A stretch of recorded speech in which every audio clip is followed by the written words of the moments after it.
Hey guys, quickly before the video. I have created a Patreon where the series is already finished along with the sealed kunai. The Sharingan Devil will also be there soon.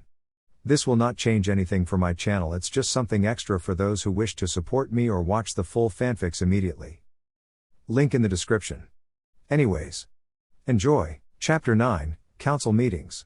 It was early in the morning and Naruto was walking through the streets of Konoha, glad that he had gotten up early so he could enjoy the peace and quiet before people started waking up. As he walked, he looked around the nearly deserted streets. The sun had only just risen a minute ago, so only a few shopkeepers were up and about, prepping their stores for the day. Naruto turned his attention back to where he was going, picking up the pace a little bit so he could get there sooner. The blonde was on his way to the hospital today, in the hopes of getting his blood tested so that he could find out if his abilities were truly a Kekkei Genkai. Naruto entered the hospital doors and looked over at the front counter, smiling when he saw his sister figure, Shizune. The black-haired woman was the one in charge of the hospital since Tsunade was the Hokage, which meant she was usually here making sure the place was in top shape before they opened. Before going to make sure the blonde Hokage was doing her work, or berating her for drinking, whichever came first. Walking up to the front counter, Naruto tapped on it to get Shizune's attention. Said woman turned around and smiled when she noticed Naruto. "Oh. Naruto-kun, what are you doing at the hospital, and this early in the morning?" Shizune asked with a bit of surprise. It was a well-known fact that Naruto hated hospitals. In fact, the few times he had ever been to the hospital, the blonde shinobi would often sneak out. She remembered at least 6 separate occasions when the blonde shinobi had been in the hospital. Each time he had snuck out and they had been forced to send the Anbu after him and drag him back. So Naruto could imagine why she might be somewhat surprised. "Not much, Shizune-chan, I'm actually here to take the test to see if I have a Kekkei Genkai," Naruto replied, giving the woman his patented foxy grin. Shizune blushed a bit at the smile before her eyes lit up in remembrance. "That's right. Tsunade-sama said you would be coming in to get one. Well, let's get started, just follow me." Naruto followed Shizune as they made their way down the hall. Said blonde had to repress a slight shiver as all the walls looked the same. It was the whole reason he disliked hospitals so much, they were completely bland. Naruto decided to get his mind off the drab environment of the hospital, and started speaking with the woman next to him. "So what have you been up to these past 4 years?" he asked. "Oh, not much," Shizune replied. "Mostly I've been working at the hospital and trying to keep Tsunade-sama out of trouble." "Bet that's pretty hard," Naruto spoke with a knowing grin. "Knowing Ba-chan, I have no doubt you've been constantly forced to babysit her and make sure she doesn't get herself plastered." "You know you shouldn't call Tsunade-sama something like that," Shizune said with a semi-stern glance, though she let out a giggle at the end. "Perhaps, but when have I ever cared about what I should and should not do?" Naruto smirked at the black-haired woman. "That's true," Shizune admitted with a smile. They quieted down as Shizune opened the door to one of the rooms, gesturing for Naruto to go in while she came in behind him. "Just sit over on the bed," Shizune said as she closed the door and began going through the cabinets. Naruto grunted in acknowledgement as he walked over to the bed, sitting down and closing his eyes as there was nothing to look at but the dreary walls. A little while later Shizune walked up to him. "Hold out your arm, please." Naruto opened his eyes and did as asked. Shizune tapped his arm a few times before finding the vein she wanted. Sticking in the needle, Shizune twisted a capsule on it, making blood begin to flow into the vial at the end of the needle. Naruto watched as his blood bubbled into the vial with an odd sort of fascination. He had only gotten a blood test done once, and that was when he was 3, so this was a new experience for him. "There," Shizune said as she pulled out the needle and set on the table. She went back to wipe of the blood and fix the wound. However, when she turned around she saw Naruto wiping off the blood himself, with the wound already completely healed, and remembered his QB healing factor. "Thanks, Shizune-chan," Naruto said with a smile as he stood up. "It's no trouble," Shizune replied as the two walked out the door and back to the front. "Tsunade-sama will be busy for a while, but I'll make sure she gets this sometime next week," Shizune told him as she sealed the vial in a blood seal. Naruto nodded. "That's cool, thanks again." Shizune waved to him as he left, walking back out the door. Looking at the sun, Naruto figured he still had several hours to kill before the council meeting. Naruto decided to walk around Konoha. It was still fairly early, so not a lot of people were out, just a few shop owners who were setting up stores. As Naruto looked around the street, he spotted the Yamanaka flower shop, which was just opening. Changing direction, Naruto made a beeline for the store. As he opened the door, the bell rang, signaling his entrance. "Hello, what can I own, Naruto-kun?" Ino said in surprise before her voice turned flirtatious. "So what can I get you?" Or did you just come to see me? Naruto resisted the urge to groan. Despite having obviously grown up and gotten stronger, it was still plain to see that Ino had not lost her fangirlish tendencies. Still, Naruto figured it would be rude to not converse with her. Not this time, I'm afraid. I just came in to get some flowers. Oh. Ino's voice dropped a bit in disappointment. So who are they for? She figured Naruto was getting them for Sakura. My parents, Naruto said with a sad smile. Oh. The platinum blonde found herself cursing for ruining such a good mood. In that case, I would suggest a bouquet of roses, Ino said as she led Naruto to the section where the roses were. She began to rearrange them before putting them into a plastic wrap. When she was done, Ino led Naruto to the front desk. Typing in a few numbers on the cash register, she rung up his total. That will 150.00 yen. Naruto nodded and with a puff of smoke had Gama-chan out of its seal. Opening it up, he grabbed the necessary money and handed it to Ino. Thanks, Ino, Naruto said as he grabbed the roses. He was just about to leave when Ino grabbed his hand. Wait. Ino stopped him as she remembered something Sakura had told her. I heard from Sakura that you were the author of a certain book. Naruto smirked. You mean Loveless, right? Yeah, I'm the author, Naruto grinned. So you a fan? He asked. Only to sweat drop as Ino was suddenly right in front of him, with hearts in her eyes and his book in his face. Is it just me, or do all women seem capable of the Hiraishin when they want something? I can't believe you wrote this, Ino squealed. This book is my absolute favorite. The beauty of your words and the deep meanings behind them are all so breathtaking. She held the book out to him. Can you sign my book? Naruto smiled. Sure. He grabbed the book and pen she had, signing it for her before handing it back. Thanks for the flowers, Ino, Naruto said as he threw a wave over his shoulder. He never noticed the gleam in Ino's eyes as he left. XXXXXXXXXXXXX. Yu Gao placed the single flower she had next to the memorial stone. Standing back up, she looked at the one name that had meant the world to her. Hayate. It had been well known to the ninja population that the two had been dating. She and Hayate had been together since they were Jinan. However, what had not been as well known was that she and Hayate had actually been engaged for nearly 6 months before the invasion of Konoha struck.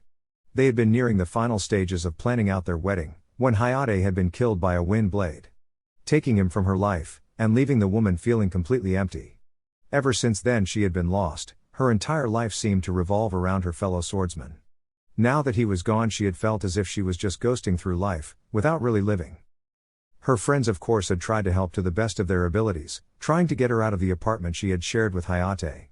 Taking her out on the town in the hopes she would at least smile. They had even tried to hook her up with another man. However, none of it had worked. She could not bear the thought of leaving the place she and Hayate had shared so many memories. She rarely ever went out with her friends anymore except to drink. Usually Yu Gao was doing some kind of S-class mission or in the hospital after said mission went wrong. And no one else could ever fill the void that Hayate's death had caused. A part of that may have been her fault, but she really did not feel like moving on. It felt like she would be betraying Hayate's memory. Excuse me, miss, do you mind if I stay here? Yu Gao's eyes widened in surprise as she twirled around. When her gaze landed on the figure, her eyes widened even more. Why Yondaime-sama? Yu Gao spoke in shock, finding herself staring into the blue eyes of who she assumed was the Yondaime Hokage. Naruto was about to correct her when he found his gaze traveling along the woman. She was definitely beautiful, with long purple hair that had 2 large bangs falling over her shoulder and several smaller bangs covering her face. Her eyes were a dark brown, which contrasted nicely with her pale milky skin. She had a heart-shaped face, with small yet pouty pink lips and a small nose. She was wearing the Anbu attire for female kunoichi, which did nothing to hide her amazing figure.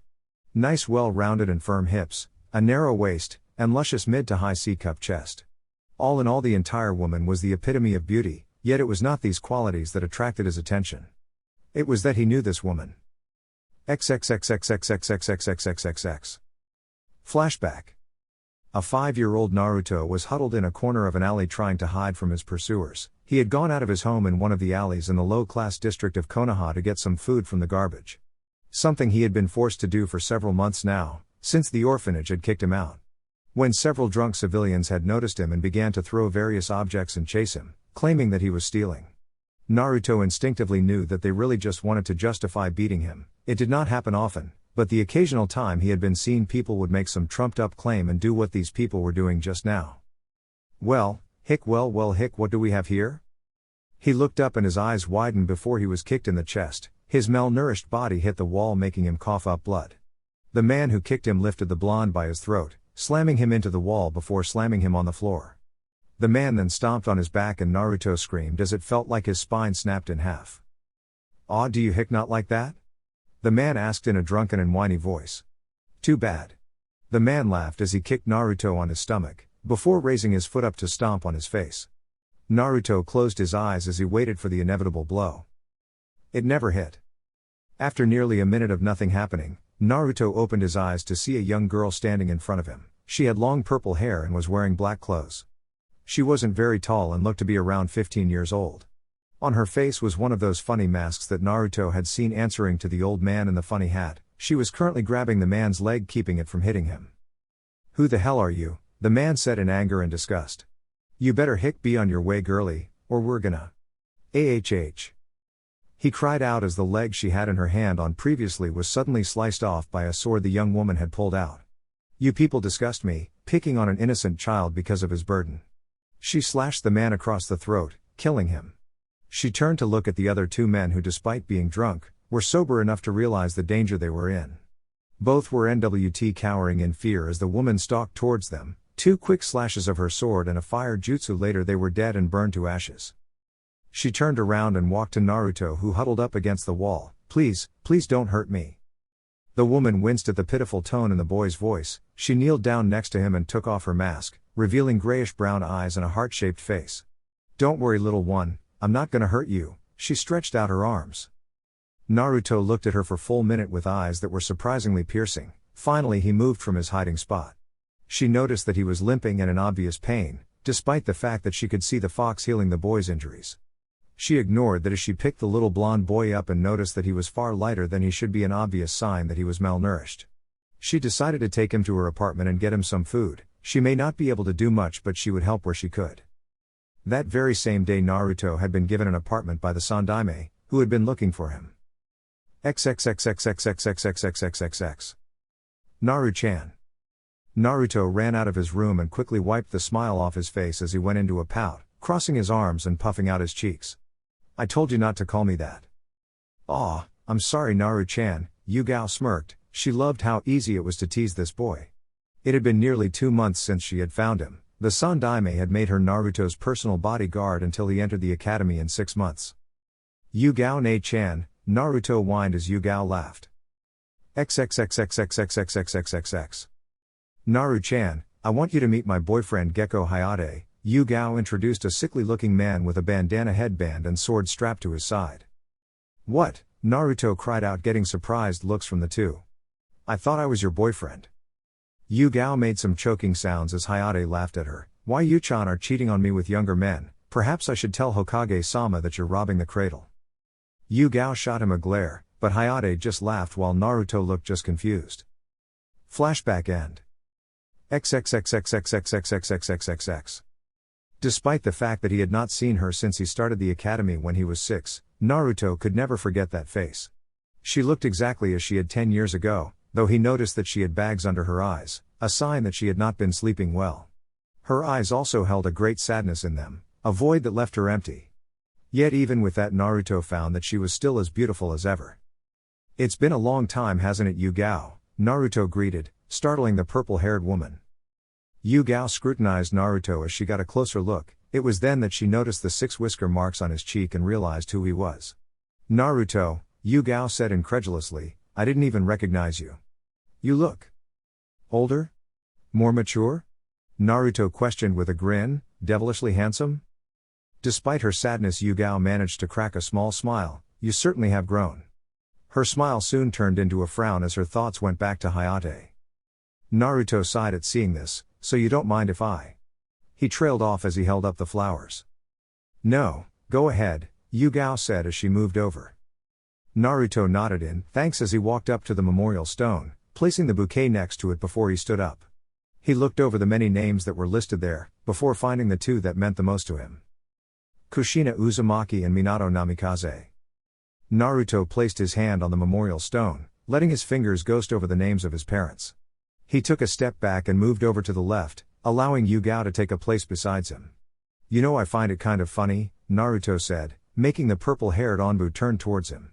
Every day for nearly 6 months I would meet my team here, yet not one time did I ever look at this. All this time my parents were right here and I never even knew.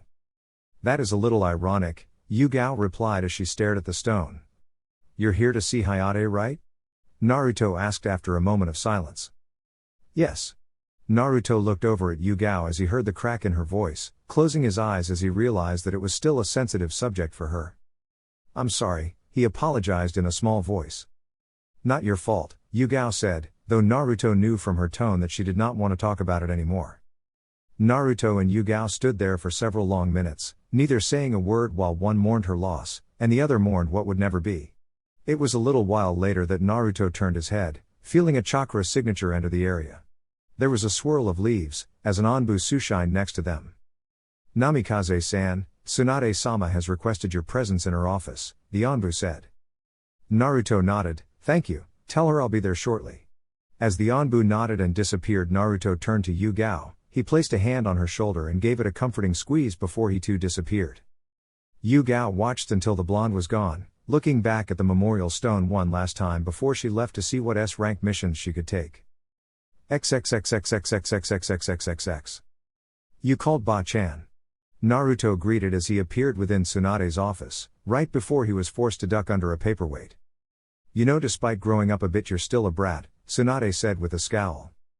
Naruto just grinned as he sat down in one of the seats that were in front of her desk. Maybe, but you still love me. Tsunade smiled before gaining a dismissive demeanor, whatever Gaki. So what did you call me in for? Naruto asked, knowing that there was still about an hour before the council meeting started. Tsunade sighed as she started speaking. I figured now would be a good time to inform you about your new duties as a clan head. No doubt Jiraiya skipped out on all of the important information when he spoke to you about this. Naruto laughed, that's true. In fact, the only thing Uro-sensei taught me about was the CRA, which he seemed rather excited about. I'll bet, Tsunade said with a scowl, remind me to beat that pervert the next time I see him. XXXXXXXXXXXXX. In the hot springs of Konoha, Jiraiya let out a loud sneeze before covering his mouth and nose in the hopes no one heard that. Unfortunately, Hana Inuzuka was one of the women currently in the hot springs, and her enhanced senses were able to pick up the noise easily. Jiraiya soon found himself running from a mob of women who had all sorts of weaponry, threatening him with death and castration. He continued to run, however his luck ran out when he slipped on the wet surface. Hitting the ground hard as the woman surrounded him, giving off that aura of death that all women gain when they are about to cause someone extreme pain. Soon shouts of pain were only eclipsed by the women's shouts of pervert. XXXXXXXXXXXXX. I'll be sure to remind you, Naruto said with a grin. Tsunade smirked at him before getting into an explanation as to what his duties as a clan head would be. Most of what he had to do was fairly simple. As a part of a clan, he was a member of the council, which helped the Hokage rule over Konoha and set up new laws and policies. It was also important for him to set an example for the citizens to follow, though that made him wonder why clans like the Hyuga clan seemed to walk around with a 10-foot pole shoved up their ass. She also discussed several laws about the clans, most of which were centered around a clan's rights to privacy. This would keep the council out of his business, in theory anyway, since he had no doubt they would at least make an attempt to get into his affairs. Also, I am not sure whether or not you know this, however a clan is supposed to have something special about them that helps strengthen the village, Tsunade said. You mean besides a Kekkei Genkai? Asked Naruto in unmasked curiosity. Tsunade nodded, yes, each clan has something besides their bloodline that helps contribute to Konoha, otherwise your father's name would have never been given clan status. The Hyuga clan, for example, holds great political power, and is well known for their diplomats and influence outside the village. The Inuzuka clan is a well-known tracker clan. They usually end up teaming up with the Aburame and Hyuga clans for this. They also own all the vets. The Aburame clan is likewise a tracker clan, but they are also well known for a lot of their shinobi spending several years within the Anbu. The Akimichi clan is responsible for the demolitions corps, while the Yamanaka clans are well known for their interrogation skills and have several members who work INT. And the Nara clan has always been charged with creating evacuation drills and counterattacks during times of war. Naruto nodded as he listened to what Tsunade was telling him. So I need to find something that will help the village? Yes, Tsunade said, your father had been planning to do this eventually, but was unable to before he died. So it will be up to you to find out a way to better Konoha, Think of this as something of an initiation test to see if your name is deserving clan status. Naruto nodded, very well, I actually think I already have something that will work. Tsunade cocked an eyebrow at how fast he thought something up, but did not speak as Naruto continued. As you know, my father was well known for Fuinjutsu, which Jiraiya told me I inherited. I think it would be beneficial if I came up with several seals that would help Konoha. What kinds of seals are we talking about? Asked Tsunade, intrigued with what Naruto was saying. Well, most people never go beyond the standard sealing scroll and exploding tag, many of which I can produce in a higher quality. However, there are also several seals I can design that can help people with more subtlety. I was thinking about what happens when our ninja are captured and slated for torture. What if they had a seal that could be activated by either chakra or blood that would allow them to escape? I'm listening, Tsunade said as she grew more and more interested by the second. Okay, what I'm thinking of are several seals that could be used for this. The first is a seal that will store a certain amount of elemental chakra in it, any kind would do, though I recommend wind. When the seal is released, the wind is shot out in several blades, which will form a protective sphere around the user. I can make similar things such as a firewall, a water sword, earth spikes, or charge the body with electricity to increase speed and power. With wind it will allow him or her to cut through wires and even people if they get too close, though the downside is they become a walking target for their opposing element. Tsunade continued to listen to Naruto with interest. Some of the ideas he came up with were amazing. While they each had small weaknesses, it did not really matter. If you were captured most of the time, it meant you were as good as dead. This would actually give their shinobi a chance to escape, and even a small chance was better than no chance at all. Those are some pretty good ideas, Tsunade told him. I suggest you speak to some of the ninja stores and show them your seals once they're made. We can also present them to the council. This should get them off your back for the most part. Tsunade looked over at the clock. Speaking of the council, it's about time we headed out. Naruto nodded as he got up, with Tsunade following suit. XXXXXXXXXXXX. The council chamber was currently a bustle of activity as the members waited for the last two people to come in for the meeting. There was an air of excitement in the room that had not been there for a while. This was due to the fact that Naruto was going to become the new head of the Namikaze clan. Many of the members of the council were eagerly awaiting this, having made plans to acquire the power that his clan held.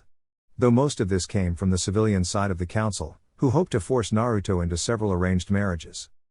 The elders were also another group who wanted to take the Namikaze clan's power for themselves, something they had desired to do since Minato had been named Hokage and his name was given clan status. The elders always held a strong dislike for the blonde man, who had stripped the council of almost all its power during his short tenure of Hokage. They had always felt that Minato had been nothing more than a young upstart, trying to get rid of them when only they deserved the power to control Konoha. After all, they had been protecting this country long before Minato had even been born. Now that man's son was going to take his father's seat as clan head, which they personally thought was a ridiculous notion. Not only because the boy was the Jinchuriki for the Kyuubi, but also because they felt he, like his father, did not deserve any of the power that came with being the head of a clan. Danzo in particular was weary of letting the boy get such power and influence in Konoha, unlike his two cohorts who, while intelligent, were also arrogant in their beliefs of their own superiority. Danzo knew that if the boy was anything like his father, it would be hard to gain the Namikaze clan's power. However, he was still fairly confident that he could turn everything in his favor, so that the roots of Konoha could flourish. On the other side of the table sat the clan heads, the only people who were not thinking of ways to gain the blonde's power. In the seat right next to the Hokages was none other than Hiashi Hyuga, the head of the Hyuga clan, which was currently the largest clan in Konoha. Hiashi was a man who, despite his cold demeanor, always put his clan and Konoha first, even when it went against his own beliefs. That had been the main reason he had pushed Hinata so hard during her training. It had been his hope that she would push back and eventually grow into a strong clan head. However, it had only been in recent years that the young girl had shown just how strong she could be, which surprisingly enough was the same reason or person that the council had been called for. When Hiashi had heard that Minato still had a son, he had been ecstatic. It was not well known, but Hiashi and Minato had been rivals during their academy and Jinan days. Minato had graduated as the Rookie of the Year, with Hiashi following behind him in second place. At first it had been extremely humiliating to be beaten out by a clan-less orphan. This had caused Hiashi to push himself to be stronger, always trying to outdo Minato in everything. It had not been until the Chunin exams that Hiashi and Minato became friends. Hiashi had faced off against the blonde ninja during the third stage of the exams, and despite the blonde being 2 years his junior, Hiashi had lost, badly. Despite the fact that his defeat could be considered one of the most humiliating days of his life, Hiyashi had seen something during that fight. He had been able to see that Minato had been what Sarutobi would call a carrier of the will of fire that he would often speak of. It had been that will and determination for change which had formed Hiyashi's friendship with the blonde. Later on, he and Minato had made many plans for when Minato became Hokage, one of which had been the blonde's plan to help Hiyashi get rid of the birdcage seal. Unfortunately, Minato had sacrificed his life when the Kyuubi came and attacked the village. When he had found that out and that the beast that killed his friend had been sealed, Hiyashi had desired to order the young child executed despite his friend's last wish. It had been both a great shock and horror when nearly 14 years later, he had received news that Minato's son and living legacy was in fact the child he had wanted executed. This had brought shame to Hiyashi, who was disappointed in himself for not realizing who Naruto was sooner, especially for someone who was recognized for his all-seeing eyes. It was because of this that Hiyashi vowed to himself that he would support young Naruto, giving the young blonde his and his clan's backing. 2 seats from Hiyashi was Tsume, the clan head of the Inuzuka clan. This clan was well known for their collaboration with ninja dogs, and their pack mentality. They always believed in looking out for family, and were well known for their fierce loyalty to others. It was because of this that Tsume felt she had shamed her clan name by not recognizing Naruto for who he was. Kushina Uzumaki had been one of her best friends during the academy. She and the redhead had been the pranksters of their class. Many times the two would get in trouble for playing pranks, which would end up causing mass amounts of property damage. In truth, this should have been the Inuzuka head's first clue about who Naruto's parents were, with his father's looks being the second clue. Tsume had promised that if something ever happened to Kushina, she would take care of the woman's pups, with the red-haired tomboy promising the same. When she had heard that her best friend's child had been the very boy she had hated for containing the beast that killed her husband, the Inuzuka matriarch had been horrified. To find out that she had broken her promise and left Kushina's pup without protection, it was the greatest dishonor she could give. This was why she had promised to herself that she would help Naruto with whatever he needed. Sitting next to the Inuzuka matriarch was Shibi Aburame, the clan head of the Aburame clan. The Aburames were well known as a clan that followed logic, believing that to do otherwise would cause more issues to arise than need be. They were also ostracized, much like Naruto, because of the bugs they carry. That was why Shibi had honored the Yondame's wish. They knew that Naruto was no more the Kyuubi than their Kikai bugs were them. His clan had been the only one who would really help the boy. It was not as much as he would have liked, since his clan was small and could not look after the boy all the time. But the first few birthdays that Naruto had after starting the academy, Shibi had made sure that one Aburame was there to watch him. It had proved to be a good idea, as during the young boy's birthday many people would get drunk to the point that their logical processes would not work. The end result was a drunken mob who would try to go after Naruto. Thankfully, his clan had always been able to stop that by draining the mobs of their chakra before they could do anything. When he had heard the news that Naruto was in fact the son of one of the few shinobi who had received his clan's respect, it had never made him so thankful for honoring said man's last wish. The last in the lineup were the members of the Yamanaka, Nara and Akamiki clans, who were well known for their powerful teamwork. These 3 were Inoiki, Shikaku and Kwuza, and they had been known as the Ina Shikacho trio, due to the teamwork they used during the Third Great Shinobi War. These 3 all had very different views on what they felt should have been done with Naruto. Shikaku, who was the most intelligent of all of them, was more than smart enough to realize that Naruto was just a boy.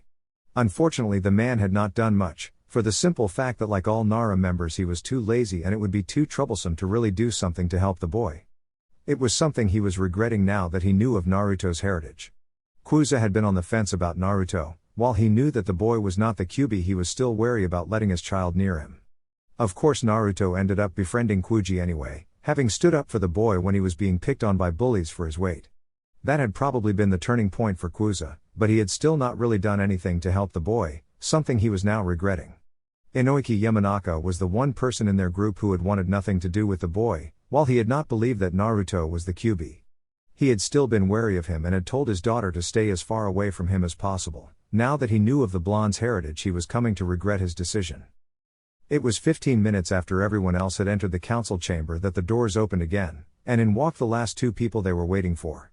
The first was easily recognized as Tsunade Senju, the god I'm Hokage and last of the Senju clan. However, it was the second figure that had caught everyone's attention, and ended up shocking those in the council chamber. Standing before them was what many could only feel was the Yondaime reborn. The young man looked like an exact replica of his father. Even the way the blonde teen moved was akin to his father. Each step he took spoke of a man who had great confidence in himself. Yet at the same time it showed that he was not arrogant, it was graceful, much like a predator stalking its prey. That, combined with the aura of power and confidence the young man exuded, was enough to make many of the people in the room look at Naruto in the same light as his father. The two blondes walked over to their seats, Tsunade sitting at the head of the council. Meanwhile Naruto took his clan's seat, which was right between Hiraishin and Tsume. Naruto offered Hiraishin a nod of acknowledgement, which was returned. Before turning to Tsume and giving the woman a feral grin, that surprisingly enough began to make the Inuzuka matriarch feel hot under the collar due to how feral the look was. It seemed to literally scream alpha to her. Tsunade cleared her throat before speaking. As you are all aware, we are here to welcome Naruto as the new head of the Namikaze clan. But before we do that, I would like to know if any of you have objects to this decision. She looked at all of the council members with a glare, letting them know that she would be going through with this decision anyway. Thankfully no one objected, though the main reason behind this was less than savory. Good, then I hereby bestow upon Naruto all the rights, responsibilities and privileges of a clan head, Tsunade said. And now that that's out of the way, we can. Actually, Hokage-san, Danzo said with an impassive face, though on the inside he was feeling quite smug. There is one thing we must discuss with Namikaze-san. Before he could complete his sentence he was stopped by a growl. Danzo along with everyone else turned to look at the source of said growl in surprise. It was Naruto, who was currently glaring at Danzo. I suggest you hold your tongue when speaking to the Hokage in such a way, Danzo-san. You will refer to her as Tsunade-sama or Hokage-sama as her position dictates. To do otherwise is a vast insult to her, and if Hokage-sama wished it could be considered as an act of treason. Danzo along with the other two elders resisted the urge to glare at the young man. Frankly, they felt that being called out like this was beneath them. But they knew that they would not be able to call Tsunade with anything but respect. Now that Danzo had been called out, and the threat made sure that it would be impossible for them to get away with the small demeaning tactic. Unfortunately, they could not do anything about it. They could no longer risk treating the blonde woman with disrespect anymore, lest they wished to go to jail or worse. However, the only sign they had that conveyed their displeasure was the way they pursed their lips. Of course, Danzo said in a clam voice, though on the inside he was seething. Still, he would not let this boy get to him. He was positive that in the end it would not matter and he would still get what he wanted. I apologize, Namikaze-san, but as I was. I'm not the one you should be apologizing to, Naruto interrupted as he gestured to Tsunade. Danzo grit his teeth but kept his outwardly calm appearance as he turned to the Hokage. I apologize for the lack of respect, Tsunade-sama, it won't happen again. Tsunade looked over at Naruto, who gave her a discreet wink. Resisting the urge to smirk, Tsunade turned back towards Danzo. Apology accepted, Danzo-san, just see that it does not happen again, she said, emphasizing san to let the man know who was in charge. She was so glad she had given Naruto the Tokubetsu Jonin rank. She finally had someone who would help put the civilians and elders in their place. Danzo resisted the urge to glare at Naruto before continuing. As I was saying before, there is something very important that you must know, Namikaze-san. Because you are the last of your clan, you fall under Article D, Clause 36 of the Konoha clan charter. As it states, any last male heir of a new or extinct clan must marry a minimum of 4 women by the time of their 18th birthday, in order to produce strong heirs for said clan so as to keep the clan from dying out. As you are the last of your clan, it is required that you find at least 4 women to wed. As Danzo finished and sat down, another elder, named Koharu, stood up in what had to have been a practiced routine. She picked up a scroll and unrolled it while clearing her throat. Namikaze-san, we of the council have chosen several women who we feel would benefit your clan. I hope that you will. Excuse me, Koharu-san, Naruto cut in with a frown. But I believe that under Clause 37 of the same article it states, until the time of the heir's 18th birth date, neither the council nor even the Hokage have any say in who said heir is to wed.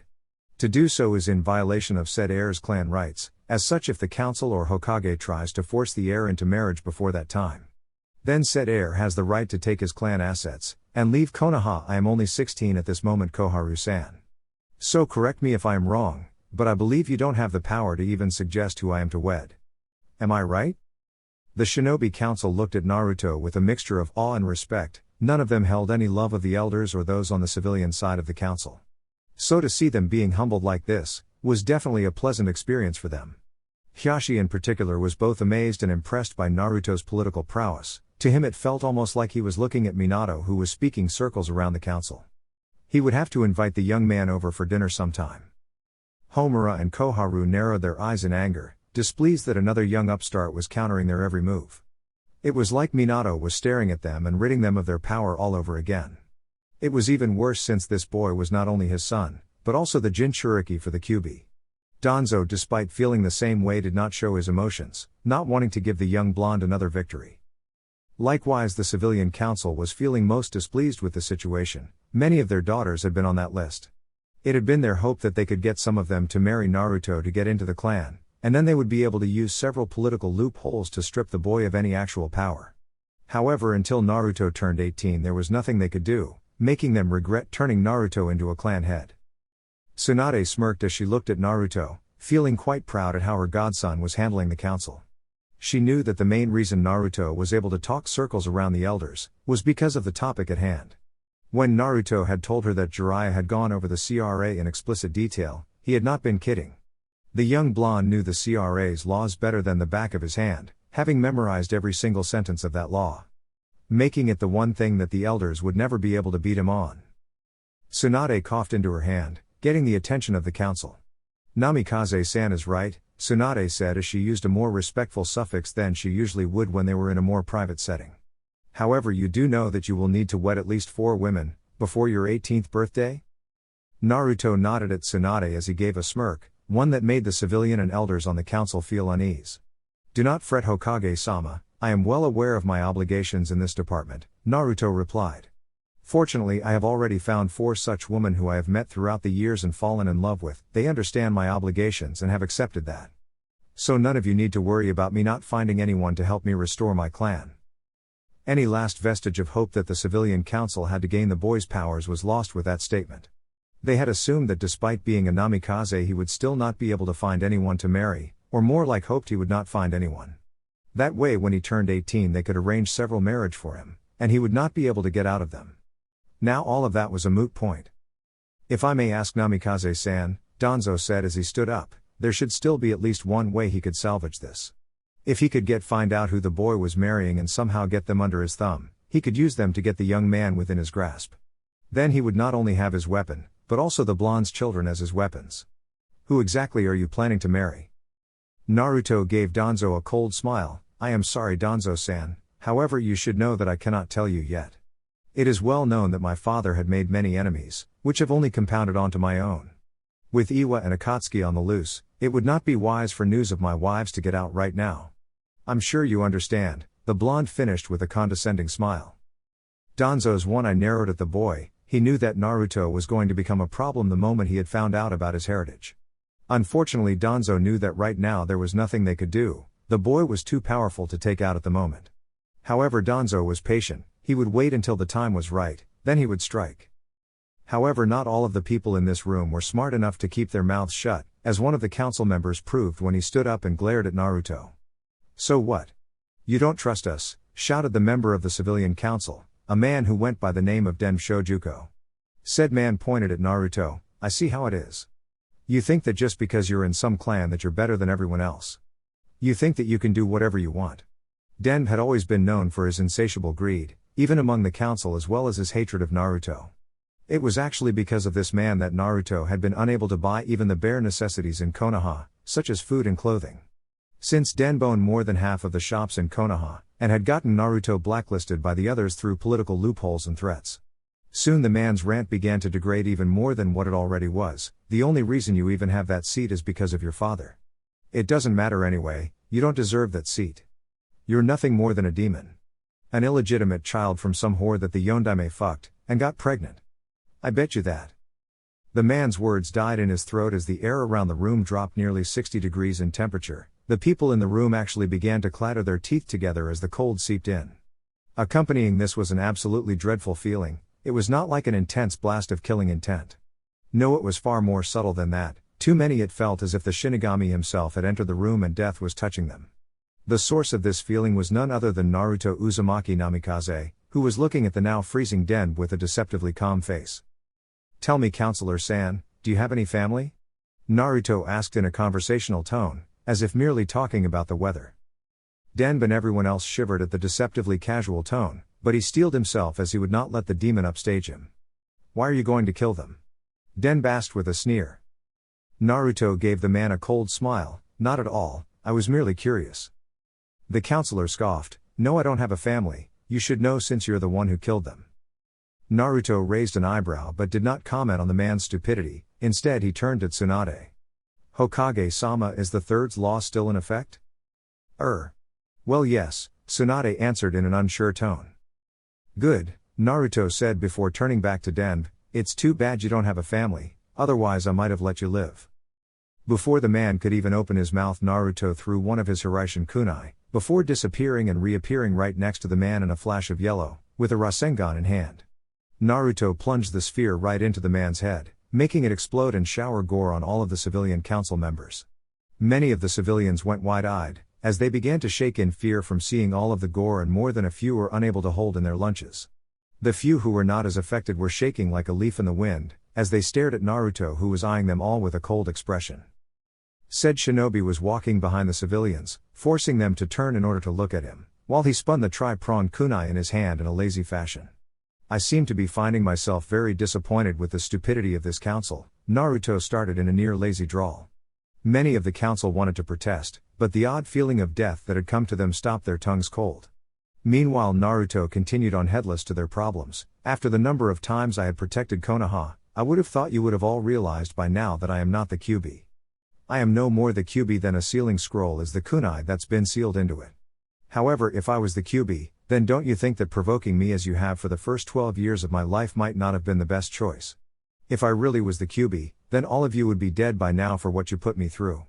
He paused here as he made his way to the center of the chamber, letting many of the counselors think on what he had just said. In truth, many had to wonder about that. It was true after all. If Naruto had really been the QB, then Konoha would have most likely been destroyed long ago. When Naruto got to the center of the chamber, he continued, however, what bothers me more than your treatment of me is the way you claim to hail my father as one of your greatest ninja, and yet you continue to show such blatant disrespect. My father not only gave his own life, but the life of his own son so that all of you could be safe. He sacrificed everything for you. And all he asked in return was that his child be treated as a hero. And yet you took that request and stomped on it. Treating the child like he was less than dirt. Hailing the father and damning the son. Naruto closed his eyes and took a deep breath. If my father were alive right now, he would be ashamed of you. In fact, I'm almost positive that he is rolling in his grave right now. Naruto locked eyes with each and every member of the council, with eyes that were so dead even Itachi would shiver. I want each and every one of you to consider this. Would you have treated your own child the way I was treated if they had been used for the sealing instead of me? With his piece said, Naruto went back over to his seat, sitting down with a soft sigh. Many on the council looked at him with varied emotions. Those on the shinobi side were looking at him with awe and respect. But many were also looking at him in shame, knowing that they were just as guilty as the civilian side for not being there for the boy. The civilians were looking at Naruto with a mixture of contemplation and some even in shame, though only time would tell how they were truly going to take it. Tsunade closed her mouth as she got over her own shock. I agree with Namikaze-san, I am disappointed in how he has been treated throughout the years. I hope this will be a lesson for all of you. Tsunade paused for a moment before deciding that a subject change was needed. Now that this is out of the way, I would like to discuss the renewing of our trade agreement with Nami no Kuni. And would the Anbu please take that body away? XXXXXXXXXXXX. Naruto gave a heavy sigh as he sat on the couch in the Hokage's office. Man, that was hard. Really? Tsunade asked with a raised eyebrow as she went over behind her desk. I thought you did really good. Maybe, Naruto said as Tsunade sat down next to him with a bottle of sake and 2 saucers in hand. My ba-chan, drinking on the job are we? Naruto smirked at her, for shame. Shut up Gaki, Tsunade said as she poured some sake into the saucers before taking one of them. With all the paperwork and crap I have to do, I think I deserve a drink every now and then. Naruto gave a small chuckle as he grabbed the other saucer, sipping some of the sake and letting it burn down his throat. Is this the Kumo imported rice sake? Naruto asked as he took another sip. It is, Tsunade said with a grin as she sipped some of her own. Sounds like you're into sake just as much as I am, if you know that. So you have no right to complain to me about drinking. Naruto took another sip before he grinned at her. Maybe, but since I can't get drunk anyways, it doesn't really matter. Besides that, I'm not the Hokage. Tsunade humped before the two fell silent for a moment, quietly drinking their sake. After a while Tsunade spoke up. When do you think you can have a demonstration for the seals you plan on making? Naruto frowned in thought as he poured himself some more sake. Well, the first thing I have to do is find a store that specializes in ninja wear. I'm thinking of going to the Higurashi weapons store since I know Tenten. After that I'll schedule the demonstration. As for the seals, Naruto paused in thought before continuing, they should be done by the end of the week. Most of them are actually things I've been working on for a long time, so they won't take much longer to finish. Tsunade nodded, let me know when you plan on doing the demonstration and I'll inform the council. You mean the Shinobi Council, right? Naruto said with a grin. Tsunade matched his grin with one of her own and nodded in agreement. After the discussions on trade and other commerce agreements, Tsunade had been going to start discussing shinobi affairs, such as the academy teachings and budget. Before that could happen, Naruto had once again helped Tsunade by kicking out the civilian council. They had of course protested by claiming they had a right to be there. Naruto had just countered their claims by reminding them that, according to the law set down by the Shodaime and Nidaime Hokages, they had no right to involve themselves in shinobi affairs. Of course, now why don't you tell me about your training trip with Jiraiya? Tsunade asked. Well, Naruto said with a smile as the two spent the rest of the time drinking sake, while Naruto told Tsunade stories of all the pranks he had pulled on the perverted Sennin. XXXXXXXXXXXX. The next morning Naruto was up bright and early again. After he finished his training regime and eating a healthy breakfast, the blonde decided to go see if he could meet Tenten and her dad. Naruto walked through the streets of Konoha, as he watched the people getting ready for their day. It was still early in the morning, so only a few people were up, allowing Naruto to just walk around and enjoy the quiet. Naruto made his way over to the Higurashi weapon store, opening the door which sounded with a chime. He looked over at the cash register and saw Tenten, sitting on a stool and reading a magazine of some kind. Most likely a weapons magazine of some kind, thought Naruto with a smile as he walked over and tapped on the desk. Good morning, Tenten. Tenten looked up at Naruto and a blush quickly spread across her face. Good morning, Naruto-kun. How are you doing? Tenten asked. Naruto gave the girl a smile. Not bad, I can't complain at least. What about you? Oh, I've been good, Tenten said as she squirmed in her seat a bit. So how can I help you today? Actually, I was wondering if your dad was in, Naruto said as he tilted his head to the side. Tenten was just about to respond when a gruff voice did it for her. He is in. Naruto and Tenten turned their head to the stairs, and saw a man with messy brown hair walking down. He was of decent height, being at about 5 feet 9 inches, and had a fairly bulky build. His eyes were a brown color much like Tenten's, giving Naruto the clue that this was her father. The blonde noticed that the man walked with a slight limp, denoting that he had received some kind of injury to his heel. This, as well as the general aura the man had, led Naruto to assume that he had been a shinobi at one point in his life. Naruto bowed to the man. It's a pleasure to meet you, sir. I know who you are, Tenten's father chuckled. It's almost impossible not to with your reputation. And don't call me sir, I hate that respect crap. Naruto gave a grin as he scratched the back of his head, amusing the man who had seen that same expression on Minato's face many times in the past. I'm Kenshi Higurashi. Kenshi introduced himself as he held out a hand. Naruto smiled as he took it. Nice to meet you. Likewise, I was wondering when I would see you in my shop, Kenshi said. So is there anything I could do for you? Actually, I was wondering if there was something I could do for you, Naruto said, getting 2 raised eyebrows from Tenten and Kenshi. Oh? And what is it that you can do for us? Kenshi with his curiosity piqued. I can see that you guys sell things like standard sealing scrolls and exploding tags, however, like most stores you guys don't have much else in the way of seals. I am currently in the process of creating several seals that will help Konoha. Naruto looked at the two of them. I am sure you know that a clan needs to find some way to contribute to the village in some way, Kenshi-san. Kenshi nodded. Yes, I am well aware of that. I take it this is your way to do that? Yes, Naruto nodded. I was hoping to have a demonstration at the end of the week. As you are the only shinobi store I know of that is run by a shinobi, I wanted to have you there. What makes you think I'm a shinobi? Kenshi asked. If this boy, no man, he corrected himself. If this man was anything like Minato, then he would be able to give him an accurate dissertation of why he thought Kenshi was a shinobi. When you were walking down, I noticed you have a slight limp. By the slight movements your leg makes, I would say that the wound was caused by a sword to the heel. Wounds like that are not something civilians get and escape whoever gave it to them to alive, meaning you had to have been in combat at one point. Aside from that, Naruto shrugged, your general aura is the same as anyone who has ever been a serious ninja at one point in their life. He's just like his father, Kenshi thought with a smile. That's a pretty good deduction. And you were right about the leg. So why is it that you feel it matters whether a store is shinobi owned or not? Because that makes this shop far more popular than the other stores, since you have ninja experience and know what they would want. Naruto answered. I see, Kenshi said with a nod, because I have first-hand knowledge on what ninja want and the ability to forge custom weapons based on that knowledge, more ninja come to my store. If I were to endorse your seals they would sell that much more, am I right? At Naruto's nod Kenshi continued, this will also give you more of a profit in the end too, since more people will.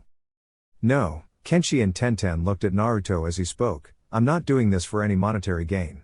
You can keep any money you make, I have more than enough thanks to my book, I am simply doing this to help Konoha. Kenshi blinked in surprise for several moments before he grinned, you really are Minato's kid aren't you? Naruto smiled, so I've been told. Well alright, I'll come to this demonstration of yours and if your stuff is any good we'll start selling them the moment it's ready for the market. Naruto nodded, I appreciate this, the blonde said before he looked over at Tenten, you're welcome to come to if you would like. Tenten blinked for a moment before blushing, thanks I think I will. She looked back up for a moment and tilted her head, so what book were you talking about? Naruto looked at her with an odd expression before smiling, he reached into his pouch and pulled out Loveless. I'm the author of this book, Naruto said with a grin, only to sweat drop when Tenten appeared in front of him with a copy of the book in her hand. I swear to Kami it's like these girls have a pocket dimension, where they can just pull anything out of it magically. This is my favorite book, can you sign it for me? Tenten asked as he once again saw what he had taken to calling the Tsudabushi no Jutsu, Starry-Eye Jutsu. Naruto shrugged before grabbing the book and signing it for her, after that he gave the two a goodbye before heading home. XXXXXXXXXXXXX. Naruto groaned in relief as the warm water from the shower hit his form, loosening the tensed-up muscles in his back and shoulders. Today had been a hectic day for him, even more so than yesterday when he was in his first council meeting. After he had left the Higurashi weapons store, Naruto had gone into another council meeting, where he had been forced to sit through several merchants discussing a trade agreement between Konoha and Tsuchi no Kuni, which had almost made the blonde clan head fall asleep. After that he had gone home and did his typical training regime, and then he had sat down at his desk and began hashing out his plans for the seals he wanted to create. In truth most of them were already done, he just needed to finalize them. He had several powerful seals that he was sure would be useful to Konoha, things like sensor seals that could be used to set up around a camp when on long-term missions. Trap seals that even a Genin could set up, that when triggered would release anything from a fire jutsu to a paralytic poison. Sometimes things like that were all that were needed to complete the mission, and get back home safe. However, the ones he was really wanting to show Tsunade and the others were not the ones that were done on paper, but a powerful seal array that should make capture and rape statistics drop. However, that seal was also the one he had yet to really finish, as well as the one that was the hardest to complete. Naruto turned off the water as he stepped out of the shower, grabbing a towel he dried himself off as he made his way into his bedroom.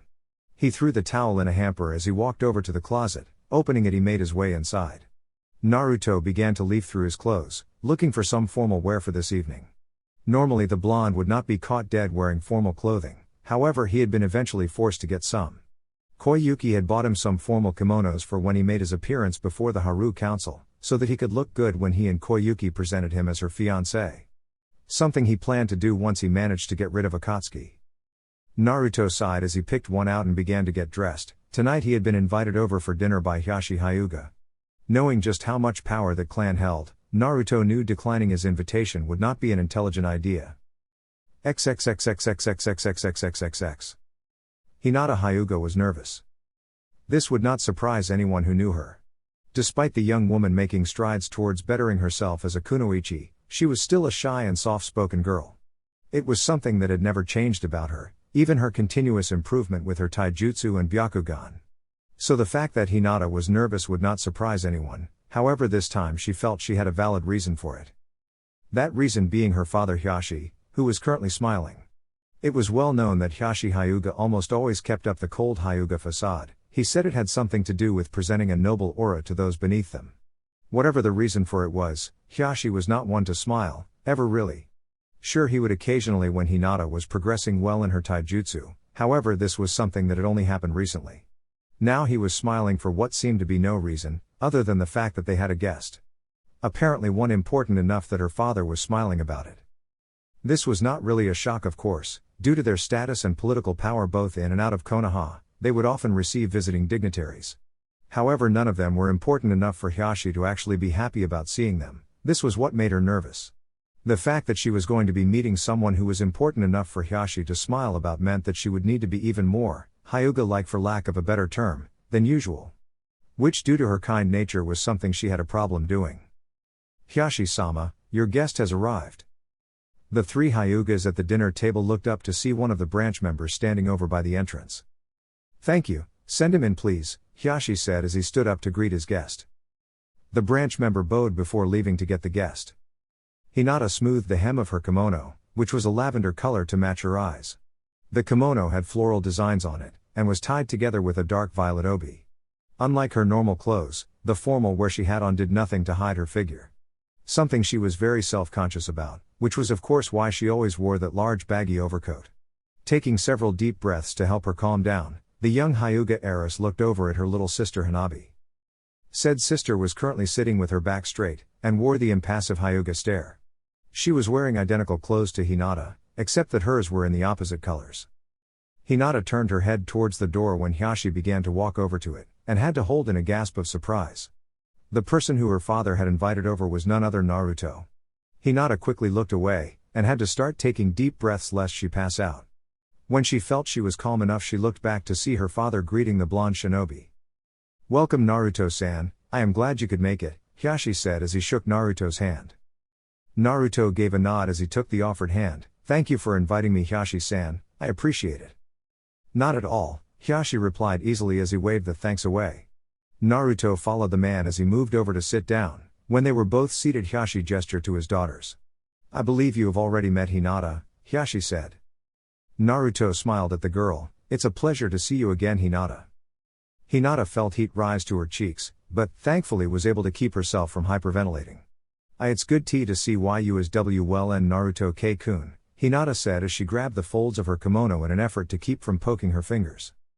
"And this is my youngest daughter Hanabi," Hiraishin introduced as he gestured to a little girl who looked a lot like Hinata, except she had what Naruto had dubbed the "I'm a Hyuga so I must act like I'm constipated" look. "It's a pleasure to meet you, Hanabi-san," Naruto said with a smile. Despite the girl's cold look, Naruto was able to notice the slight blush that crossed the girl's cheeks. "You're the one who beat Neji-ni-san in the Chunin exams," Hanabi said in an accusing tone. Naruto looked at the girl with an odd expression for a second. "Yes, that is true that I beat Neji." "How did you do that?" Hanabi asked. "Neji-ni-san is the Hyuga clan prodigy, there's no way you could beat him." Naruto frowned at the girl. It seems that she was much more of the stereotypical Hyuga than the members he had met.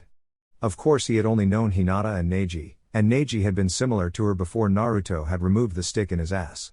Naruto continued to look at the girl before shrugging. "I was able to beat him because unlike him I had something to fight for." Hanabi tilted her head at the cryptic answer. "Something to fight for? Like what?" Naruto smiled. "Well, at the time my reason was to dispel Neji's delusional belief that fate controlled everything.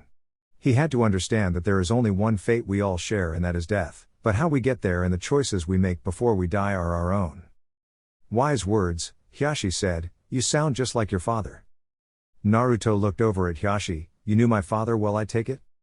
"I knew him quite well," Hiraishin said with a very small and nostalgic smile. "I was in the same class that your father had been in at the academy. He had been the rookie of the year, and became something of my rival." "I see," Naruto said as he remembered his own rivalry with Sasuke, before the fool went to play with a pedophile anyway. Naruto looked at the Hyuga head with a mischievous expression. "So if you were his rival, did he call you team as well?" Naruto asked in an innocent voice.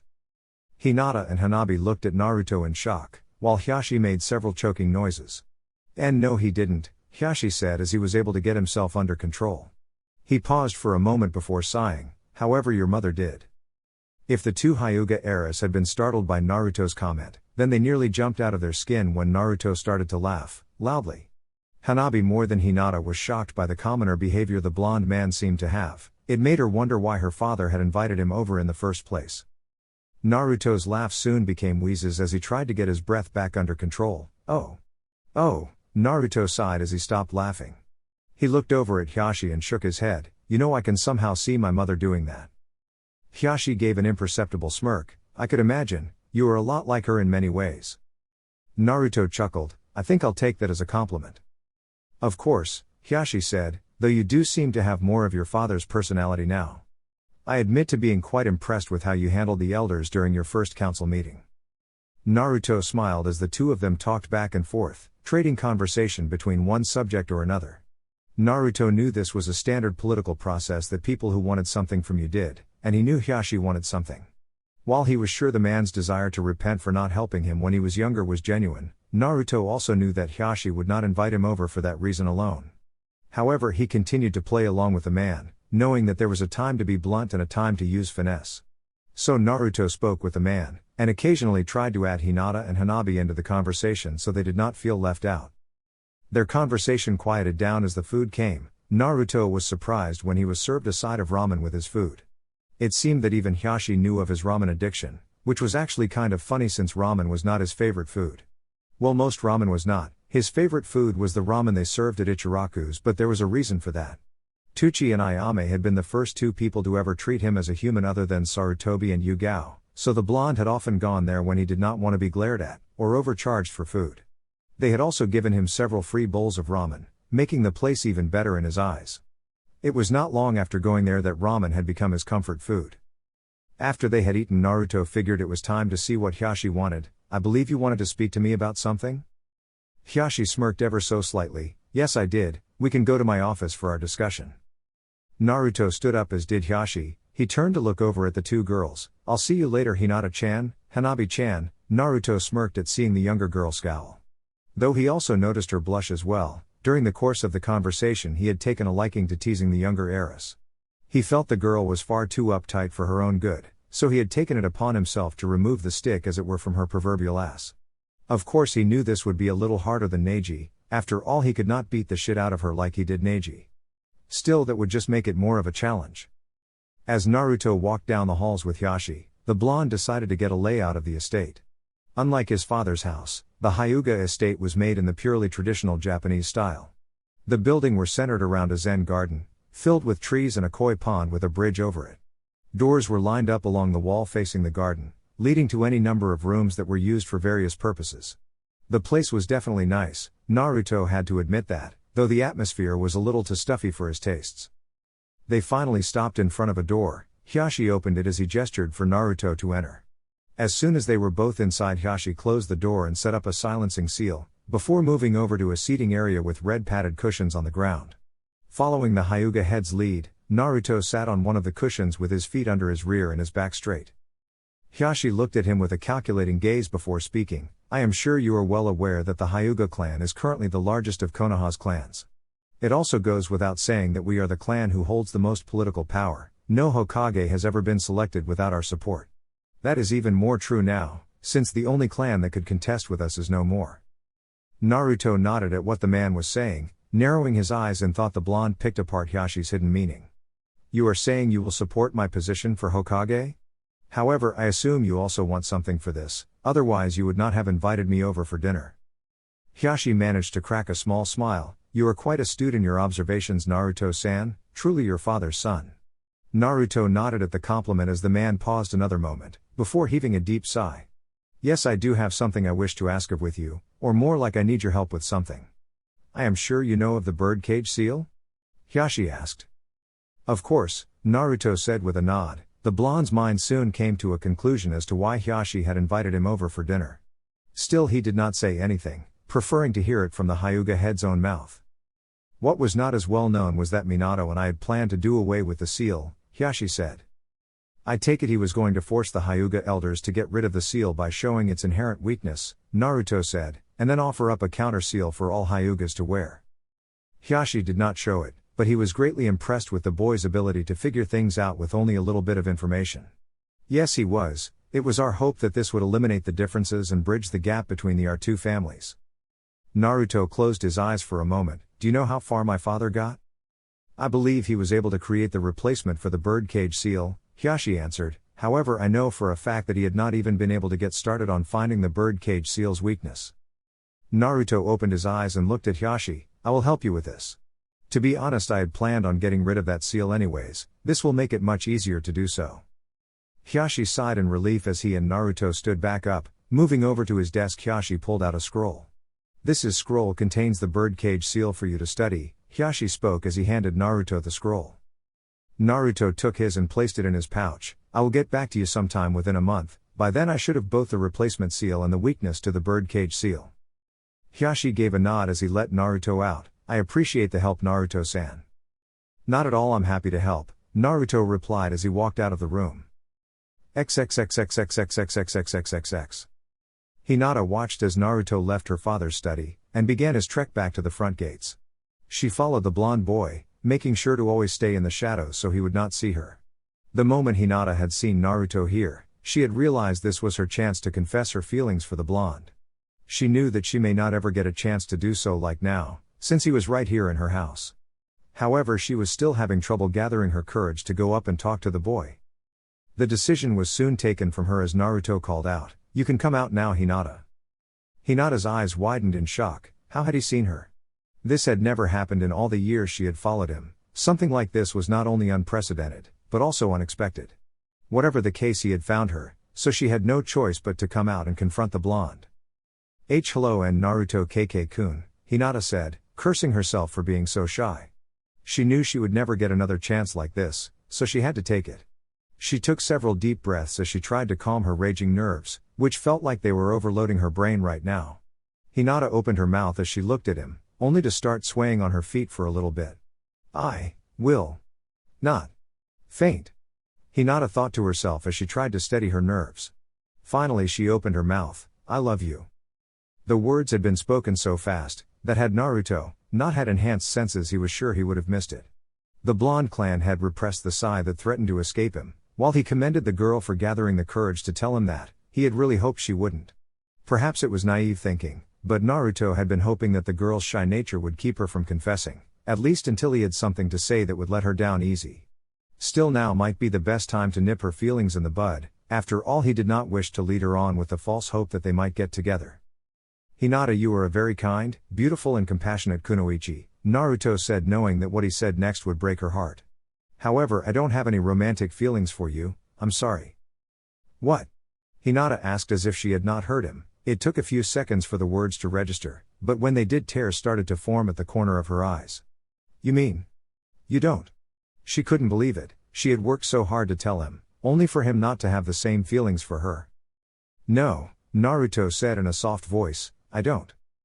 But. Hinata's mouth was unable to work properly, not that it mattered anyway, as she spun around and took off. Naruto sighed as he chased after her, knowing that if he did not reason with her, things would not end well. He doggedly followed the lavender-eyed girl, who was dodging and weaving in an effort to lose him. However, Naruto was far faster and more agile than she was, and soon caught up. He grabbed her arm to keep her from moving. Let go of me, Hinata shouted as she yanked on her arm. Not until you listen to me, Naruto replied in a calm voice. I don't want to hear it. Let go. Realizing she would not be able to get away like this, Hinata turned around and attempted to juke and strike Naruto. Said blonde was surprised that Hinata would go this far, but, thanks to his enhanced reflexes, was able to avoid the strike. He quickly wrapped Hinata in a bear hug, keeping her arms pinned to her sides so she could not use them. Though the girl continued to struggle and even tried to juke him with her feet, however, she soon began to tire. Eventually the girl sagged into him as she started to cry, sighing. Naruto just let her do so until she calmed down. Why? The girl asked, with her voice muffled by his kimono. Why don't you love me? Why won't you love me? Because you don't love me, Naruto stated, causing Hinata's head to snap up so fast, the blonde thought it would break. How could you say that? Hinata asked, completely unaware that she had not stuttered. I've always loved you. Ever since the academy. You gave me strength and courage. I only saw what you wanted to see, Naruto interrupted her. You saw the side of me that was loud, obnoxious, and was not afraid to scream about how he would be Hokage at the top of his lungs. You were so fixated on this image of me and felt that I was something to strive for, so you put me on a pedestal. As something you would always watch from afar, but never touch, which was why you were too afraid to talk to me. That's not true at all. Hinata shook her head. I saw you as something I wanted to be. Something to strive for. Which is what you do when you place someone on a pedestal, Naruto interrupted in a soft voice. Hinata, what you saw was not me, not all of me anyway. You saw the parts of me that you wanted, because that side of me was everything you were not. You felt that if you could just be near me, Then maybe you would gain some of my strength. Am I right? Hinata gave a hesitant nod, since that was true. Ever since she had seen his loud and proud attitude, she had begun to admire the boy. She had taken to following him, because just watching the blonde had given her strength to go on. He was what she felt she wanted to be. She wanted the courage he would show even when the world had tried to stomp on that courage. That never give up attitude, that's what she wanted to have for herself. That's exactly what I mean, that's not real love. You wanted me to be your strength, your courage, to be able to lift you up when you could not do it yourself. Naruto shook his head. What you have to understand is that by trying to use me for your strength, you end up weakening your own. Hinata's eyes widened as what Naruto said began to sink in. What do you mean? Hinata, I can give you no more strength than a soldier pill can give you chakra. Yes, you may gain a temporary boost by relying on me. But in the end it's only a passing feeling and can never give you the strength you are looking for. What would happen if you were on a mission that went bad, all of your comrades were incapacitated and you were the only one capable of protecting them and completing the mission? What would you do if I wasn't there to give you that pick-me-up?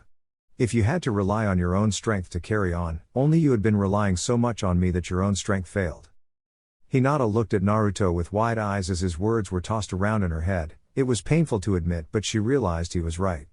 All this time she had been trying to rely on Naruto instead of herself. Even when he was gone her thoughts were on the blonde. It was like he had become some drug or a crutch, as he said. Because truthfully all she had been trying to do was emulate the blonde in front of her. It was enough to make her feel sick. I really am weak, Hinata muttered as tears formed in her eyes again.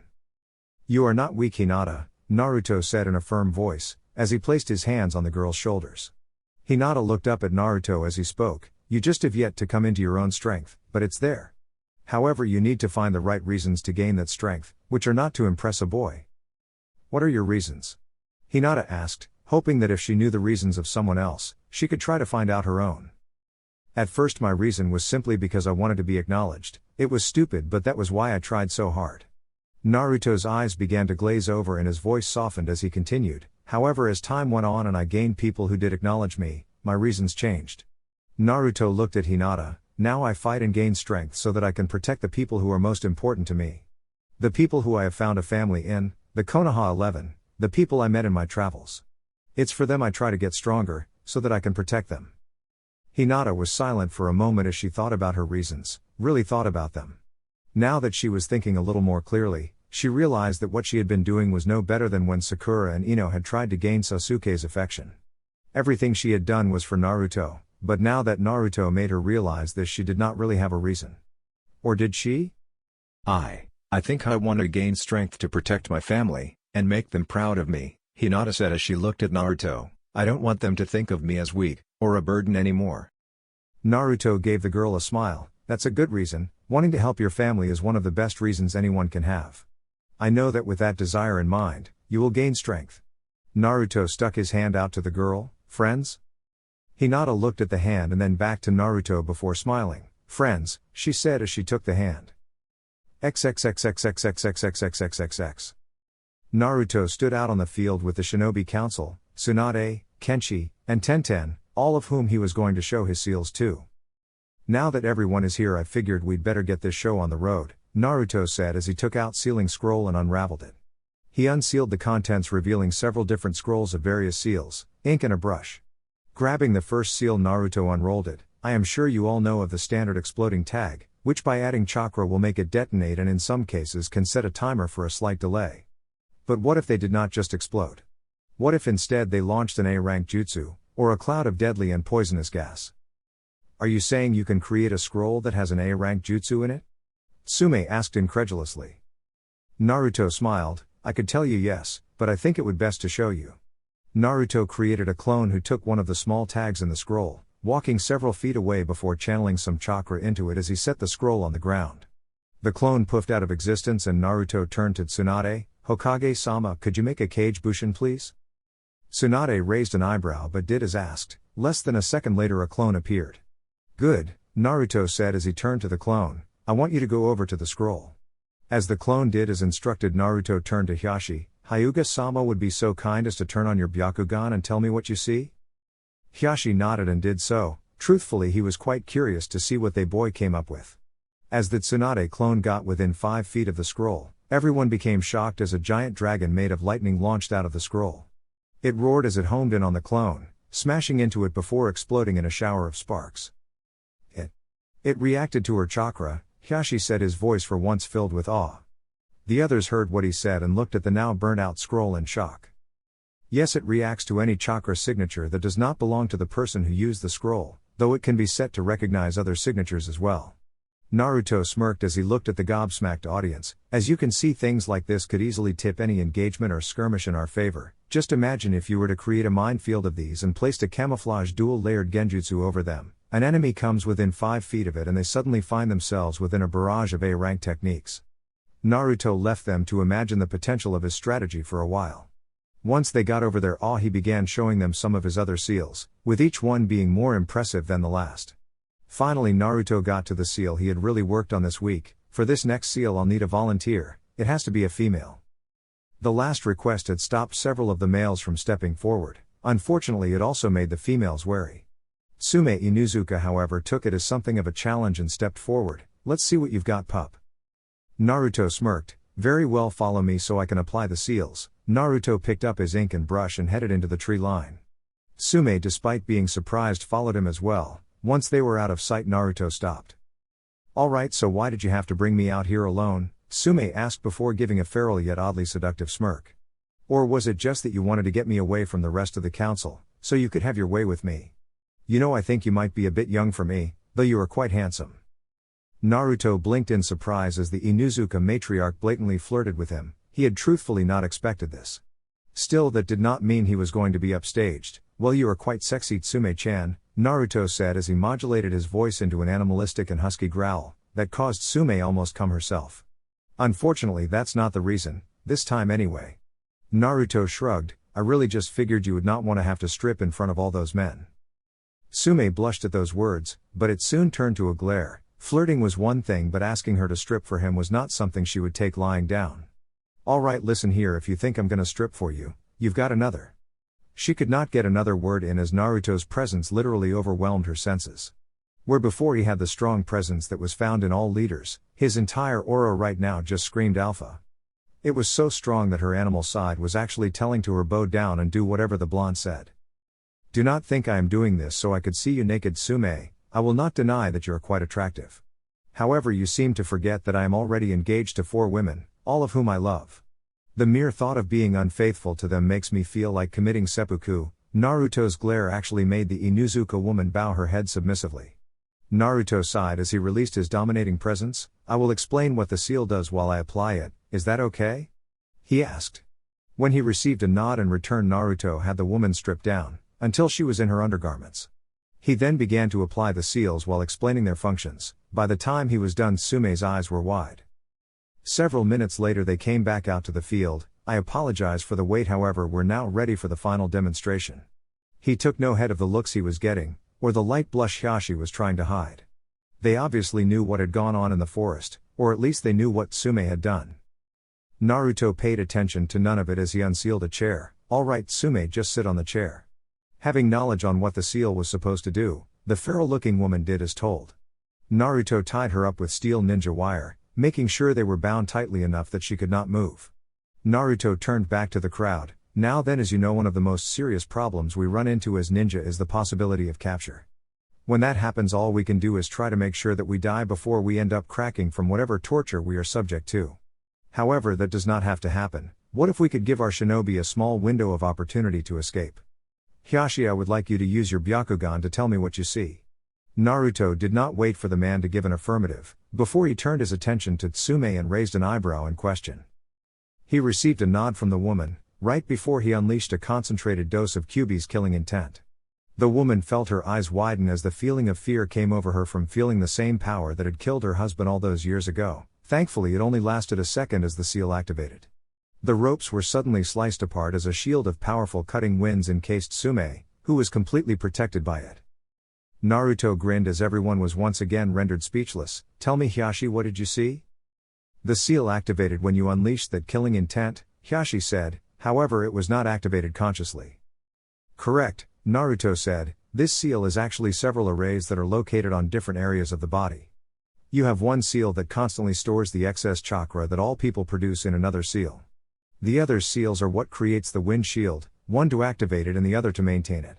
It activates subconsciously when the body is feeling any sort of negative stimuli, whether that be fear or something else. This means that even if someone has their chakra sealed off, the seal can still be activated because it is not dependent on one's ability to use chakra. Because it's based on the body's reaction to their emotions, Tsunade said in shock. What Naruto had just created was not only a complex seal, but something that also required a thorough understanding the human body and human psyche. To come up with something like that is amazing. Naruto smirked, that's not all, now I need a volunteer. This one has to be male. When no one stepped forward, Naruto sighed. Very well, since no one is stepping forward, Shikaku, Naruto chose with a grin. You are going to help finish my demonstration. Shikaku blinked in surprise before muttering a troublesome and walking up, so what do I need to do? Naruto turned to Tsume as the wind shield dissipated, are you ready for the second stage? Yeah, Tsume said, though she still felt a little skittish from feeling Kyuubi's killing intent. Still getting a little scared was well worth the knowledge that they could save the lives of their ninja with this. Especially what the second demonstration was going to do. Naruto turned to Shikaku and gave him a mischievous grin, what you will have to do is try to touch Tsume's vaginal region. There were several seconds of pure silence. What? Tsunade and Tenten yelled in unison. Naruto turned to the two, you heard me, this is necessary to show what the other seal does. The two glared at him before Tsunade spoke, listen here Gaki, I don't care if. Hokage-sama, I have already been told this was going to be required, and have given my permission to allow this demonstration done on me, Tsume interrupted her. Tsunade looked at the Inuzuka matriarch in shock, but. Don't worry, the pup explained to me what was going to happen, Tsume said. Tsunade sighed, well alright if you're okay with it. Naruto nodded, now Shikaku if you would. Do I have to? The lazy clan head asked, if his wife found out about this she would have his head. Yes, Naruto said, this is quite possibly the most important part of today's demonstration. That got several raised eyebrows, the clan heads wondering what could be this important. Shikaku sighed as he began to mumble about getting in trouble with his troublesome wife for this. Walking up to Tsume, he reached down towards her crotch. That was when Naruto activated a seal on a scroll he had taken out that launched false pheromones into the air, simulating the lust most bandits and low lifes released when about to rape a woman. Before Shikaku's hand got 3 inches, it was shocked with a burst of lightning. Damn! That hurt. Troublesome. Shikaku tried to rant, but was too lazy to do as he shook his hand. Naruto looked over to the again shocked crowd, what do you think just happened? For a moment everyone was silent until Tsunade spoke up, you used that odd smell which activated the seal that shocked Shikaku-san? More or less, Naruto answered with a shrug, I have destroyed enough bandit camps that I was able to reproduce the pheromones they release when raping a victim through chemistry. When I released those pheromones, Tsume recognized them and her body reacted instinctively to them. It also reacts to emotions, but since we know that Tsume is not afraid of being raped in her own village, I did it this way. Now that was also a powered down version of the seal. Had it been at full strength, that shock would have made Shikaku-san's hand useless. Incredible, Tenten spoke, that's an anti-rape seal you just designed, right? Naruto nodded, yes, the seal was something I thought of to help decrease kunoichi rape statistics. Every kunoichi fears being raped, when their body responds to that fear the seal activates and whoever was about to touch them now has a useless hand, same could be said if they used other more intimate parts. Now combine that with the escape seal, which can also be used on a male, and we now have a way to give our ninja a better chance at escaping physical harm and traumatizing experiences. How long does the seal last? Asked Inoiki. It depends on how much chakra is stored in the storage seal, Naruto replied, it can hold up to an A-rank jutsu, so theoretically it can last for up to an hour, the anti-rape seal likewise enough power for 10 shocks. However, the escape seal has a weakness, when used you become susceptible to fire. Still, it is a better chance to escape than what they first had, Shikaku said with the others nodding in agreement. Naruto smiled as he turned to Tsume, are you okay Tsume? Naruto asked, seeing that she was a little wobbly. Of course pup, Tsume said, though the two experiences were not quite pleasant. Still, knowing this could ninja, especially kunoichis, made this well worth it. After some questions behind the mechanics of the seals, Tsunade decided it was time to wrap things up. I think we have seen more than enough to say you passed the initiation test, Tsunade said. 2 days from now we will hold the public announcement of your heritage and clan head status. Naruto nodded, cool, now I think I'm gonna hit the shower and then hit the sack. Tsunade shook her head as Naruto walked off, before leaving with the rest of the clan heads who were speaking excitedly about the new seals.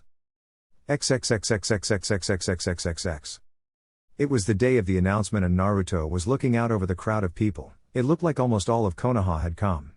He was standing in between Sume and Hiyashi as had become custom, while Tsunade stood in front of them on the ledge where speeches were made. It was not long before Tsunade held up her hands to silence the crowd, as she began her speech. People of Konoha, I am here today to introduce, or perhaps I should say reintroduce a man whom I am sure you all know. There was a slight rumble through the crowd, as began to wonder who Tsunade was talking about. This young man has just gotten back from a training trip with my teammate, Jiraiya of the Sennin. I am sure by now you all know who I am talking about. I would like to introduce to you the new clan head of the Uzumaki Namikaze clan, Naruto Uzumaki Namikaze. Naruto smiled as Tsunade said that. It had been one of their agreements. He had refused to give up his mother's name, not just because he had been an Uzumaki for so long, but also because he wanted to honor both his parents. His smile turned into a smirk as he flicked one of his Hiraishin kunai next to Tsunade, before appearing right next to her in a yellow flash. Resisting the urge to grin at the shocked gasps from the crowd at seeing the feared technique in use, Naruto raised his hand. I would like to thank all of you for coming today. I, Naruto Uzumaki Namikaze, vow that as the Uzumaki Namikaze clan head, I will do all that is within my power to protect the great tree that is Konoha. A roar swept through the crowd as the people cheered for him, praising his name and clapping enthusiastically. Naruto let them do that, knowing that what he had to say next would not make him very popular with some of the people here. Before we leave in celebration today, I would like to inform all of you of something important. Many people began to whisper, wondering what he could possibly tell them. Even Tsunade was looking at him oddly, since they had not done anything like this in the rehearsal. Naruto merely gave the woman a reassuring smile before he continued. A little over 16 years ago, a great beast known as the Kyubi no Kitsune attacked our village. Many people died in an effort to stop its rampage. And just when all hope seemed lost, my father, the Yondaime Hokage, defeated the demon.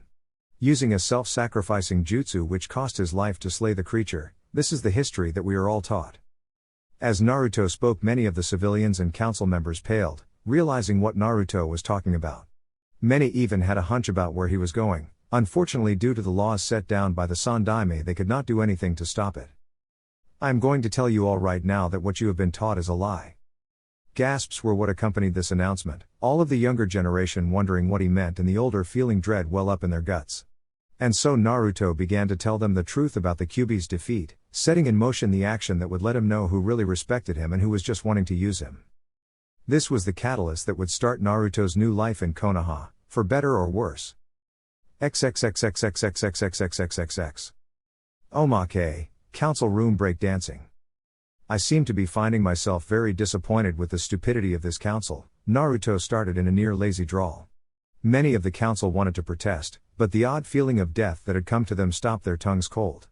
Meanwhile, Naruto continued on, headless to their problems. After the number of times I had protected Konoha, I would have thought you would have all realized by now that I am not the Kyubi. I am no more the Kyubi than a sealing scroll is the kunai that's been sealed into it. However, if I was the Kyubi, then don't you think that provoking me as you have for the first 12 years of my life was the best choice? If I really was the Kyubi, then all of you would be dead by now for what you put me through. He paused here as he made his way to the center of the chamber, with no one knowing what he would do next. What he did was the last thing they expected. Everybody dance now. As odd disco music sounded in the council room, Naruto struck a pose. One hand pointed into the air, while the other was on his hips. Everybody dance now. Soon enough, Naruto was dancing in the council chambers, with everyone else looking like their eyes were going to fall out of their heads. Everybody dance now. Naruto got on the ground and began to do the worm, moving away from the council and heading for the door. When he got there, the Anbu guarding it were so shocked that all they could do was open it as Naruto wormed his way out. Everybody dance now. When Naruto was gone and the music ended, everyone only had one thought in mind. What the fuck? Chapter 10, The Kaima. As the sunlight began to shine through the opulent bedroom, one Naruto Uzumaki Namikaze began to stir. The first thing he noticed as he woke up was the weight that was on his chest, as well as the fact that it was breathing. Looking down, Naruto's lips curved upwards in a content smile, as he gazed at the still sleeping form of Koyuki Kazahana, who was nuzzling into his chest. He continued to lay there for a good while as he ran his hands through the woman's hair, while admiring her nude form. A part of him could not believe just how lucky he had truly become within the recent years, to have not just one, but 4 beautiful women with whom he could share his love and happiness with. He knew that without them he would never be even half of the man he was today. Naru-kun. Naruto held in a snicker as Koyuki mumbled out his name, her face trying to burrow its way into his muscular chest. One of her hands came up and began to subconsciously message the left side of his chest. Naruto looked at the hand and noticed it was the one with the ring he had given her. Like the other rings he had given to the women in his life, this one was very similar, and yet looked fundamentally different in order to reflect Koyuki's personality. Like the others, it had all of the seals he had come up with, but it also had an additional seal that could allow her to actually use the Shinsei Henge in case she needed to hide her appearance. It worked the same way Naruto's anti-rape and escape seal worked, by storing the excess chakra that all humans and animals produce and releasing it when someone is feeling high levels of negative emotions. This also had an added seal to change her appearance into one of the people she knew from memory. She could also activate it on her own, since Naruto had shown her how to use chakra. Though she only had a civilian's amount, so it was only enough to activate the seals in the ring, but he hoped she would not actually need it. As for the ring itself, the band was made out of white silver with alternating flower and snowflake motifs running around it. In the center of the ring was a zultanite gemstone, a jewel which would change color depending on the environment. The jewel itself was cut in the shape of the Haru no Kuni national flower, with 9 tails surrounding it in a protective fashion. On either side of the gem was a diamond, one cut in a blooming flower and the other in a snowflake. He had given it to her on the day he had come over to celebrate the 1-year anniversary of Koyuki's ascension to daimyo and the land's freedom of her uncle Dodu. After a while Naruto gently rolled them over and extracted himself from her from last night's activities. He brushed some hair out of the beautiful daimyo's face, before leaning down and kissing her cheek.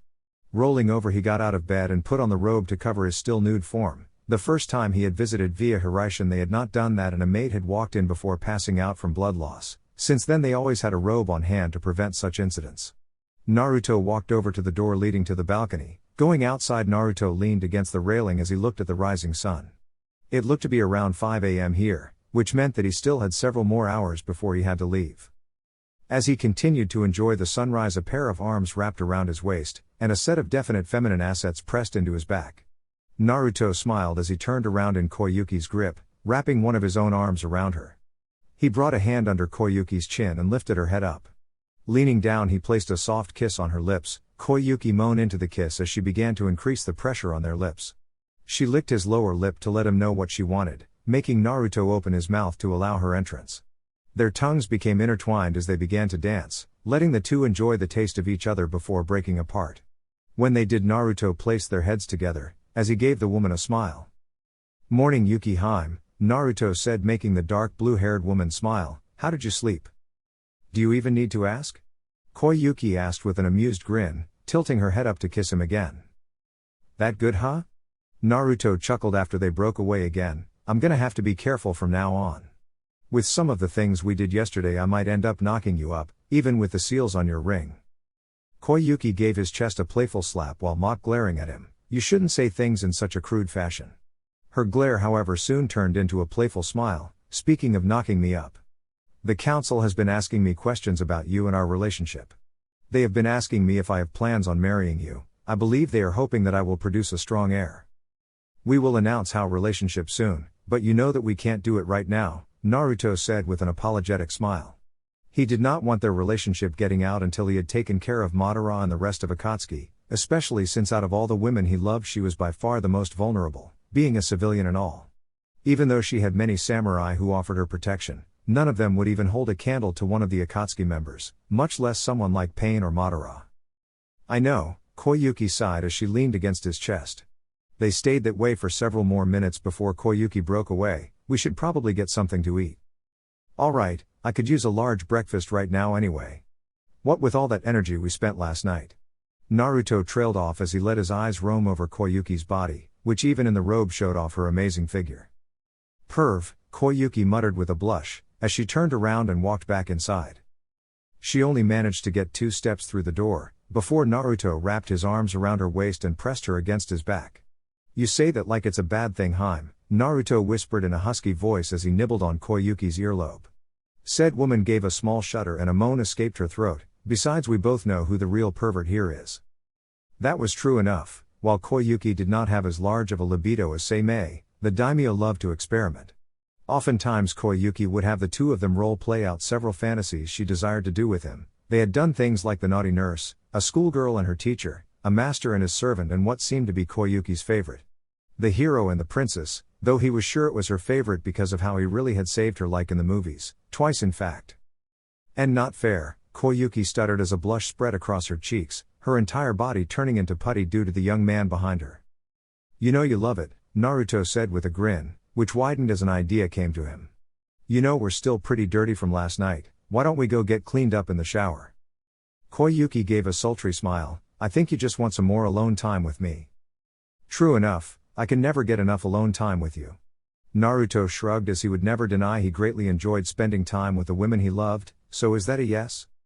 His answer was when Koyuki spun around in his arms, stripped herself in him, before jumping on him and claiming his mouth with hers in a hungry kiss. Naruto grinned as he caught her by the butt, squeezing her cheeks to earn a low moan from the woman. She wrapped her legs around Naruto's waist as the blonde made his way to the shower. Breakfast could wait until they were done. XXXXXXXXXXXXX. Tsunade sighed as she sat back in her chair, having finally finished the paperwork, which had been nearly triple what it should be thanks to a certain blonde. She would have never expected Naruto to have done something so daring as to tell everyone about his Jinchuriki status, and risk the possibility of having everyone hate him for holding it. However, she could also not deny the effect it had on the younger generation, which as soon as Naruto left had turned angry eyes on their parents. Now they were questioning the older generation, not only for keeping something like this from them but for the way they had treated the blonde. Everyone knew just how badly Naruto had been treated during his childhood to some extent, since most parents had told their children to stay away from him during that time, claiming that he was nothing but trouble. The way children had their parents keep them away from Naruto, treating him like he was the plague, had not been missed by the kids. It was not until Tsunade had revealed Naruto's heritage that the older generation had changed, going from hating his guts to praising him as the last Namikaze. Unfortunately for them, because they did that, they were unable to take it back after Naruto had revealed his status, unless they wanted to seem like liars in front of their children. Which they were already dangerously close to being seen as. The busty blonde Hokage shook her head of the thoughts. She had just finished the paperwork his speech had caused and did not want to think about it anymore. Instead, she opened her drawer and reached under her desk. She always kept a bottle of sake hidden under there for whenever she needed a drink, and right now, she needed a drink. She had to hold in a growl, however, when she found the drawer empty. No doubt Shizune had been in here recently and had taken the liberty of removing her sake. The blonde's shoulders slumped a bit at the thought of not getting her drink. Sighing, she decided to instead put her head on the table to get some sleep. Or at least she would have had a blast of lightning not appeared in the center of her room, scaring the living daylights out of her. "Good morning, Ba-chan." Naruto chirped in a sing-song voice, only to duck under a chair that was thrown his way. He looked behind him when he heard a crash, and saw that the chair had smashed through the door. "Now that wasn't very nice," Naruto said with a grin as he sat down in one of the chairs in front of the Hokage's desk. "What did that door ever do to you?" Tsunade groaned. "It's too early for this gaki.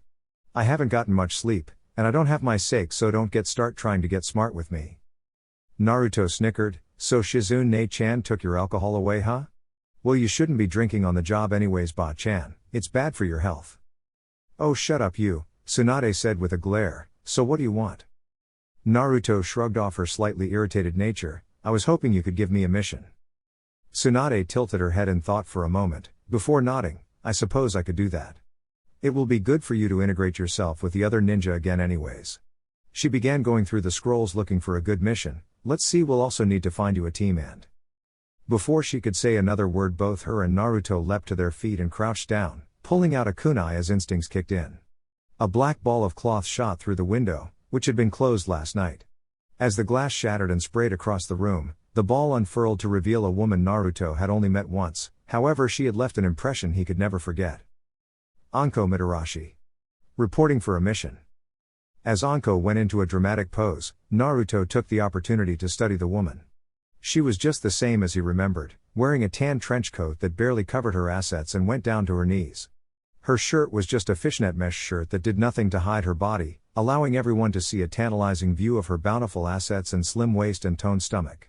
Last and most definitely least was the short orange miniskirt that barely covered her feminine parts. Naruto was sure that ran some kind of offense for indecent exposure, though most people were probably too afraid to tell her that.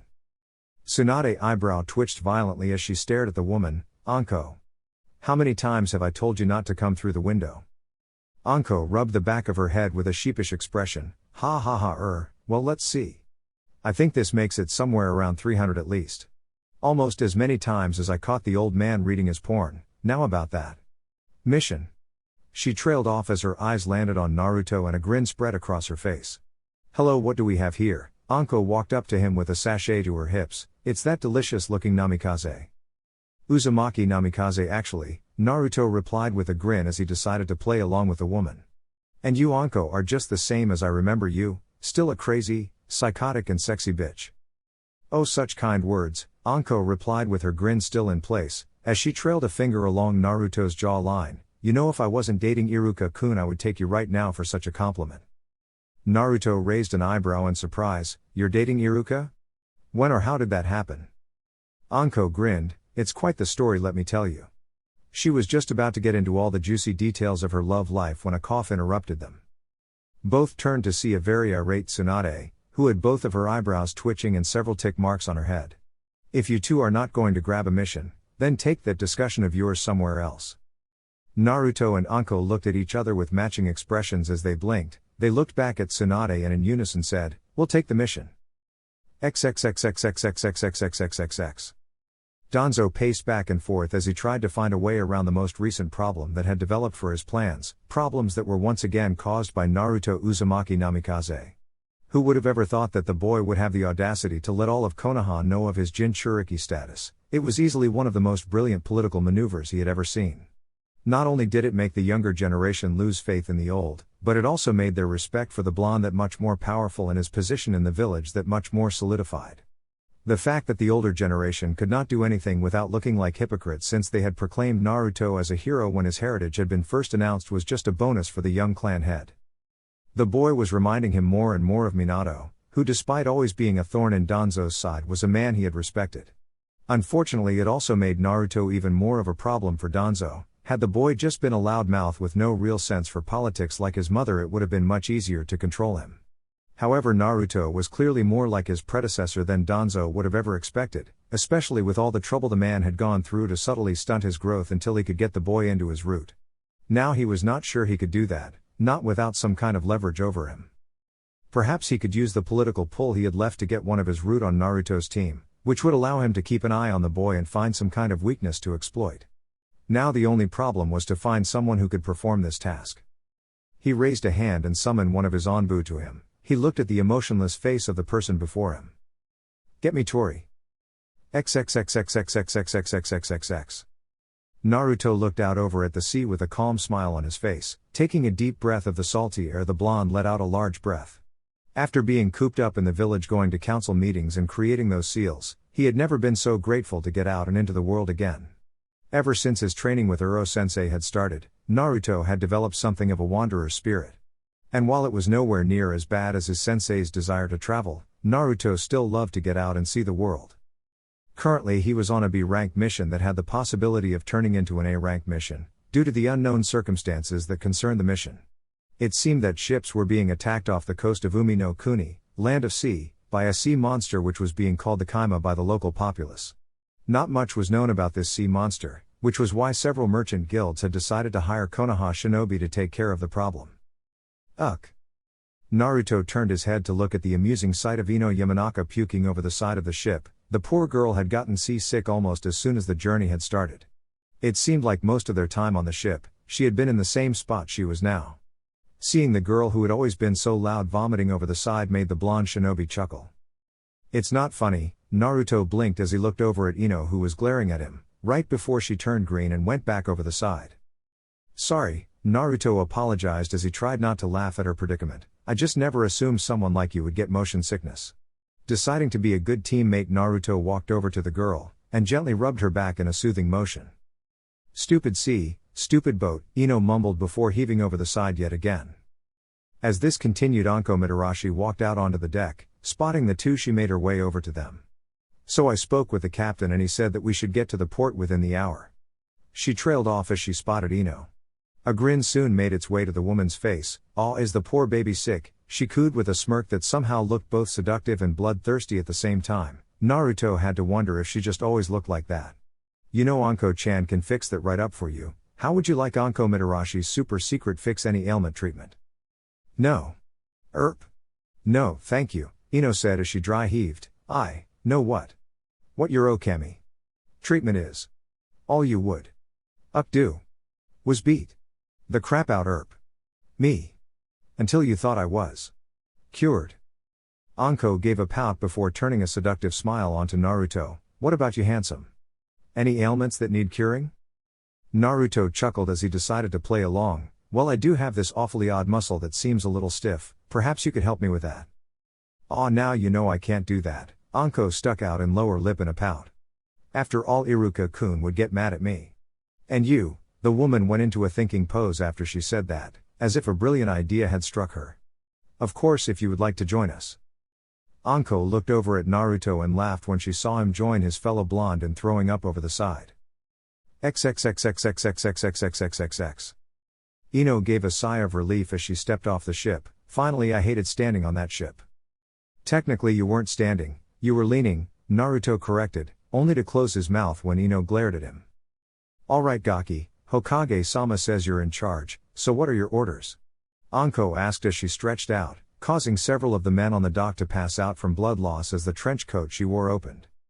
You know I'm your superior in this mission, Anko, do you really think calling me Gaki is the best idea? Asked Naruto with a mock annoyed tone. Anko smirked at him, this coming from the man who calls the Hokage, Ba-chan. Touché, Naruto said with a grin. He was just about to speak when he spotted something out of the corner of his eye. There was a young woman who looked to be about 2 or 3 years older than he was. She had an average height of around 5 feet 5 inches, with shoulder-length black hair and 2 bangs that were tied at the bottom and framed her face. She was wearing a faded blue sleeveless overshirt that looked several sizes too big for her, and went down past her knees. It was held near her waist by a white piece of cloth that she wrapped around her several times. Her shorts were a dull brown, which were fairly baggy that covered to her calves, and she was walking barefoot. There were also several bandages covering her around her forehead, left cheek, neck, her right forearm, all of her left arm and her right leg. Naruto noticed that if it were not for her dirty appearance she would be quite beautiful, however it was not this that had gotten his attention. It was the look she had in her eyes. They held a sense of hopelessness that he knew very well. The same look he had when he was younger, and suffering under the abuse and loneliness he had gotten from his village. But it was even more than that, since he also took notice of the way people glared at her and the whispers they spoke. They seemed to go out of their way to avoid her and looked at her with utter hatred and fear, like she was some kind of monster or plague. It reminded him a lot of his own past, and was enough to make his blood boil. Watch where you're going, you freak. Naruto's eyes hardened as he saw some teenager purposely bump into her, knocking her bag out of her hand and spilling its contents. Naruto resisted the urge to shove a Rasen shuriken up the boy's ass. Instead he walked over to the young woman. Kneeling down he began to help her put her groceries back into the bag, making sure nothing was broken and would fit well. The woman looked at him for a second. When Naruto looked up at her he saw a brief flicker of emotion before it left. When all of her groceries were back in the bag, the woman stood up and left. How rude, Ino huffed as she and the other 2 Konoha ninja walked up to him. She didn't even say thank you. Naruto ignored the platinum blonde as he looked over at Anko. Did you see it? Yeah. Anko trailed off as she rubbed her neck where the curse seal was. She had that hopeless look in her eyes. Naruto nodded as he chose to ignore her holding the curse seal for now. Shino, did you put a bug on her? Of course, Namikaze-san, Shino replied. Just Naruto, Shino, I dislike titles, Naruto said as he came up with a plan. Alright Shino, I want you to follow that girl. Don't make your presence known, just tell me where she goes and what she does. When he received a nod he turned to Ino. I want you to use your mind jutsu to discreetly gather information from the villagers. Anything you can find about the Kaima and that girl will be useful. Naruto then turned to Anko. And I want you to question the sailors on what they know about the Kaima, make sure you're discreet. And when you say discreet, what do you mean exactly? Anko asked with a sly grin. I want them perfectly capable of walking, Naruto said, causing Anko to pout. What will you be doing, Naruto-san? Asked Shino. Jiraiya has a contact located here, so I'm going to speak with that person and see what they know. Naruto answered, receiving a nod from Shino. He ordered the 3 to start moving. In the meantime he would see what he could find out about this Kaima as well. XXXXXXXXXXXX. Tsunade slumped in her seat as her eyes stared at the information she had just received. Her eyes were able to see read the information, but her mind seemed to be incapable of computing it. As she slowly began to think coherently, her mind began to stray again as guilt took over. Many thoughts and questions ran through her head. A part of her wondered if this was Kami's way of playing some kind of cruel joke, or perhaps just her bad luck with gambling at work. Whatever the case, what she had just found out was almost enough to make her want to run away from Konoha again out of shame, especially since it meant she had done something that to her was unforgivable. A part of her wondered if Jiraiya knew. If he did, then the pervert would get the most serious beating of his life, worse than when he had caught him peeking on her in the hot springs. Yet at the same time she knew that logically he could not know. However, this only compounded on her guilt. She grit her teeth as she wiped away a few tears from her eyes. She could not face this right now. She would deal with it later. Hopefully several years later. XXXXXXXXXXXX. Naruto stared out of the window in his room as he reviewed the information he had received from the members of his team. Most of what he found out would seem useless to a lot of people, but for those who not only went by the old adage of look underneath the underneath but also took that and looked underneath several more times, the information he had received was more than enough to put most of the pieces together. The first piece of information he had was about the girl, whose name he had found out was Isaribi. Ino had gone through the memories of several of the people here, and found out some useful information about the girl. The first one being that a lot of people hated her in the same way he had been hated in Konoha. Its apparent cause was the irrational hate and fear most humans had of the unknown. Ino had discovered that Isaribi along with nearly 40 other children had all one day disappeared, vanished with not even a trace of them being found.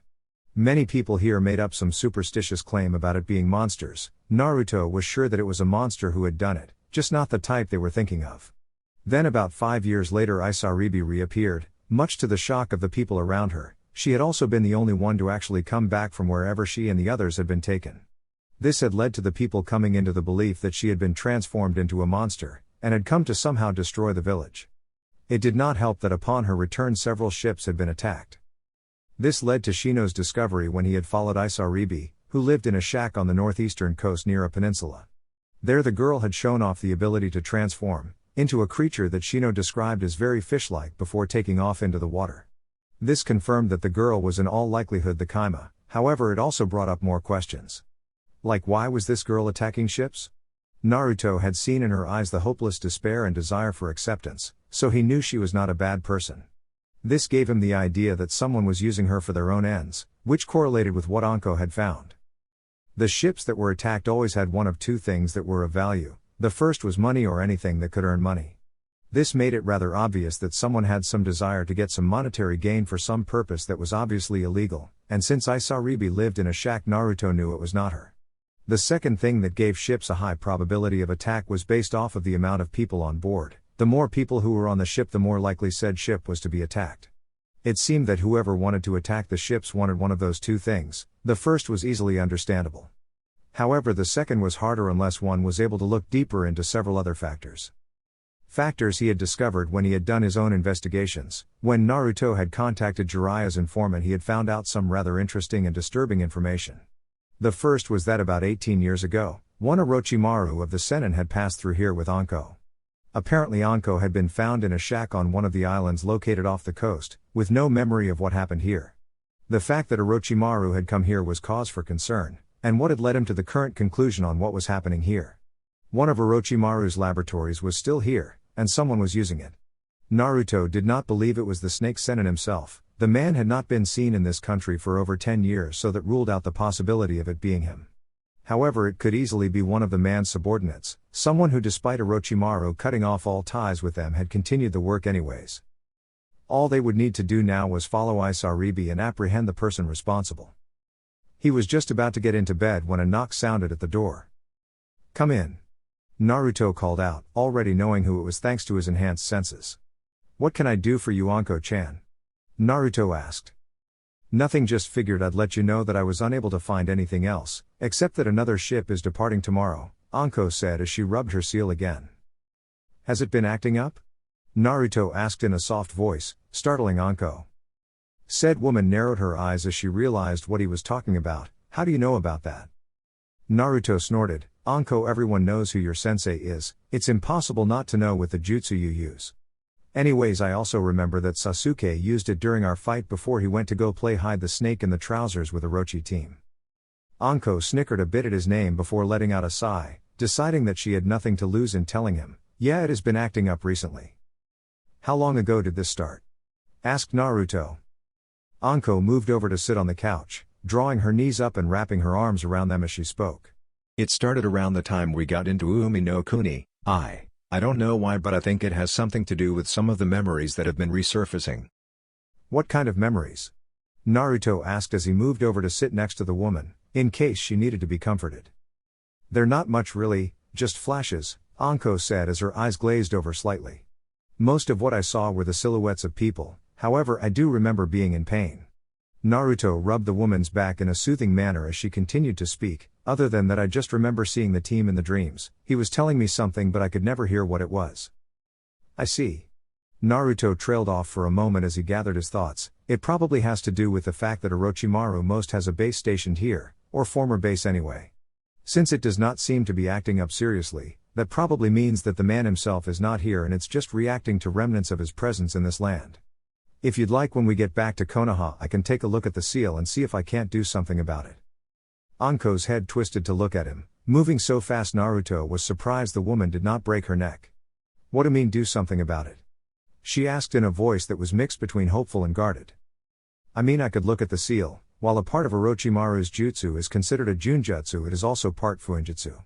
That means that there may be a way to get rid of the seal, or at the very least counter its effects so that it seems negligible, Naruto explained. So you can get rid of the team seal? Anko asked as she brought her hand back to her curse mark. She had always hated this thing, and not just because of how it acted up sometimes. She had always felt tainted by it, like Orochimaru still owned her because of it. To be honest, I'm not 100% sure, Naruto said with a shrug. However, I am positive that if given enough time I can work something out. I know I can at least make a better seal than the one you have. Naruto was silent for a moment before sitting up and stretching. Anyways, it's getting pretty late. We should get some rest since we've got a long day ahead of us tomorrow. Naruto moved over to his bed. Good night, Anko. Anko stood up. Good night, Gaki, and thanks. Anko walked out of Naruto's room and moved into her own. Lying down on the bed, she let sleep claim her. XXXXXXXXXXXX. The next morning the four had gotten up bright and early, and had made their way over to the shack where Isaribi lived.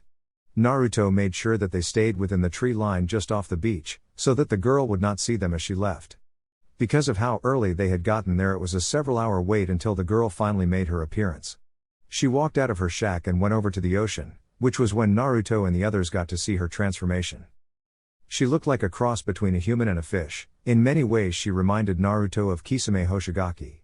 She had light blue scales all over her body, which Naruto saw had spread out from her bandaged areas. Her ears looked like small fins, they had small spikes at the end and looked webbed. Likewise her hands and feet had the same webbed look. Her hair was like a giant fin that spread back, looking similar to hair but scaly and webbed. She looked every part the sea monster, with the sole exception of her eyes. Once the girl jumped into the water, Naruto and his team shot off, following the girl. Naruto using his advanced senses and water affinity to feel the current the girl was making while she swam, allowing him to track her to a string of islands. Eventually they got to one of the islands and the blonde shinobi could no longer pick up the currents. He assumed she had gone through an underwater entrance of some kind. He turned to his team to give out orders. Alright, we'll be splitting into two groups, Naruto began as he looked at them. Shino and I will make one group, while Anko and Ino will form another. Be sure to keep your headsets on and inform the others when you find the entrance. Do not try and enter yourselves. Chances are high that this place will have a lot of traps, so it would be better to do this as a group. Anko and the others nodded as they adjusted their headsets. Knowing the team, I would not be surprised if this place had loads of traps. The snake mistress looked at Ino. Come on girlie, let's head out. As the two females left going around the eastern side of the island, Naruto and Shino headed around the western side, moving at a slow pace. Shino was in the front, sending bugs ahead of them to make sure there were no traps or shinobi waiting for them. For a while neither shinobi spoke, preferring to keep their senses on alert and their thoughts focused on their mission. After several minutes Shino perked up. Naruto-san, my bugs have located an entrance on the northern side of the island, Shino said. It is several meters inland. Naruto nodded his thanks as he thumbed his headset. Girls, Shino's bugs have found the entrance. It's on the northern side. If you get there before us, be sure to wait. Over. Gotcha, came the somewhat statusy voice of Anko. We're almost there, so we'll wait for you. Over. Naruto turned off the headset and the two continued on their way. Eventually they reached the northern side where Anko and Ino were waiting for them. The three made their way inland, and moved up to the door. Said door was large, at least 15 tall and 10 wide. It looked like it was made out of some kind of composite-grade steel, and was most likely very thick, at least a foot if Naruto's estimation was correct. There was also no handle, but Naruto did notice what looked to be grates on the bottom, meaning that the door lifted up, rather than swung open. From what he could see, there were no trap seals of any kind, but that did not really mean anything. Especially since he noticed that there was a camera currently focused on the group. Anko gave the camera a wave as she tossed it a cheeky grin. So how are we gonna bust this thing down? Naruto frowned as he thought the same thing. He had several techniques that might work. Deciding quickly, he came up with the one that sounded the best to use right now. I want you three to stand back by the beach, Naruto ordered. The other three looked at him for a moment, before shrugging and moving back. When they did, Naruto formed a single reinforced cage bushin and had it hold out its hand, making it form a perfect Rasengan within it. When it did, Naruto began to infuse the spinning sphere of destruction with his wind element, further increasing its power. He had yet to really master this jutsu, as he wanted that being to find a way to throw the jutsu. However, he had come up with an alternative for the moment, if the need to use it ever arose. By using a clone, Naruto could have it use the jutsu, while he just stood back. Of course, there was a small weakness in this. Since the clone did not have as much chakra as he did, it would not be anywhere near as powerful as the original's attack. About half power would be there all told, still it should be more than enough for the door. A bell-like screech soon filled the air as the Rasengan suddenly turned pure white, and the wind began to pick up around it. 4 wind blades formed around the white sphere, spinning rapidly and making the entire jutsu look like a large Fuma shuriken. As the wind began to pick up even more, Naruto's Haori was whipped around wildly. The other 3 ninja looked at the jutsu in shock, having never seen such a powerful and deadly-looking jutsu. The Rasengan was of course well known to everyone, but what they were seeing was utterly ridiculous. When Naruto finished pumping his element into the technique, he stepped back, moving over to where Anko and the others were. Once he reached them, he gave his clone the mental command to go, which it did as it launched itself off the ground on a one-way collision course with the door. Once the clone reached the door, it thrust out his hand, connecting with the door and causing an immediate reaction. Boom! Anko and the others were forced to close their eyes as the area with the door was suddenly engulfed in a large dome. Said dome was at least 20 in radius. Large amounts of debris and dust was kicked up, as violent winds threatened to throw the ninja out of the area. They were forced to apply chakra to their feet, while listening to the fierce winds howl. When it was over, the ninja who were with Naruto uncovered their eyes, and gaped at the sight. Not only was the door completely gone, but so was everything else within a 20-foot radius. A large and perfectly round crater was where the door stood, with the side of the mountain even being round where the attack had hit. As Naruto walked up to survey the damage, the other 3 simply followed dumbly as they tried to figure out what had happened. What the fuck was that? Anko said as she finally found her mind rebooting from the shock. Naruto, who had been looking over the damage, looked back and shrugged. That was the complete form of the Rasengan, Naruto said. Complete form? Questioned Ino. Naruto nodded. It was only known to a few people, but the Rasengan is an incomplete jutsu. When my father first made it, he had wanted to add his elemental affinity to it, combining the ultimate shape manipulation with the ultimate attack chakra. Naruto made a sweeping gesture. That is what this was. I call it Fuuten, Rasen Shuriken. Anko gaped at the boy for a minute before speaking. That's got to be the most overpowered jutsu I've ever fucking seen. The amount of power a normal Rasengan does on its own is enough to cause some serious damage, but adding your element to it. Naruto shrugged. This wasn't even half of the power behind the actual jutsu. With that said, Naruto walked into the building, not even waiting for the other 3 gobsmacked Konoha ninja were following. Anko, Ino and Shino looked at each other, before moving quickly to catch up to Naruto. XXXXXXXXXXXX. You stupid girl. Isaribi fell to the ground as the scientist known as Amachi smacked her. Having grown used to it over the years, she merely got back up. How could you let those pesky ninja follow you? Amachi screeched in an angry voice. Amachi was a very short man, standing at about 5 feet 3 inches in height. He was wearing brown pants, a grown shirt and white laboratory coat. He had beady-looking black eyes, and the top of his head was bald with only a little hair around the sides. Altogether he looked like your stereotypical mad scientist. I did not let them follow me, Isaribi said. I didn't see them near me and had only met them once in the city. I don't want to hear any of your excuses, Amachi yelled at her, before moving over to a computer terminal. Now I've got to deal with these insects, he mumbled as he typed in keys. Can you handle them? He asked seemingly to thin air. Of course, a voice answered as a figure stepped out of the shadows. He was wearing purple clothing, sunglasses and a bandana covering his face. Amachi then turned back to Isaribi. Come on you stupid girl, we have to go catch a ship. And don't mess up this time, if you do I will never give you the cure to turn you back to normal. Isaribi followed the man, with a single tear falling down her cheek. XXXXXXXXXXXXX. Naruto frowned as he, Anko, Ino and Shino walked along the hallway, moving slowly just in case there were several traps along the way. The hallway was exactly as he had expected something belonging to Orochimaru to look like. The place was dank, dark and wet. The walls had cracks running along them, and the entire place looked completely run down. However, there was something that had been bothering the blonde shinobi since they had entered. Not once had they run into any traps. Given who this base had once belonged to and the fact that it was still occupied, Naruto would have expected some traps or enemy shinobi at least. Yet so far nothing had happened to them, which made Naruto assume that there would be an even more dangerous trap waiting for them at the end. Man, this place is so creepy, Ino said with a shiver. Naruto resisted the urge to roll his eyes. What did you expect from a place like this? Bright colors on the walls, and cute fluffy bunnies. No, Ino said as she glared at the blonde, I'm just making a comment. Yamanaka-san, you may want to keep your voice down, Shino said, as we are in enemy territory it would be unwise to speak so loudly. Ino huffed but remained quiet, as they continued to walk. They eventually reached the end of the hallway, and found out that their path was blocked by yet another door. This one was the exact same as the one outside. After checking the door to make sure there were no traps, Naruto tried to figure out which jutsu to use to get past.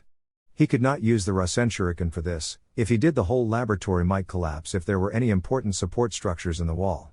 Making a decision, Naruto unsealed Susanoo and got into a Batujutsu stance, with his knees spread slightly apart and bent. Taking a deep breath, Naruto unsheathed the blade and made several slashes. All the other three ninja could see were flashes of light. When finished, Naruto sheathed his blade with a resounding click. The door then fell into 16 even cuts. Naruto looked back at his companions, to see them gaping at him as he resealed his sword. The wonders of wind chakra, Naruto said in answer to the obvious question of how he had cut the door down. Wait, Ino said as her mind kicked back in, if you could have done this, why didn't you do that with the other door? Naruto blinked for a moment. That's a good question. He shrugged. To be honest, I didn't even think about doing things this way until just now. With that said, Naruto walked in, ignoring the two face-faulting females, and the buzzing noise coming from Shino. Stepping into the room, Naruto let his enhanced vision scan the area. It was still too dark to see everything, but what he did see was not good. All around the room was what the blonde assumed was standard laboratory equipment. Several computers were located throughout the room. Monitors held above them, showing various sets of data on what looked to be the same experiments as Isaribi. The thing that Naruto noticed the most and got his blood boiling were the tubes that were behind the computers. Each tube was filled with some kind of liquid that was glowing a dark green color, as well as what Naruto knew was a human. Or at least what had been humans. Now they were beings that had been experimented on and twisted to the point that they were only recognizable as humans by the standard bipedal shape. Many of the creatures looked similar to Isaribi, with scales of varying colors, clawed and webbed hands and feet, fins running out of their backs, and on their forearms. Seeing something like this was enough to make Naruto sick, and judging by his companions' expressions they felt the same way. Spread out and look around, Naruto ordered as he shunted aside his anger. However, do not touch anything. We have no clue if any of these things have traps on them. As the other three took a look around, Naruto went over to one of the tubes. Looking at the creature inside, he could see that it looked the closest to Isaribi. Naruto looked at the monitor that had the information scrolling down. He could not understand half of what was on there but hoped that Tsunade could. Naruto placed a hand on one of the seals on his chest and channeled some chakra through it. There was a small puff of smoke and in his hand was a small rectangular device. It was a new form of technology that had not even reached the markets yet. He had gotten it from one of the scientists that Koyuki had working on producing different technologies, one of the many benefits to being secretly engaged with the beautiful daimyo. It was called a USB drive and worked by cracking, downloading and compiling knowledge found on computers such as this. Naruto had no clue how the thing actually worked. but he knew it was designed to easily download and access data, or transfer it to another computer. Plugging the device into one of the slots on the computer, the blonde watched as a bar appeared in the center of the screen and slowly filled up. "Whatcha doing, Gaki?" Naruto turned his head to see Anko looking over his shoulder. Turning back to the display monitor, he shrugged. "I'm downloading the data from this computer. This," Naruto pointed to his drive, "is some new technology I got when I was in Haru no Kuni, and is designed to download information so that I can look through it later. Hopefully we'll be able to find out something useful about whatever the hell the person working here was trying to achieve, maybe even some information on Orochi team." "So you got that in Haru, huh?" Anko asked with something of a lecherous grin. "Was this before or after you made that porno with the daimyo? You know, I've got to hand it to you, Gaki, you've got some pretty big balls to do something like that. I've also got to thank you for all the material you gave me and Iruka-kun." "I really don't want to hear about your sexual life with my brother figure, Anko," Naruto said with a sigh. The device gave a soft chime to let Naruto know it was done. He unplugged it and turned to the others in the room. "Alright you guys, it's obvious whoever was here has left for the moment, so let's get out of here and plan our next move." Ino and Shino came over to them and they began to walk back towards the entrance. Before they could even get within 2 feet of the exit, the floor dropped out from under them. XXXXXXXXXXXX. Naruto groaned as he stood up. While the fall was not enough to kill any of them, it had still hurt quite a bit. He looked over at the others to see that unlike him, they had not been able to land on their feet. The blonde sighed as he walked over to Anko and kneeled down next to her. "Anko," Naruto said as he shook her awake. What happened?" Anko asked as she blinked her eyes open to see Naruto standing right above her. "Gah!" She rolled away, getting on her feet with a kunai in one hand and another on her chest. "Don't do that, Gaki. You nearly gave me a heart attack." Naruto snickered as he stood back up. "Sorry, I didn't think you would get so scared." "I wasn't scared," Anko protested, "just startled is all." "Right," Naruto drawled as he went over to help up Ino, who had just woken up. "You okay?" "Yeah, I mean I only have one of the worst headache ever, but I'm fine," the platinum blonde replied sarcastically.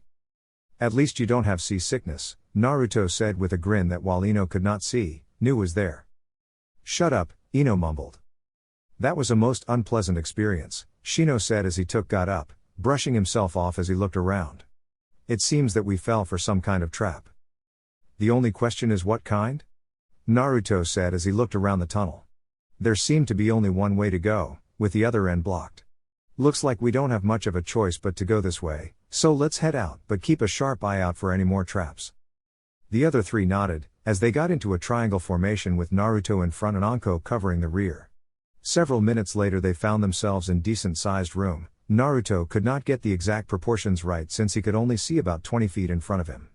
But judging from the way his chakra bounced off the walls when he flared it, he would have to say it was at least a 30 by 30 space. As they continued walking, both Naruto and Anko felt their instincts kick in. Grabbing one of the other two, they jumped out of the way just as several kunai were launched at them. "Your reaction times are quite impressive," a voice reverberated through the room. "Who are you? Show yourself?" Ino yelled out. "Now why would I do that?" Naruto frowned as he tried to locate the source of the voice. However, due to the acoustics of the room, it was bouncing around too much for him to find. He flared his chakra again and frowned when he could not detect a human shape aside from the three next to him. However, he could see a door on the other side. Someone would need to deal with whoever this was if they wanted to get to the door. "Shino?" Naruto whispered, "Can I leave this guy to you?" "Of course, Naruto-san," the Aburame heir replied. "You three may go on ahead while I take care of this." Naruto nodded and had the other two members of his squad follow him, as he made a dash towards the door. "Don't think it will be that easy to get away." Several kunai were launched at the retreating trio, however a swarm of bugs appeared behind them and stopped the attack. "Your opponent is me," Shino said in his monotone voice. "Very well, after I kill you I'll get them," the voice laughed, "that is if they don't get them first." Shino did not respond as he sent his bugs out. XXXXXXXXXXXXX. Naruto cursed as several traps activated, launching kunai at them as they ran. Without warning, Naruto picked up both Anko and Ino, before using one of his own original speed techniques to beat the traps. The jutsu was called Shunpo, Flash Step, and was designed to surprise an opponent. It was very similar to the Hiraishin. However, unlike the famed Thunder God, this technique was based off of pure speed. By using a combination of lightning and wind chakra, Naruto was able to move at speeds that could match the Hiraishin's teleportation. By creating a current of air in front of the user and channeling lightning chakra into the bottom of the feet, Naruto was able to skate across the surface in a burst of speed that left a yellow streak in its wake. He deposited the two surprised females on their feet, as he took a look around the room. This room was a large cylindrical room. Naruto could tell it was a fair bit bigger than the one they had left Shino in. The lighting, while still low, was enough for him to make out the door at the other end.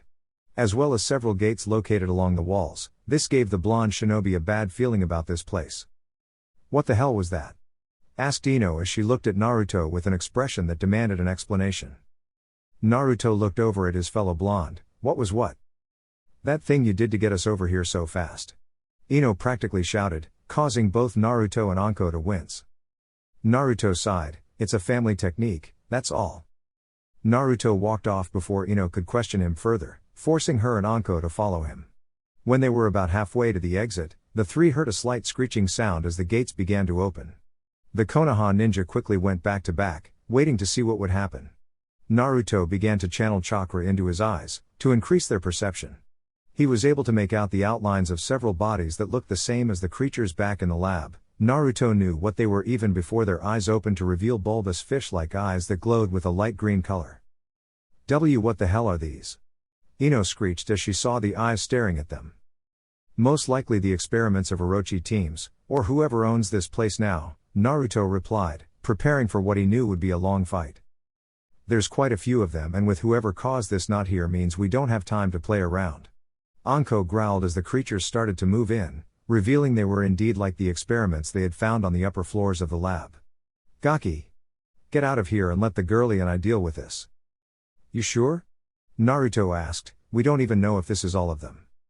"Yeah, we'll be fine," Anko said, though Naruto noticed that Ino looked like she wanted to disagree. "Fine, here catch." Naruto pulled something out of his pouch and tossed it to Anko. Said woman looked at it for a moment before her eyes widened. "If you need help, don't be afraid to call." With nothing left to say, Naruto shot off the ground in a burst of speed.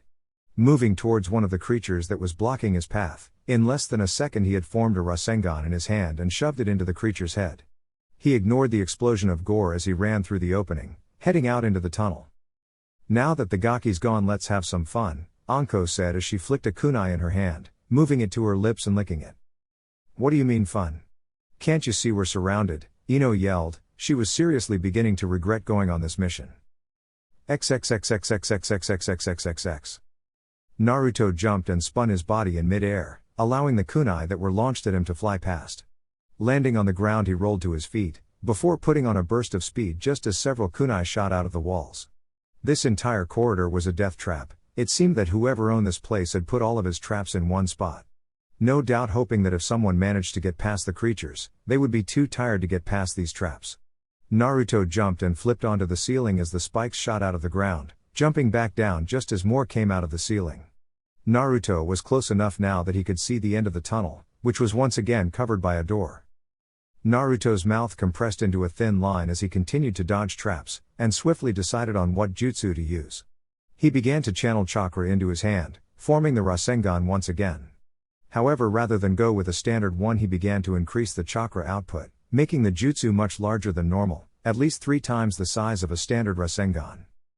Acting on instinct, Naruto formed a Kage Bushin behind him, who shot out his hands and launched a blast of wind at the blonde who had jumped into the air. Forming an air current in front of him, Naruto stuck out his hand, allowing the Udoma Rasengan to hit the door. Blowing the entire thing off its hinges and flying several feet away, hitting the water outside with a loud splash. Naruto sighed in relief as he got outside. Turning his head, he noticed that he was on another island entirely. It did not look like there was a way out, as all he could see was a large coral reef. Naruto walked onto the water and moved towards the farthest point. He soon dove down in the hopes of finding an exit. Luckily, it looked like there was one at the bottom of the reef. Swimming down to it, Naruto exited the area and swam back up. He got back on his feet as he stood above the water. As he looked around, he realized he did not have a clue on where to go to find whoever they were looking for. With a sigh, Naruto put on a burst of speed and decided to head back to port. XXXXXXXXXXXXX. Shino used his Kikai bugs to block the kunai that came his way. When the barrage ended, he sent them out to attack whoever threw them. Only to find that no one was there. right as another barrage of kunai came at him. This time, rather than use his bugs, Shino took out his own kunai and began to block and dodge the attacks. At the same time, he sent his bugs over to where the attack originated, only to frown as he once again came up with nothing. The Aburame heir knew there was no way this person could be fast enough to escape his bugs like this, which meant that all the places he was sending them to never had his enemy from the start. The logical conclusion to this meant that whoever his enemy was, had some way to activate the traps without actually being there. However, he was sure his enemy was still in this room. The man had been taunting him for a while now to try and make him lose his cool. Shino decided it was time to use a different approach. As he continued to dodge and block the kunai, the bug user called all of his Kikai back to him. Then Shino sent out his female Kikai beetles, ordering them to spread throughout the room in the hopes of finding the location of his attacker. For a few minutes they continued to search but found nothing. It was 17 minutes later that one of his Kikai began to emit the powerful pheromones that sent his male bugs into a frenzy. He soon let them loose, allowing them to swarm over to one area. A scream began to emit from that spot, as the bus found who Shino had been looking for and began to suck him dry. Shino did not even pay attention as his enemy dropped to the floor dead, instead choosing to head towards his companions had gone. XXXXXXXXXXX. Naruto stopped his run as his enhanced senses heard what sounded somewhat like explosions. Channeling chakra to his ears, Naruto tried to pick out the location of the noises. They seemed to be coming from the southwest. Looking over, Naruto channeled chakra into his eyes. When he did, he saw two transformed fish-like people attacking a ship. Naruto recognized one as Isaribi, who was actually just standing there. The other he did not know, but was going to go with the assumption that he was the scientist who made Isaribi what she was. Not wasting another minute, Naruto shot off towards the ship, leaving a crescent wave in his wake. XXXXXXXXXXXX. Amachi grinned as he shot another cannonball-sized water bullet at the ship, sending wood chips everywhere as he destroyed more of its hull. Who knew that this form would feel so exhilarating? He had never felt so powerful in his life, knowing that he was easily a god of the sea while in this form. He could do whatever he wanted, it was all so easy. Had he known this, the man would have started to use this form a long time ago, rather than just have that simpering little girl do this. Speaking of her, the bitch wasn't actually helping him. "Hey, you stupid girl, start doing your job and help me destroy this ship," Amachi yelled out. Isaribi looked at him and bit her lip. When are going to give me my cure? I've been doing this for 4 years now, and you still haven't given it to me. Cure? Amachi said with an incredulous expression, right before it turned to anger. He stopped what he was doing and swam over to Isaribi, before grabbing onto her throat and choking her. "You stupid girl, what makes you think I ever bothered to make a cure?" The man laughed as the girl's eyes widened. "I'm the one who made you what you are, why would I want to unmake you? Your only purpose was to do the job I gave you, until I collected enough data and then disposed of you. And since you're not doing your job and I feel I have enough data, I think I'll just get rid of you right now."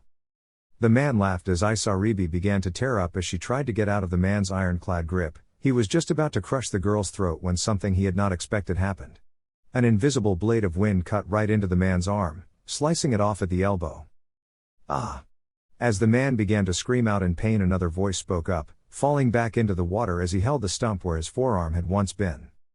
"You know, I'm not sure what you said, but I do know it's not polite to make a woman cry." Isaribi turned to the source of the voice, and saw herself staring at the man who had helped pick up her groceries. Who the fuck are you?" Amachi yelled, gritting his teeth as he tried to ignore the pain of his lost hand. Naruto tilted his head to the side as he resheathed Susanoo. "I thought it would be obvious. I'm the guy who here to kick your ass." Amachi grit his teeth. "That's not going to happen. Now you'll have to face my greatest creation." Naruto narrowed his eyes at the man, before they widened as he saw what was rising out of the water. XXXXXXXXXXXX. Anko snarled as her kunai continued to bounce off of the ugly creatures she and Ino were fighting. "Damn it, why the hell are those hides so tough?" Anko yelled. Her arms shot up as several snakes came out, latching onto one of the creatures before her. Spinning on the balls of her feet, the snake mistress swung the creature into a horde of its brethren, knocking them all down.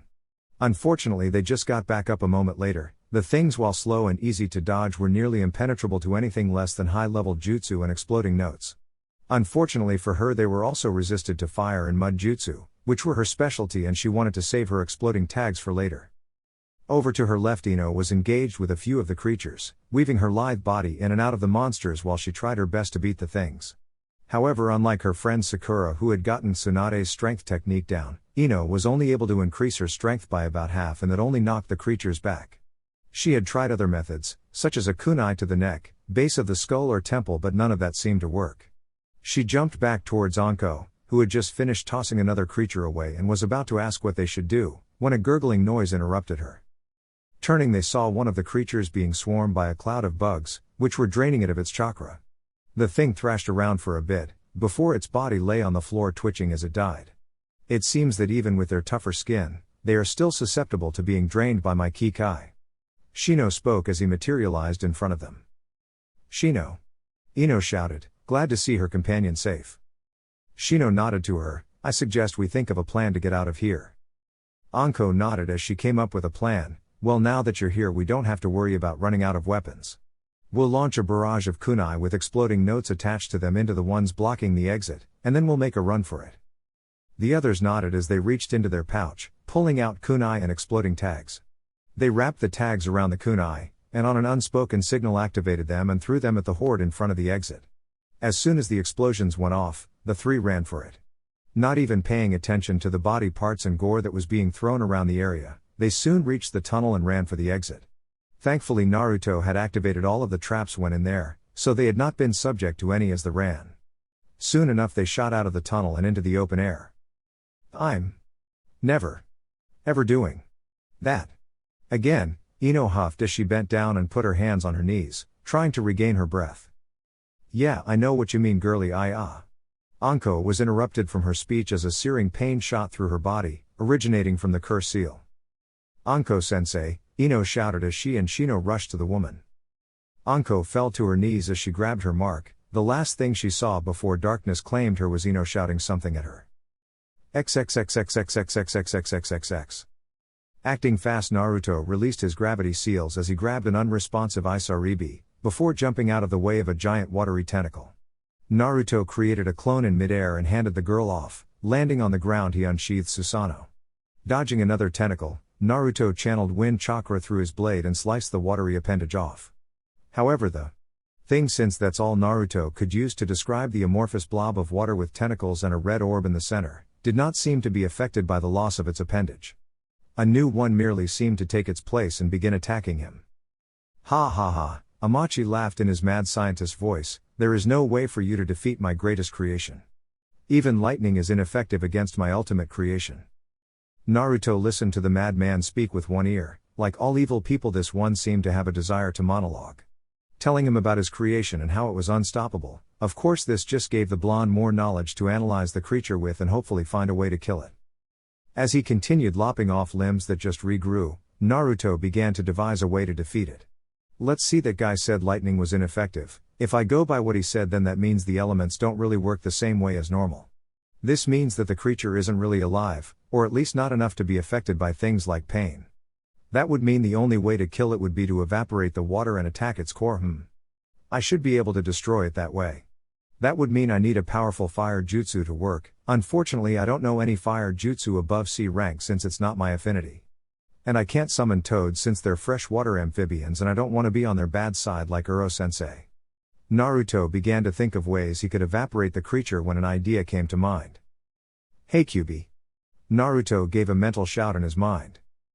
You need my power, Ningen? Came the demonic voice of Kyuubi. Yeah, I need your power to fry this creature and evaporate him. The great fox remained silent for a moment. Very well, I suppose I did offer to help you. For now at least. However, I expect you to make this battle amusing, and try not to embarrass me. Naruto did not respond to the fox's parting comment, as he felt Kyuubi's chakra run through his system. The fox cloak began to form around Naruto in less than a second, stopping at 3 tails, which Naruto believed would be enough. As the next tentacle came after him, 2 of the tails shot out from behind the blonde. As they grabbed the appendage and kept it in place, the other tail ran straight through the water, evaporating it as it made its way to the core. Soon enough, the red chakra tail pierced the core and shattered it, causing the creature to screech and flail. Channeling all of Kyuubi's excess chakra through the tails, Naruto released it in one go. The result was the entire creature exploding in a shower of steam. Amachi, who had been watching in glee, now stared in shock as his creation died. He turned around to get away, only to see another Naruto right behind him with a spinning ball of chakra in his hand. Said ball soon smashed into the scientist, tearing his skin and muscles away. As the man let loose an anguished scream, he was blasted back by the energy and sent skipping across the water, before stopping as he lay face down. The clone Naruto went over and grabbed the man by the cloak, throwing him over his shoulder in an uncaring manner. Meanwhile, the real Naruto walked over to the clone holding a crying Isaribi. He put his hands on the girl, causing her to nearly jump out of her skin. "Hey, are you okay?" Naruto asked, only to wince as the girl turned her now bloodshot eyes on him. "How can I be okay? That man lied to me. Now I'll never be turned back to the way I was. Now I'll never be human." The girl shouted as tears streamed down her scaly face. Naruto frowned. "You know there may be a way to cure you." The girls looked up at him in shock, before they narrowed in suspicion. "And what would I have to do to receive this cure?"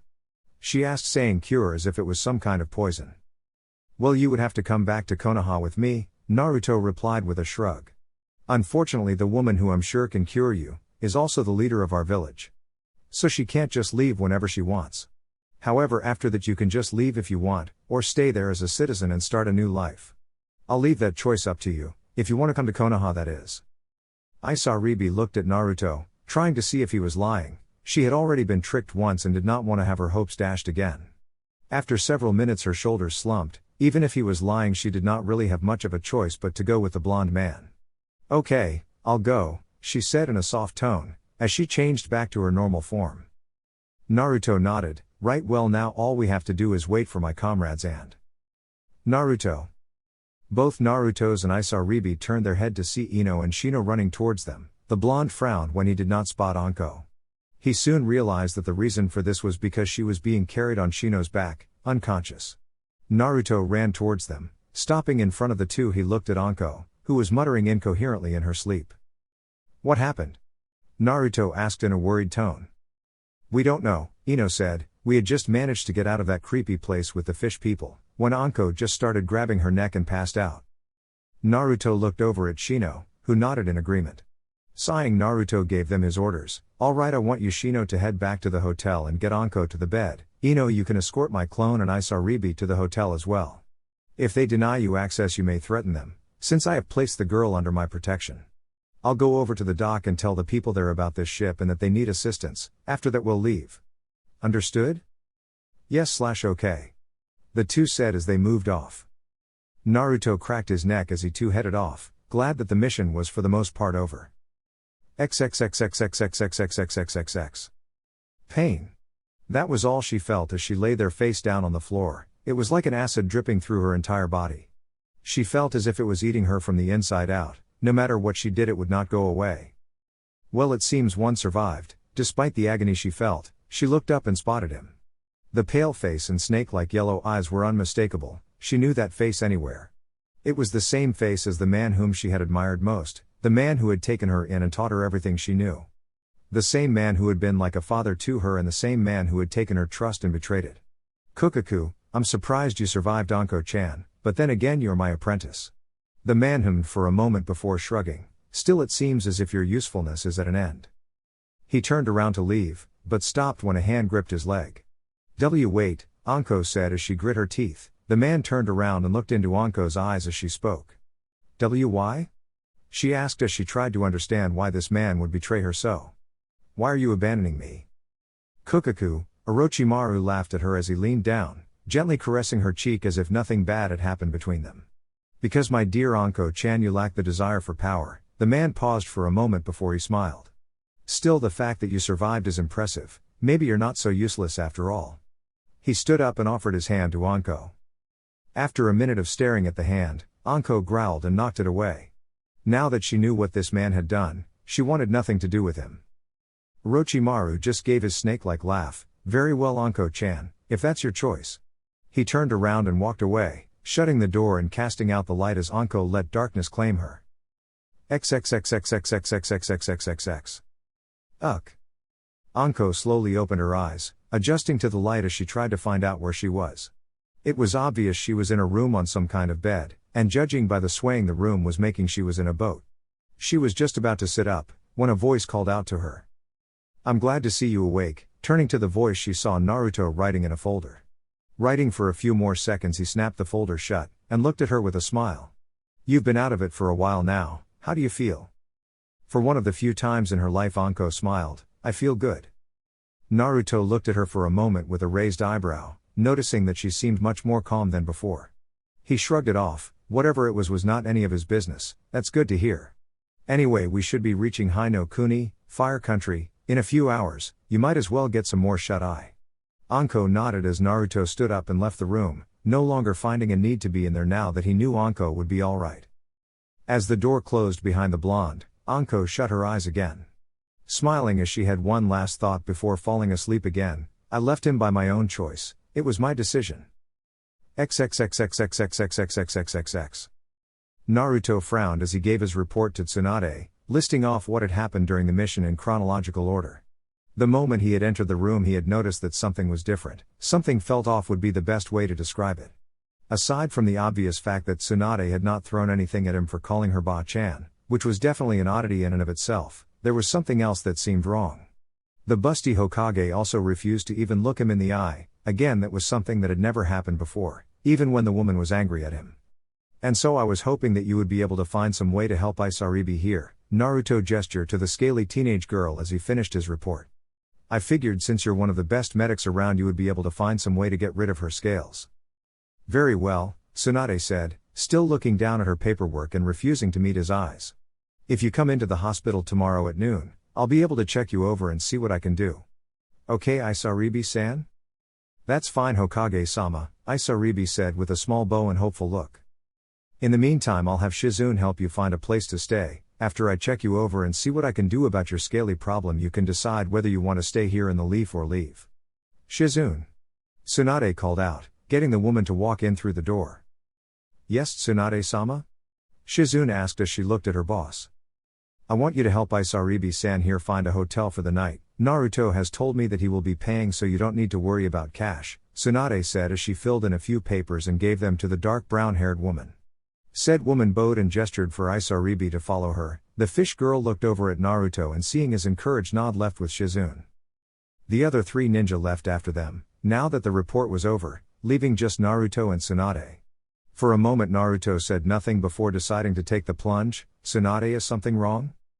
Tsunade hit her wince at being called by her name. Naruto only ever called her Tsunade when he was being serious or heartfelt. She knew which one it was right now.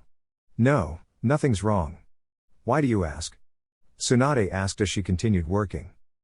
Well, aside from the fact that you did not try to throw something at me, for calling you Ba-chan. You also refused to look at me, instead opting to do work, which you always complain about doing.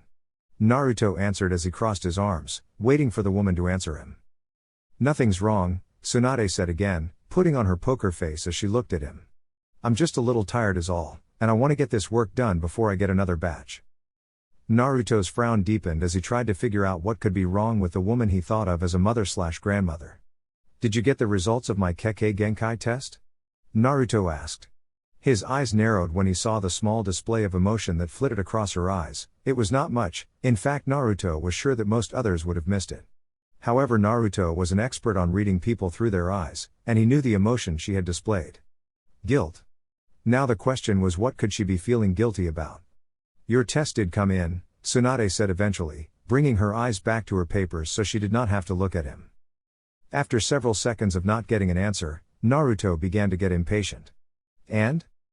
Tsunade resisted the urge to bite her lip as she looked back up at him, keeping on her best poker face so he would not see her guilt.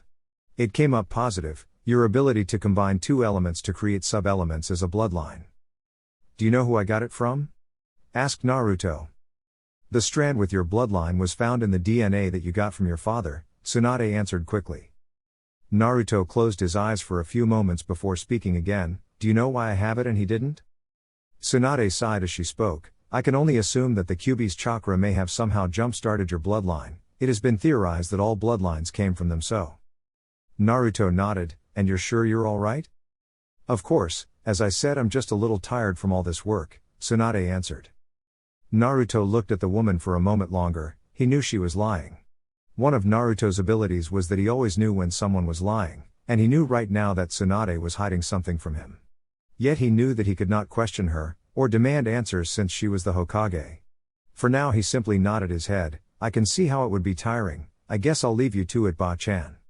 With that, Naruto disappeared in a swirl of water. As Tsunade looked at the spot where Naruto had been, a single tear ran down her cheek. XXXXXXXXXXXXX.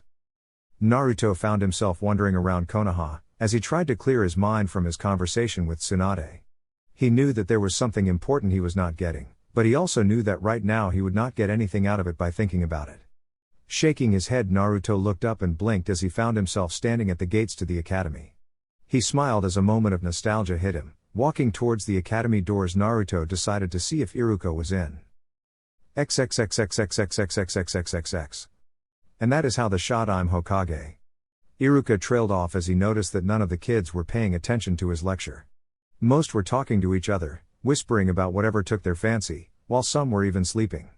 Several tick marks appeared on Iruka's head. "Quiet down and listen, you brats," Iruka yelled out as he used his Onihitsu no Jutsu, Demon Head Jutsu. All of the kids instantly shut up, staring at him wide-eyed. Iruka nodded his head in satisfaction. He was just about to restart his lecture when another voice spoke up. "TSK Iruka-sensei, it seems your lectures are as boring as ever." Iruka and the class turned as one, to see Naruto looking at them with a smirk as he leaned on the doorframe. Naruto grinned as he got up and walked into the room, noticing how all of the kids there had stars or hearts in their eyes, depending on their gender. "You should make your lectures more fun, sensei," Naruto said with a grin. "That's why everyone never pays attention in your class." "And I suppose you're an expert on teaching?" Iruka asked with a tick mark on his head, though truth be told he was happy to see Naruto. The scarred Chunin smirked as an idea came to him. "Well then, since you're here, why don't you answer a few questions? That way the students can learn what it's like to be a real ninja of Konoha." Naruto tapped his chin and thought before grinning. "All right then, that sounds cool." Almost as soon as he said that, several hands shot into the air, with almost every child shouting for his attention. Iruka tried to calm the class down, and get them to ask their questions one at a time, to no avail. He was just about to use his jutsu again, when Naruto decided to quiet the kids himself. "Quiet." Naruto had not even raised his voice when the words were spoken, yet every child there had heard it as clear as day.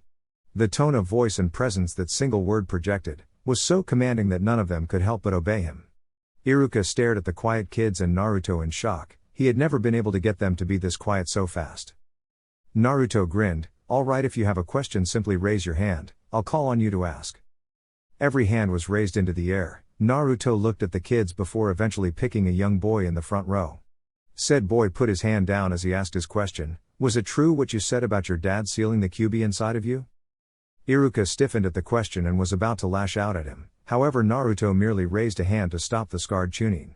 He gave the young boy a small smile. "Yes, it is true, because QB cannot be killed due to the fact that it's simply a mass of chakra with a conscious. My father did the only thing that can defeat such a creature. He sealed inside of me, his own son who had just been born only a few hours before." This time Naruto chose a girl in the back row. "But why did he seal it inside of you?" she asked. Naruto ran a hand through his hair as he spoke. "To be honest, I don't know. I am unsure if he just chose me because I was the only child available, or if there was some other purpose. But if you were the leader of your village, could you really ask someone else to sacrifice their own child in such a way? A Hokage's job is to protect the village, even if it means sacrificing yourself and the things you hold dear to protect it." He looked at chose another boy, this one sitting over by the window. "Does it bother you that he chose you?" "For a while it did," Naruto replied with a shrug. "You have to understand that until I had turned 12 I never even knew about the QB. It was only when a traitor had tricked me that I found out. He had told me about the QB being inside of me and how a law prevented anyone but me from speaking about it. In fact, if not for Iruka-sensei here, that man would have killed me." Several of the kids looked over at Iruka as Naruto spoke. "For a while after that I did blame my father. How could I not? I had no clue why he had chosen me. In fact, I did not even know he was my dad until a year and a half later. But it doesn't affect me anymore. I know that if there was another way he would have done it. To be honest, I'm glad he chose me, since it means no one else has to suffer like I did." Many of the kids stared at him in awe, while some of the girls were actually crying. Naruto smiled as he chose another child. XXXXXXXXXXXXX. "Ah," Naruto said, sighed as he finished gulping down the broth from his Ichiraku ramen. "Now that hits the spot, eh, sensei?" Naruto asked as he turned to Iruka.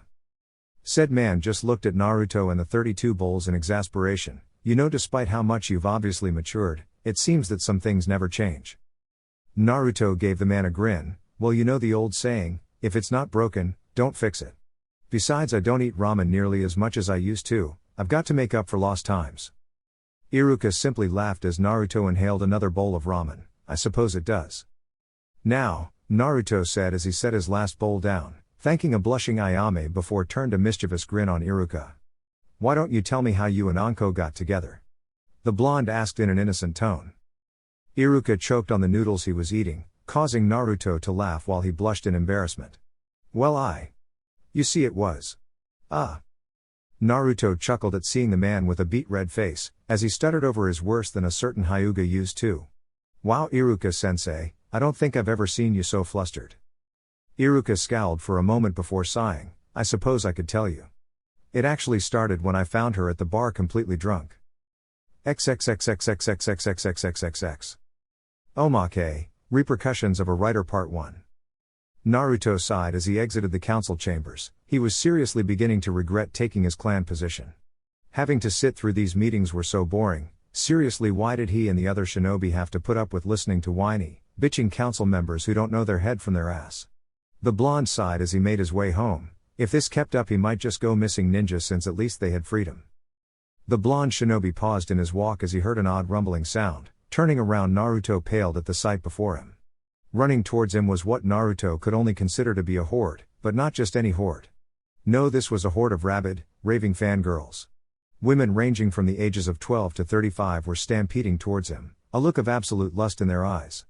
Naruto even saw some of them quite literally foaming at the mouth, as they neared him. There he is, girls. Let's get him. Come here, Namikaze-sama. Please sign my book. Sign my chest. Let me have your babies. It was that last sentence that snapped Naruto out of his fear-induced stupor. Knowing what awaited him if they caught him, the blonde did the only thing he could do. He ran like a bat out of hell, disappearing in a cloud of dust with the fangirls in hot pursuit. Chapter 11, Chunin Exams. It was the day after Naruto's mission to Umi no Kuni, and the blonde once again found himself in the hospital. Most people would consider this to be odd for the Uzumaki Namikaze clan head, especially since neither of the times he had been in here was he injured. Said blonde was searching the cabinets, while cursing the unhelpful nurses who don't put bottles and medicine in alphabetical order. Finally he found what he was looking for, a powerful herbal pill that would numb all pain for 1 hour. Turning around, Naruto made his way over to the bed, where the entire reason he was here was, or perhaps who would be more accurate. Anko Mitarashi was currently sitting on the bed, with both her trench coat and fishnet shirt off, allowing her curvaceous figure to be completely unimpeded. She was the reason Naruto was currently at the hospital for the second time within 2 weeks, without actually having an injury. Naruto had promised to look at her curse seal the moment he got the chance, which Anko had jumped at when she had found him and Iruka eating at Ichiraku's the night before. Said scarred Chunin instructor was sitting right next to Anko, with one of her hands in his. When Anko had asked Naruto to look at her seal, they had decided to bring Iruka along for emotional support. The academy teacher was a little apprehensive of having Anko half naked in front of the young blonde, however he also trusted Naruto not to be a pervert, despite the perverted jutsu said blonde had come up with in his younger days. "Alight Anko, I want you to take this pill," Naruto said, handing her the pill as he explained what he was going to do. "After that I'm going to take off the binding seal on the cursed mark that keeps it in check. What I need from you is to activate the seal so that I can see it in its entirety. Thanks to the pill you should not feel any of the pain you normally would when it's active. Now please take the pill." Anko hesitated for only a moment before swallowing the pill whole. As she did, Naruto moved around to her back. Unsealing his special fuinjutsu brush, which he had created to make ink from his chakra, he took a look at the seal before getting started. Using the precise strokes that only came with years and years of experience, or 4 years worth of several hundred Kage Bushin training in fuinjutsu, Naruto created a counter seal designed to get rid of the binding seal on the curse seal. When it was done, Naruto placed a hand on her neck, and began channeling chakra into the seal. The seal that bound the cursed seal and Naruto's own seal began to dissolve, melting off as if someone had put acid on it. Once the binding seal was completely gone, Naruto got down to the next step. "Anko, please release the cursed seal." Taking a deep breath, Anko began to channel her chakra and her negative emotions for her former sensei into the seal, causing the black flame-like marking to spread out from the center of the mark.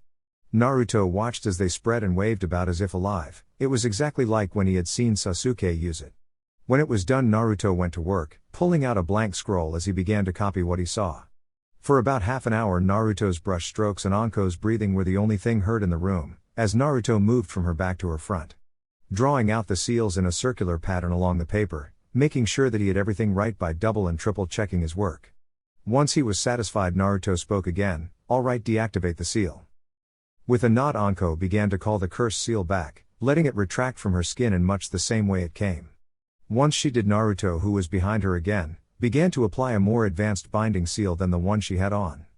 This one was actually based off of Naruto's own 8-trigram seal, which held the Kyuubi at bay. Naruto had been able to find a way to modify it in order to contain the seal on Anko, making the binding seal many times more powerful than any other in existence. After all, if something is designed to contain a Baijuu, then containing human-created powers are nothing. "Alright," Naruto spoke with a sigh of relief, "it's all done. That seal should keep it from even twitching until I can find a way to get rid of it." Naruto came back in front of the two as he rolled up his scroll, putting it into his pouch where it was sealed into a containment seal. He looked at the two and gave them a smile. "Now then, why don't you guys just enjoy yourself? I should be able to find a way to remove within the month." "Confident, aren't you, Gaki?" Anko asked with a grin, though one could see she really hoped that what he said would be true. Naruto grinned. "I think I've got a right to be confident. After all, Uro-sensei even admitted I'm better than him with Fuinjutsu." "Baka! Don't insult the Sennin with such disrespectful titles," Iruka scolded, though it was rendered ineffective by Anko's laughing. Naruto grinned. "I just call him as I see him, and any man who can call themselves a super pervert without shame deserves such a nickname. Anyways, I'm gonna go see Ba-chan and see if she's got a mission for me." Naruto left the room with a red-faced Iruka, and a madly cackling Anko. Making his way outside, Naruto headed off to the Hokage Tower. Along the way, he made sure to pay attention to how the people around him reacted to his presence. As his speech had intended to do, nearly all of the generation his age and younger were looking at him with no small amount of awe and respect. It had been one of the few reasons he had announced his status to the village. Because those who were too young to remember the Kyuubi's attack or not born yet had an unbiased opinion of what had happened so long ago. Without the hate and fear clouding their mind as many of the older generation had, they were able to make a more informed decision on his revealed Jinchuriki status. It also helped that the adults had dug their own grave, telling their children to stay away from him and then proclaiming him as a hero and the last Namikaze. They could not afford to call him a monster after that, since it would be the third time they went back on their word. Naruto also noticed how many of the people who did remember the Kyuubi attack reacted. A few were of course giving him looks utter loathing and disgust, however those people turned their eyes as soon as he looked at them. What surprised the blonde was that they seemed to be in the minority for the most part. Many of the adults were now looking at him with shame and regret in their eyes, showing Naruto that they truly regret their treatment of him. It was those people who would receive his forgiveness. Naruto stopped paying attention to the crowd as he walked into the Hokage Tower, moving up to the top floor where the Hokage's office was. When he got to the desk in front of the tower, Naruto found himself getting a bit of a surprise. "Isaribi?" Naruto asked as he walked up to the desk and stared at the woman behind it. Said woman looked up and almost immediately a large blush lit her cheeks. "Oh, Naruto-kun. How are you today?" Naruto blinked for a moment as he looked at the woman. She looked so different than he had remembered. The most major change, of course, was that her scales were gone. She now had completely unblemished and healthy skin. She must have gone in and seen Tsunade early this morning or sometime yesterday, and the cure must have been easier than thought, since most operations of this nature usually took a lot longer time due. She was also out of those rags she had worn before, and was now in a yellow sun dress that complemented her skin. It hugged her enough that Naruto could see that despite not being a kunoichi, she had a very nice figure. Naruto assumed she got it from all of the swimming she used to do. Naruto's mind rebooted as he registered the question and he smiled at the girl. "I'm doing good. And how about you? I see you went to see Tsunade." Isaribi nodded. "Yeah, I went in early this morning. Apparently the process was easier than she had initially thought it would be." Isaribi blushed a bit in embarrassment. "She gave me an explanation, but I didn't really understand any of it. Afterwards she said I could work here, while Shizune-san works at the hospital." Naruto gave the black-haired woman a foxy grin, causing said woman's blush to spread further across her face. "That's awesome. To be honest, a lot of her explanations would go way over my head as well. It's good to see that you got a job already. I guess this means you're going to stay?" Isaribi nodded. "Yeah, I mean I don't really have anywhere to go and..." She looked at Naruto with a blush. Naruto knew what it meant but pretended not to notice it. I'm happy for you. So I take it Ba-chan is in? Isaribi giggled at the nickname as she nodded. Yes she is, she had actually sent an envoy to find you. Though since you're here and they aren't I guess they're still looking. Thanks, Naruto said as he walked to the door. Without even bothering to knock he threw it open. Hey Ba-chan, I heard you were calling for me? Tsunade, who was sitting at her seat side at the name, she looked up at Naruto and covered up any guilty emotions as she began to speak. Yes I did. I am not sure if you're aware or not, but in 1 month the Chunin exams will be coming back to Konoha. Naruto tilted his head to the side. I was not aware of that. I take it you have a mission that involves the exams for me? I hope it's not another invasion. Naruto spoke in a dramatic fashion at the word invasion. Don't even joke about things like that Gaki, Tsunade said, though there was no real malice in her voice. But yes I do have a mission for you involving the Chunin exams. She handed him a scroll. You along with 2 other Jonin will be acting as proctors for the Chunin exams. Naruto raised an eyebrow in surprise at this. He had not expected to ever proctor in the Chunin exams. He had always been a fighter-type shinobi, point him at the enemy and let him go kind of guy. Still it was an order, and if he was honest with himself it did sound fun. Alright I guess I can do this, so who are my partners? XXXXXXXXXXXXX. Man. That woman drag you into this troublesome job too? Naruto looked over at Shikamaru, who was apparently going to be one of the proctors for the exam. Yeah she did. I'm surprised she would choose you for something like this though. I mean you're so lazy. Mama Naruto, you know you're also something of an oddity for this mission, Kakashi said as he flipped a page of his book. Yeah but then again so are you, Naruto retaliated with Kakashi conceding the point. They of course knew the reason Naruto and Kakashi had been chosen, it was to show the strength of Konoha. By having 2 such prominent figures such as Kakashi no Sharingan and the Nidaime Kirov Senko it would make a huge political statement about how powerful Konoha is. This would in turn make more clients want to hire them, knowing that 2 powerful shinobi were a part of the Leaf's forces. So anyway there are usually 3 parts in this exam, Naruto said as he looked at his mission scroll. He had already memorized it, but it never hurt to read it over again. Yep, Shikamaru said in a lazy drawl, the Chunin exam is always 3 phases. The first is a written test to test a shinobi's aptitude of looking underneath as the old adage goes. Then you have the second stage, which is a test in the forest of death. This one can vary in difference from test to test, however one thing remains the same, it is a test of teamwork and to see if they have what it takes to survive in a harsh environment. After that if there are too many people who passed, we will have to hold a preliminary round to get rid of a few Jinan. And the last test is always a one-on-one tournament, which is designed to show potential clients the strength and skill that the Jinan who pass the other exams possess. Naruto looked at Shikamaru for several seconds before speaking. Shika, I think that's the most I've ever heard you speak in a single go. Naruto grinned when he heard a mutter of troublesome, so who's going to take which parts?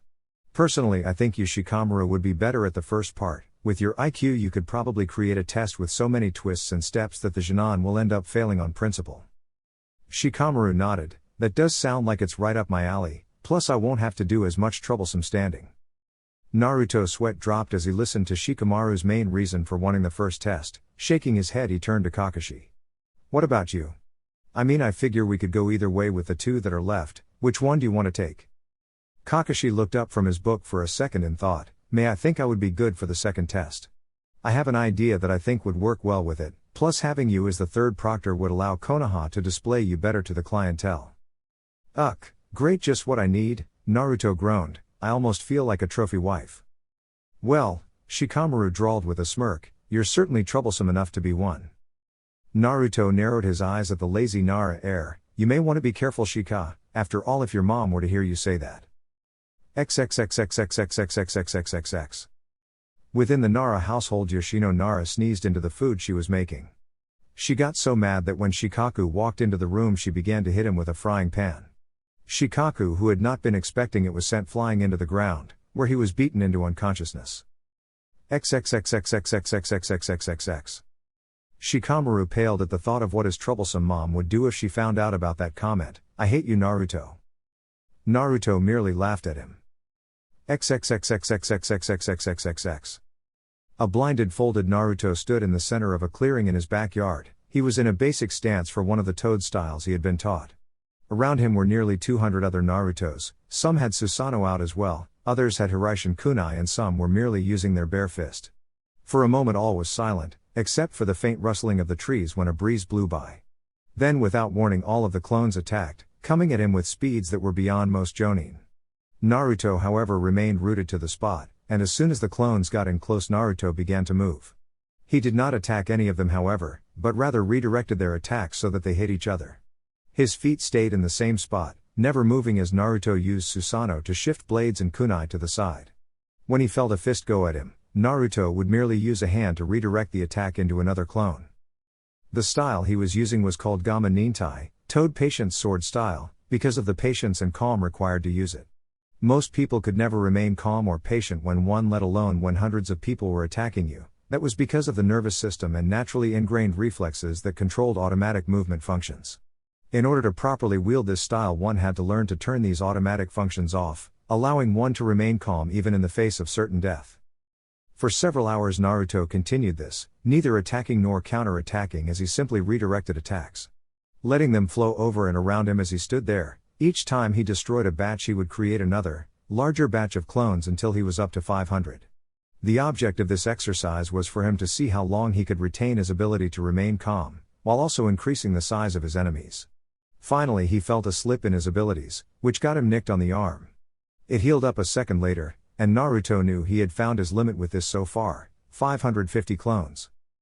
Now it's time to surpass it. Naruto muttered as he summoned 600 clones, all of which charged him the moment they were made. XXXXXXXXXXXX. So tell me, why are we here again? Naruto asked the people who had managed to drag him here. Naruto and his friends Kiba, Kuji, Ino and Sakura were in one of the shinobi bars located throughout Konoha. The four had somehow managed to convince him go with them, not that he minded being with friends, but since he could not get drunk he did not see the point in going to a bar. We're here because you need to let loose every inch in a while, Kiba said in a slurred voice, before taking another shot of sake. The lightweight here is right, Ino said, making Kiba's face gain an expression that looked somewhere between wanting to snarl at her, and wanting to hit on her. And while I don't feel like getting myself wasted, it's a good place to hang out, Ino finished as she took a sip of her sake. Sakura nodded, Ino's right, with all the things we do as shinobi we should take whatever opportunities we can to relax. Yeah, I suppose so, Naruto said as he scratched his chin and thought. He gave them a grin, and with all the goddamn council meetings I have to go to I need to let loose. Seriously, I'm starting to get the picture of why Ba-chan drinks so much. Having to deal with that group of pompous and overly arrogant windbags would make anyone want to drink themselves stupid, if for no other reason than to block out the headache they bring. You know, you really shouldn't call Tsunade-sama such a disrespectful name, Sakura said with a frown as she drank her non-alcoholic juice. Once upon a time she would have hit him for saying something like that, however she knew he was not the little boy he used to be anymore and would probably not take well to getting a fist smashed on his head anymore. Besides, he was right about her drinking habits. Naruto shrugged, it's a term of endearment, Sakura, I don't give these titles to just anyone you know. Besides, she knows she loves it, she just hasn't realized it yet. Whatever, Sakura replied, not really wanting to get into an argument over something like that. Man, speaking of the Hokage. Kiba muttered as he took another shot of sake, shesh hot. Sakura smacked him on the back of the head while Ino kicked him in the shin, causing the Inuzuka heir to howl in pain. Baka, Sakura shouted, don't be so disrespectful to Tsunade-sama like that. Kiba was just about to reply when another voice yelled out. You bitch. Naruto and the others turned their attention to see four men surrounding a woman. One of the men lunged at said woman with the woman dodging a little to the left with a little bit of a drunken swagger, before smashing her fist into the man's face. The man was sent flying back into one of the tables, breaking it and spilling several drinks. That was when the woman stood up and Naruto felt his eyes widen as he realized who it was. The woman was none other than Yugao.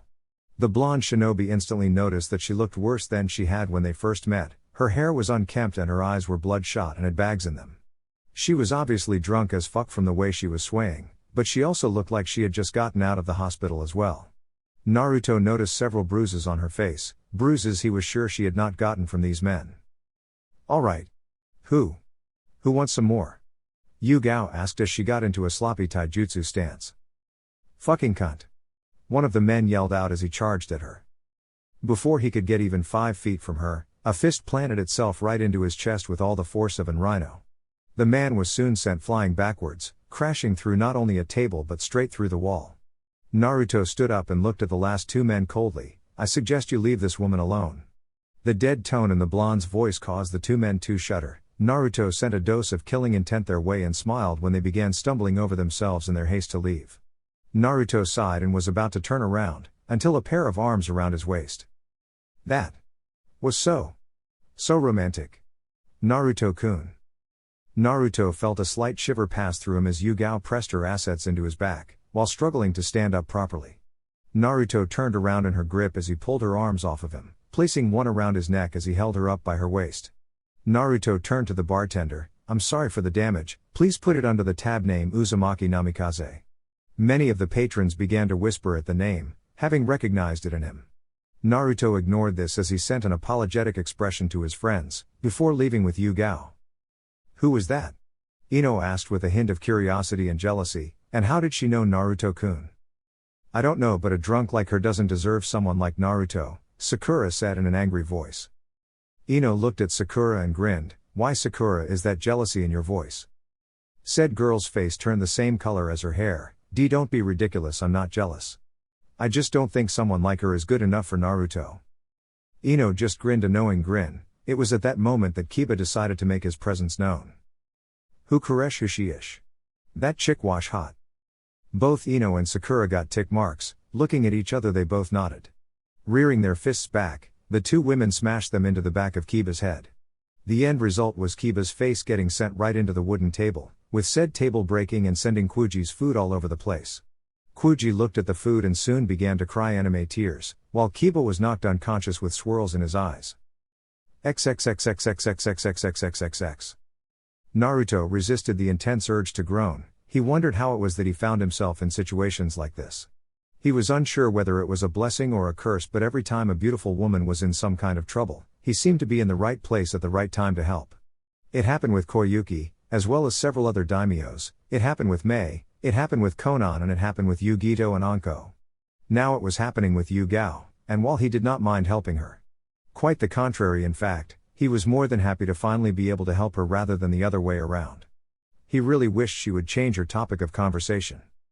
They were currently wondering aimlessly, since the woman was refusing to tell him where she lived and he could not remember. Worse than that, Yugao's choice of conversation were of the things she and Hayate used to do. Things that should forever remain private. "And did you know? Did you know that Hayate-kun is such a pervert?" Yugao asked with a giggle. "I remember this one time. When he wanted us to play out this one scene, it was from one of the Icha books." And so Naruto tried to ignore the purple-haired woman as Yugao went into explicit detail of her and Hayate's sex life, something he would never in a million years want to hear about. Yugao-chan, not to be rude or anything, but could you please tell me where you live so I can escort you home?" Naruto asked after finally having enough listening to her sex talk, which was something he would have expected from Anko. He was forced to stop walking when Yugao began to shake. Naruto turned his head to look at her and frowned, wondering if she was cold. That was when he noticed that there were now tears coming out of her eyes, which were hidden by her bangs. Naruto felt a twinge of guilt at seeing this, feeling this was somehow his fault for sounding so abrupt. He had always hated watching women get hurt, and it was worse when it was someone close to him. Naruto put a hand under Yugao's chin, gently lifting it up so he could see her eyes. Grayish-brown met cerulean blue. When Yugao saw Naruto's eyes, which if she and any other girl that ever saw them were honest with themselves, were easily the most beautiful eyes ever seen, she instantly felt warm and safe. Of course this caused her to start tearing up even more, as she lunged at the blonde shinobi and began crying into his chest. Naruto had absolutely no clue what to do in this situation. One minute she was talking about her sex life with her former lover Hayate, and the next she's crying her eyes out. So he did what he always did when trying to comfort a woman. He simply pulled her closer, resting one hand on her mid-back while the other began to run through her hair. Naruto began to whisper sweet nothings in Yugao's ear, letting her know that he was right here for her. It seemed like several hours when in truth it was only 15 minutes that they had been like this. Yugao's breath eventually began to even out and Naruto realized she had fallen asleep. "She didn't even tell me where she lives," Naruto muttered to himself with sighed. Knowing he could not leave her here, Naruto gently lifted the woman up bridal style and began his trek to his house. When he got to the gate, Naruto let his chakra flare to open it. Walking into the yard, Naruto made a clone to open the door. As he walked in, the clone closed it and followed the original. Naruto made his way upstairs and chose one of the rooms, having the clone open it so he could make his way inside. The clone followed him and went over to the bed, lifting the sheets before dispelling. Naruto gently set the purple-haired woman in the bed, taking off her shoes and moving over to place them by the door. He walked back and brought the sheets up over Yugao, who was mumbling Hayate's name in her sleep and looked like she was having a nightmare. Naruto tucked her in and sat down on the bed, running his hands through her hair until her whatever she was dreaming of seemed to subside. The blonde shinobi frowned as he looked at the woman. While he had noticed how bad she looked when they had met at the memorial stone, she had not looked nearly as bad as she did now. The bags under her eyes were much more prominent, showing that she had gotten barely any sleep and was probably overworking herself with missions. Her breathing was also sounding a little strained. While Naruto was no medical ninja, he was more than skilled in the medical field to recognize that her injuries from her last mission had not healed yet. Knowing she was a friend of Yugao's, Naruto had explained his history with the purple-haired Onbu to Anko and asked if she knew what exactly was going on with Yugao. She had informed him that Yugao had not been doing well since Hayate's death. It seemed that no matter what her friends did, nothing seemed to work. Anko had hoped that Naruto could somehow help Yugao, since he had a small history with her and no one else was able to do anything. Unfortunately, the blonde did not even know where to start, though that did not mean he would do nothing. Naruto brushed some of the hair out of Yugao's face. Leaning down, he kissed her on the forehead before getting up and leaving. XXXXXXXXXXXX. The next morning, Yugao Uzuki woke up with a massive hangover. Groaning, she held onto her head as she sat up in bed. She slowly opened her eyes, so that they would not get hurt from her oversensitive eyes overloading from the light in the room. It was then that she realized she was not in her apartment, nor in any of her friends' apartments. She looked around and saw that the room she was in was nice. It reminded her of some of the 4- and 5-star hotels she had stayed at when dealing with nobles. The bed was a deep crimson color, with soft and plush pillows. On the left-hand side was a dresser with a reading lamp on it. Farther along the wall was a door that led to a walk-in closet. On the other side was a door that was slightly ajar to show a bathroom. No doubt it would be just as opulent as the room she was in now. The carpet looked extremely soft and matched the color of her bed. Meanwhile, the walls were a light blue that contrasted with the sheets and floor. As she looked around the room, Yugao tried to remember what had happened last night. She could not remember too much. She remembered going out on another S-rank mission and had almost gotten herself killed when they ended up fighting an S-rank missing ninja and several Chunin-level ninja. It had only been, thanks to one of her comrades carrying her back to Konoha while she had only been half-conscious and near death from blood loss, that she survived. After she had woken up, Yugao snuck out of the hospital like usual. She then went to look for her friends in the hopes they would want to get a drink. However, she had not been able to find any of them. Deciding she did not care, Yugao had gone to get drunk by herself. After that, things got fuzzy. She remembered a fight of some kind, feeling really bubbly, then feeling depressed and finally feeling completely safe. She was unsure what to make of this. However, she knew that whoever had given her that last feeling, which she had not felt since Hayate's death, must live here. Getting out of bed, Yugao felt her legs wobble a bit and had to wait for a moment to regain her balance. Once she did, the young woman checked herself over, and sighed in relief when she noticed the only thing that was out of place on her was the fact that she had no shoes on. Looking around, she spotted her shoes near the door. Moving over despite the headache she had, Yugao put on her shoes. She then opened the door and looked out. One side had a staircase while the other had a door. Not seeing anyone, Yugao moved to the staircase, walking down as she made her way to the first floor. About halfway down the stairs, an absolutely heavenly aroma hit her nose. Yugao soon found herself following the mouth-watering scent. She stopped where the scent seemed to be and found herself in a kitchen. Looking around, she blinked in surprise as she noticed who was cooking. It was Naruto, wearing a pair of what looked like workout sweats of some kind, flipping some kind of pancake in the frying pan he held. Yugao stayed in her spot for a long while as she looked at what in her head was a really odd scene. That was when Naruto turned around to put the pancake, which Yugao noticed was flat, down in a dish and saw her. Naruto gave the woman a large smile. "Good morning, Yugao-chan. How did you sleep?" Yugao blinked before remembering her manners. I slept fine. How about you?" "Pretty good," Naruto replied as he poured some batter onto the pan. "Why don't you go sit down while I finish cooking breakfast? It should only be another minute or two." Unable to really think properly due to the scene before her, Yugao merely nodded, walking over to the table and taking a seat. Several minutes later, Naruto came to her with an empty plate and a glass of freshly squeezed orange juice. He set some pills on her plate, making her look at him and quirking an eyebrow. "They're hangover pills," Naruto explained as he walked back into the kitchen to grab a large dish filled with the flat pancakes. "I came up with them when I was traveling with Uro-sensei. The man would always wake up in the morning with a serious hangover. Naruto set the dish down. I created those so I didn't have to wait for him to get over it naturally to train me. Yugao nodded and despite still feeling out of sorts cracked a smile. It was just like Naruto to give someone in authority such a disrespectful name. She remembered the time she had been the boy's bodyguard and he had barged in on the Hokage, calling him Oji-san. She grabbed the pills off her plate and swallowed them with some orange juice, sighing in relief as she felt her headache disappear. That feels so much better, Yugao said. Thank you, Naruto. Naruto grinned at her as he served her a plate of the flat pancakes. Not a problem, Yugao-chan, you know I'm always willing to help a friend. Yugao smiled one more time before she turned her attention to the food. It had to be the oddest looking breakfast she had ever seen. The pancakes were completely flat and were rolled up. Stuffed inside were various fruits and some kind of cream cheese. She picked up a fork and cut a piece off. What is this? She asked as she looked at Naruto. The blonde shrugged. Something I found in my mom's cookbook. They're called crepes. You'll have to tell me how they are, since this is the first time I've ever cooked them. Yugao looked at the food with a small amount of apprehension. Back when she had been watching Naruto, the blonde had been a terrible cook. All he had been able to cook was instant ramen, and that was only because all you had to do was pour water into it, put it into a microwave and set the timer. Still, it did not look bad, and it certainly smelled delicious.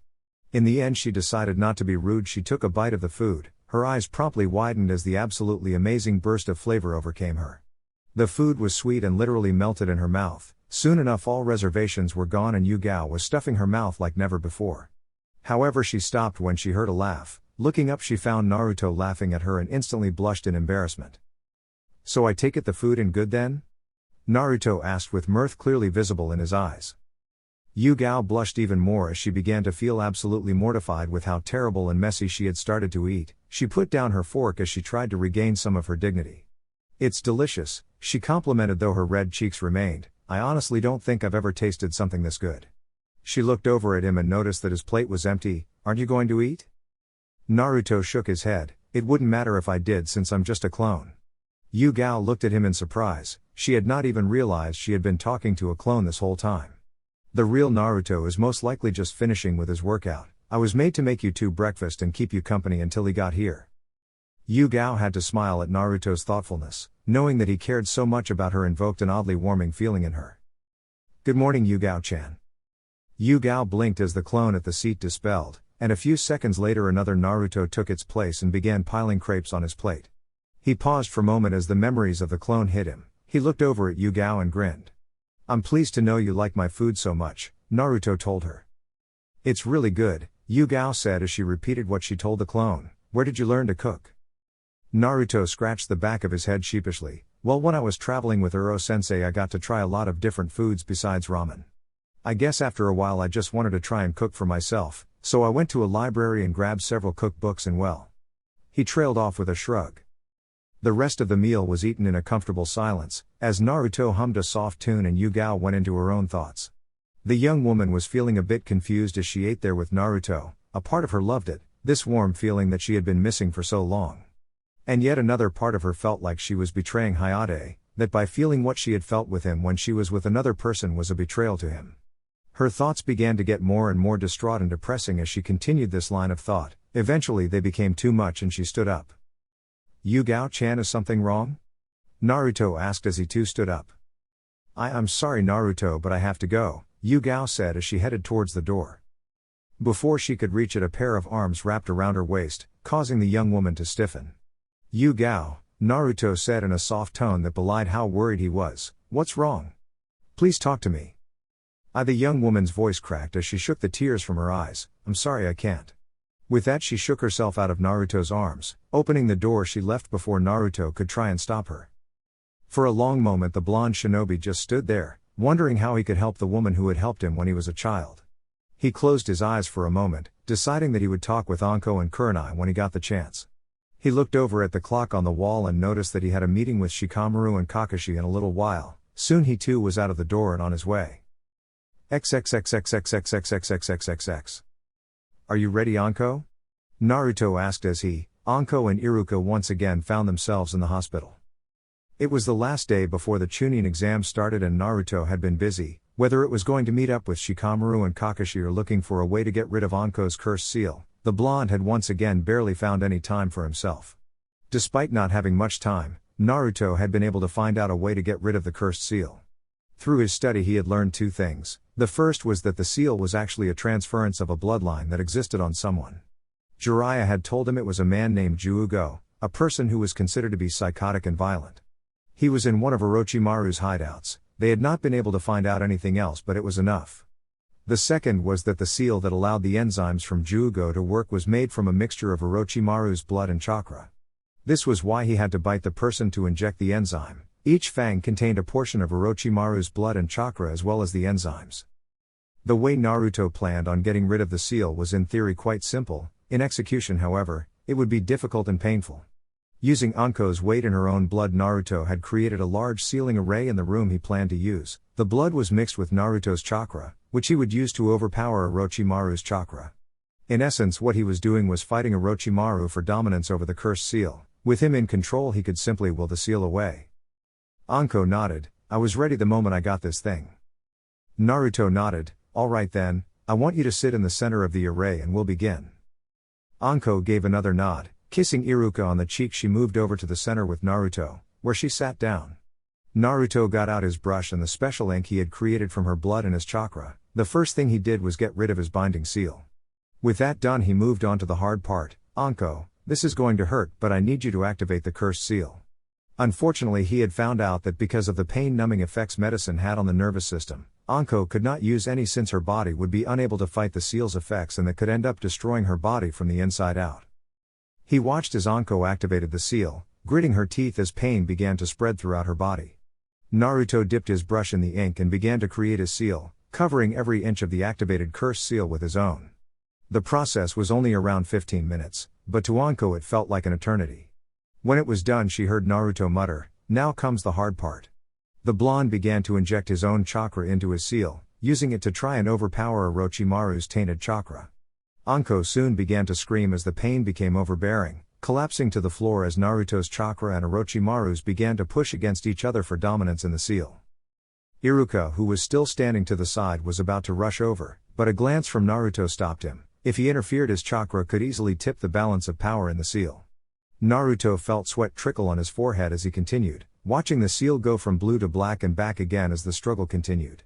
The problem with what he was doing was that Naruto had to be careful with how much chakra he put into the seal. Too much and Anko would suffer from chakra overload, too little and he would not be able to get rid of Orochimaru's chakra. Naruto gave one last push of chakra, watching as the seal turned blue and stayed that way. Naruto sighed in relief as he shut off his chakra flow, gently lifting Anko, who had passed out sometime during the process. Naruto looked at the cursed seal, which was now blue, having had Orochimaru's chakra exorcised. Naruto took his hand and placed it over the seal. Using another seal he had prepared, he sucked all of his chakra out of her system, making the cursed seal disappear as if it never was. Naruto looked over at Iruka, who had finally came over. Get her trench coat. Iruka blinked before nodding dumbly and going back to grab Anko's trench coat. He walked back and gave it to Naruto, who wrapped it around Anko. Standing up, he gave the purple-haired snake mistress to Iruka. It's done, the seal is gone. Iruka looked at Anko's neck and noticed that the seal was indeed gone. He gave a large smile as he thought of how happy Anko would be when she learned of this. Thank you, Naruto, Iruka said to his little brother figure. Naruto scratched the back of his head as he gave a smile. Not at all. You don't think I would let my precious people suffer like that, did you? He put his hand down and got serious again. Make sure that you give her a lot of fluids. Also make sure she waits a month before doing anything that requires her to use chakra. Iruka nodded, thanking Naruto again before he left. Naruto created several cage bushins and had them clean up the room before he too left. XXXXXXXXXXXXXX. Shikamaru sighed and resisted the urge to mumble troublesome, even though that was exactly what this was. The genin who managed to get past the genjutsu down below were now starting to filter into the room, taking seats at the many tables around it.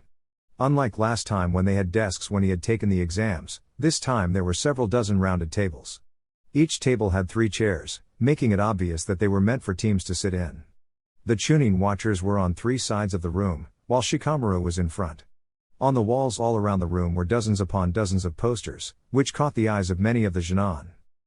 Shikamaru waited for about 30 minutes for any genin teams who were lagging behind, before nodding to one of the Chunin close the door.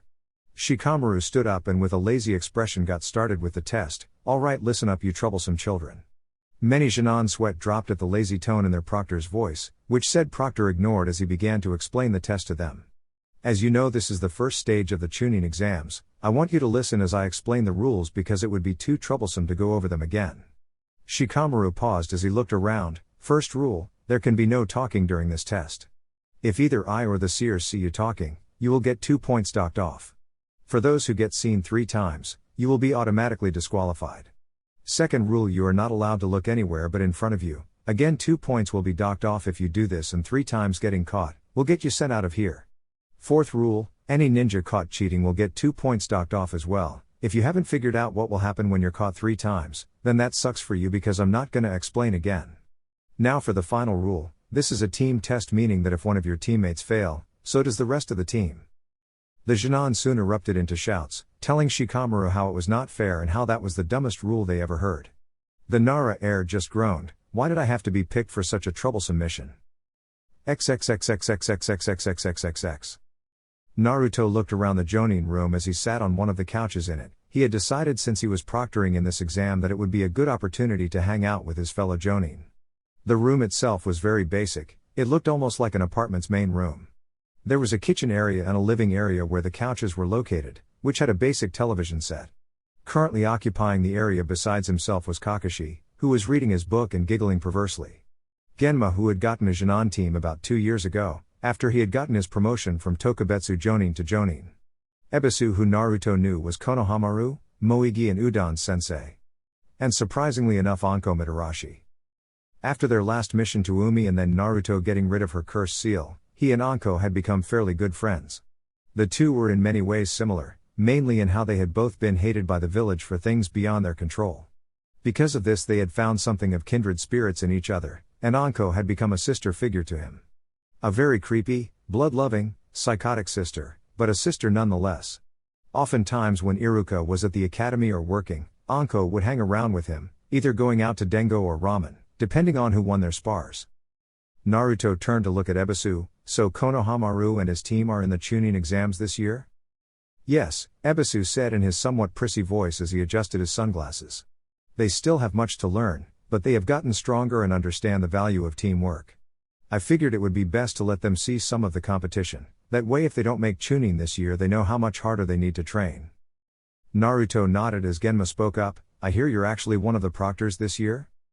Naruto gave the man a grin, of course. Ba-chan figured I was the best man for the job because of how totally awesome I am. For a moment all was silent as those who had not heard of Naruto's use of disrespectful suffixes for authority figures registered what he had just called the Hokage.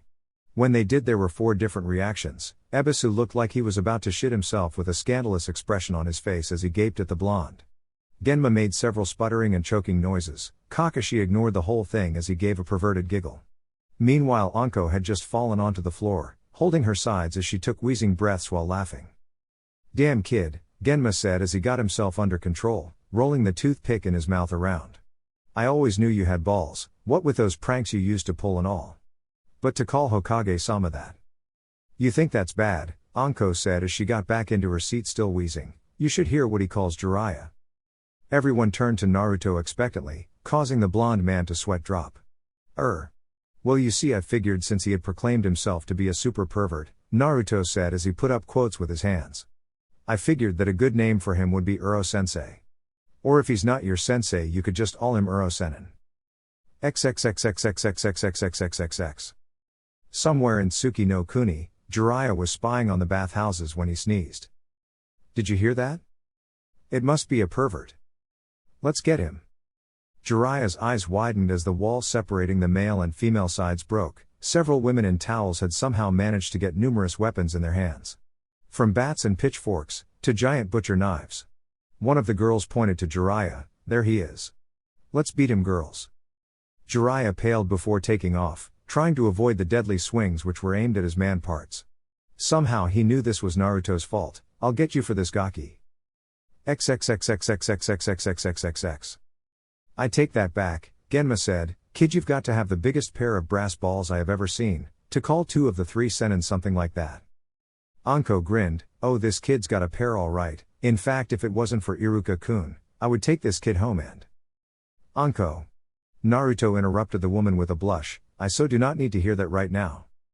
Anko pouted for a second before looking at the clock. The lazy bastard should be about finished with his test.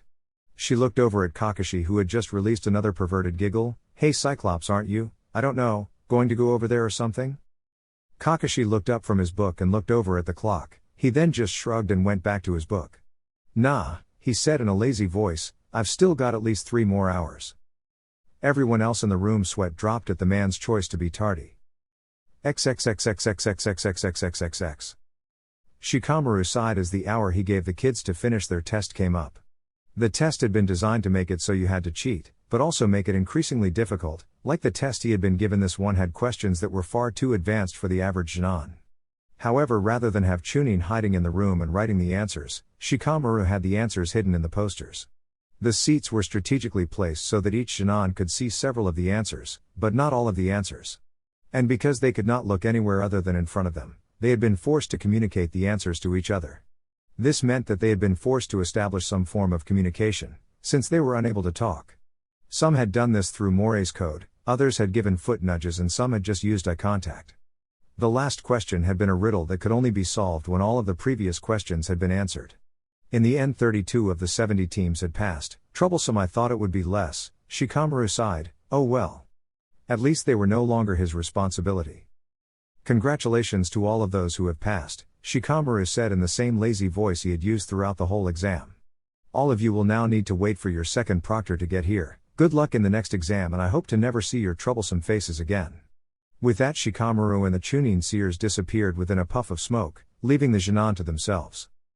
Man, Konohamaru said as he stretched out in his seat, I'm so glad that's over with. Konohamaru let out a loud yawn. That test was absolutely boring, and it was so hard and pointless. I would rather take this test again than go where we have to go next, Udon said. I hear that the second exam takes place in the Forest of Death. I've heard a lot of rumors about that place, Moegi said as she agreed with Udon. I heard that there are giant insects and tigers that love to feast on human flesh. It's supposed to be a really dangerous place. Who cares how dangerous it is, Konohamaru said as he stood up and put a foot on his chair. I'm not afraid of some Forest of Death. I will face anything that comes my way, only then will I be able to defeat Naruto Ni-san. Moegi and Udon both looked amused as Konohamaru went on another beat my rival rants that had been getting more and more frequent. Ever since news of what Naruto did in Kiri reached Konoha, the young Sarutobi had started pushing himself even harder to beat his Ni-san and hero. Of course they could not blame him, after all they both felt quite a bit of hero worship for the blonde shinobi too. Man, that was so boring, an orange-haired Jonin from Kiri said. The young man looked to be about in his mid to late teens, with spiky orange hair and brown eyes with a height of 5 feet 8 inches. He was wearing a pair of white and black cameo-style pants, which were tucked into a pair of black shinobi sandals. On his torso was a sleeveless black shirt showing off his muscles, and wrapped on his left arm was his Kiri Hideo 8. In his left hand was a large black sword with no guard with the tip on the ground, which he twirled the hilt of around in his hand. Seriously, could this be any more boring? Shut up, Ichigo, said the other male on the team. This man stood at a height of around 5 feet 7 inches and had red hair done up in a head tie, making his head look like a pineapple with his Hideo 8 around his head. Around his eyes was a weird-looking tattoo that looked kind of like seals. Like his companion, he was wearing cameo pants, except they were in the opposite color. Likewise, his shirt was long sleeve instead of short sleeve. On his hands were a pair of black fingerless gloves. You just didn't like the test because it was too much for that tiny brain of yours to comprehend. Ichigo growled as he stood up. You want to say that again, Renji? Did you not hear me the first time? Renji asked with a smirk. You better watch yourself, Squiggles, otherwise I might have to beat the crap out of you again, Ichigo said. Now his was his turn to grin as Renji stood up and glared. What did you call me, Carrot Top? You heard me, Pineapple. Soon the two boys were face to face and glaring at each other. Will you two stop fighting? Asked the only girl in the group. This had black eyes and black hair with a single bang going down the middle, and was only around 5 feet 1 inch in height. Unlike the others, she was wearing a black shikishu and hakama, with tabi socks and sandals. Her Kiri Hideo 8 could be seen hanging around her neck. I'm gonna pound your face into the ground. Bring it on, Strawberry. The girl soon gained several tick marks, as her two teammates continued to glare at each other and insult each other. Will you two shut up and sit down? Instantly the two boys were in their seats, along with everyone else in the room. Sorry Rukia, they said with a pale face, not wanting to piss their teammate off. Eventually the Genin all began to talk again as they waited for the second proctor of the Chunin exams. And waited. And waited. And waited. Gah, Konohamaru yelled as he grabbed his hair, where the hell is the second proctor? I swear if I have to wait one more minute I'm gonna beat the crap out of him. Many others nodded in agreement with the young Sarutobi's statement. Thankfully at just that moment their second proctor walked through the door. Many sweat dropped as this man looked even lazier than their first proctor, which they had not thought was possible. He looked up from his porno and gazed out across the students, with a single eye that was half lidded in a lazy and uncaring manner. He mumbled to himself, there's more than I thought there would be. Konohamaru and Ichigo quickly stood up from their seats and yelled, you're late. Kakashi looked at the two before giving everyone an I smile? Well you see I was on my way here when I ran into a cat stuck in a tree, so I had to get it down. Only I found out that it was a black cat, so I had to take the long way around and that was when I got lost on the road of life. Kakashi gave himself a mental pat on the back for coming up with such a brilliant excuse, which was really just combining several excuses he had already used when being late, but they didn't need to know that.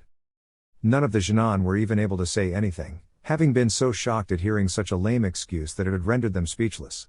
Kakashi went back to his book as he spoke, anyways, meet me at the entrance to Training Ground 44 in 1 hour, those who don't make it in an hour will be automatically disqualified. Ja-ni. With that Kakashi disappeared in a puff of smoke, leaving the grumbling Genin to get up and head to Training Ground 44. XXXXXXXXXXXX. Kakashi gave a perverse giggle as he read his book, Icha, Civil War, Special Red Edition. Oh Che-chan you naughty naughty girl. Looking up from his book for a moment he noticed that a few Genin were starting to trickle in. Shrugging he went back to his book, continuing his perverted giggling, much to many of the females' ire. After an hour of waiting Kakashi snapped his book shut, putting it into his pouch before pulling out a bell. Now then this is the second stage of the Chunin exam. I would like to welcome all of you to the Forest of Death, Kakashi said. Despite his voice being just as lazy as always, the Genin began to sweat as the Cyclopean Jonin began to let out his killing intent.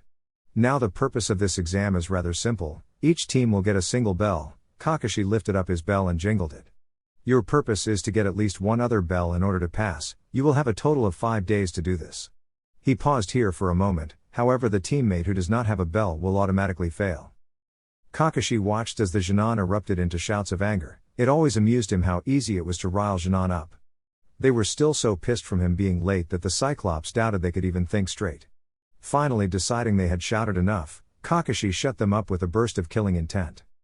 Good, now that I've got your attention I need you all to do something else. A Chunin appeared next to Kakashi with several sheets of paper.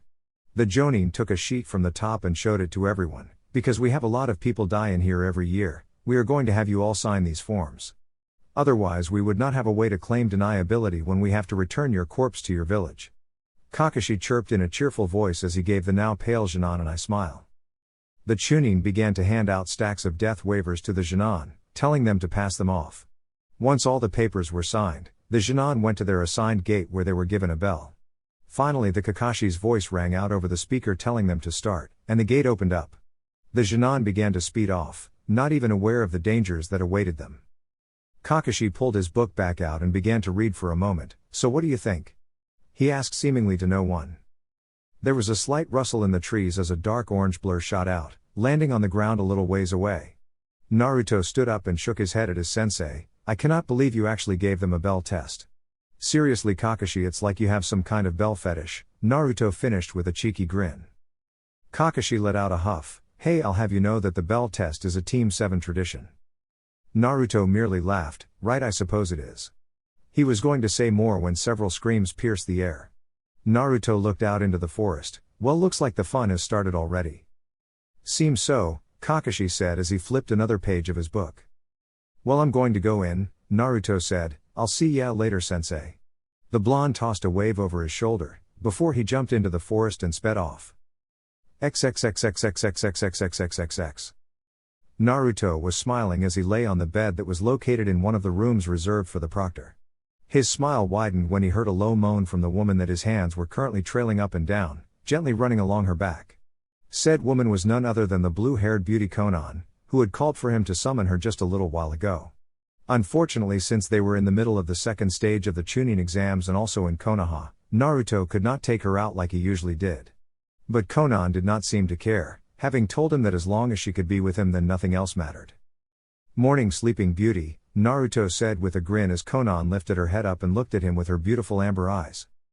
Konan smiled at him as she leaned into him and gave him a kiss. Naruto felt a shiver pass through his spine as he felt the woman's nearly unclothed breasts rub against his chest. He was now absolutely positive that Konan did in fact wear her night clothes just to tease him, if for no other reason than the coy smile she gave him after every time she noticed his reaction.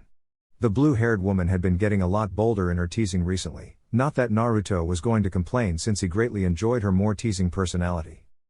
"Morning yourself," Konan mumbled into his lips as they continued to kiss. Naruto pulled the blue-haired woman even closer, licking her bottom lip as he asked for entrance. Konan opened her mouth, but rather than let him in she tried to push her tongue into his mouth. However, Naruto was not so easily outdone and the two soon began to duel as they let their tongues push against each other. Having more experience, Naruto was the winner in their duel. He began to eagerly explore the woman's mouth. She tasted of flame-broiled fish, which Naruto knew was her favorite food and something he would cook for her whenever they got together. Eventually Naruto retracted his tongue and let Konan do some exploring of her own. When they broke apart, Konan smiled at him as she laid her head on his chest. "You know, I had a really good dream last night." "Oh?"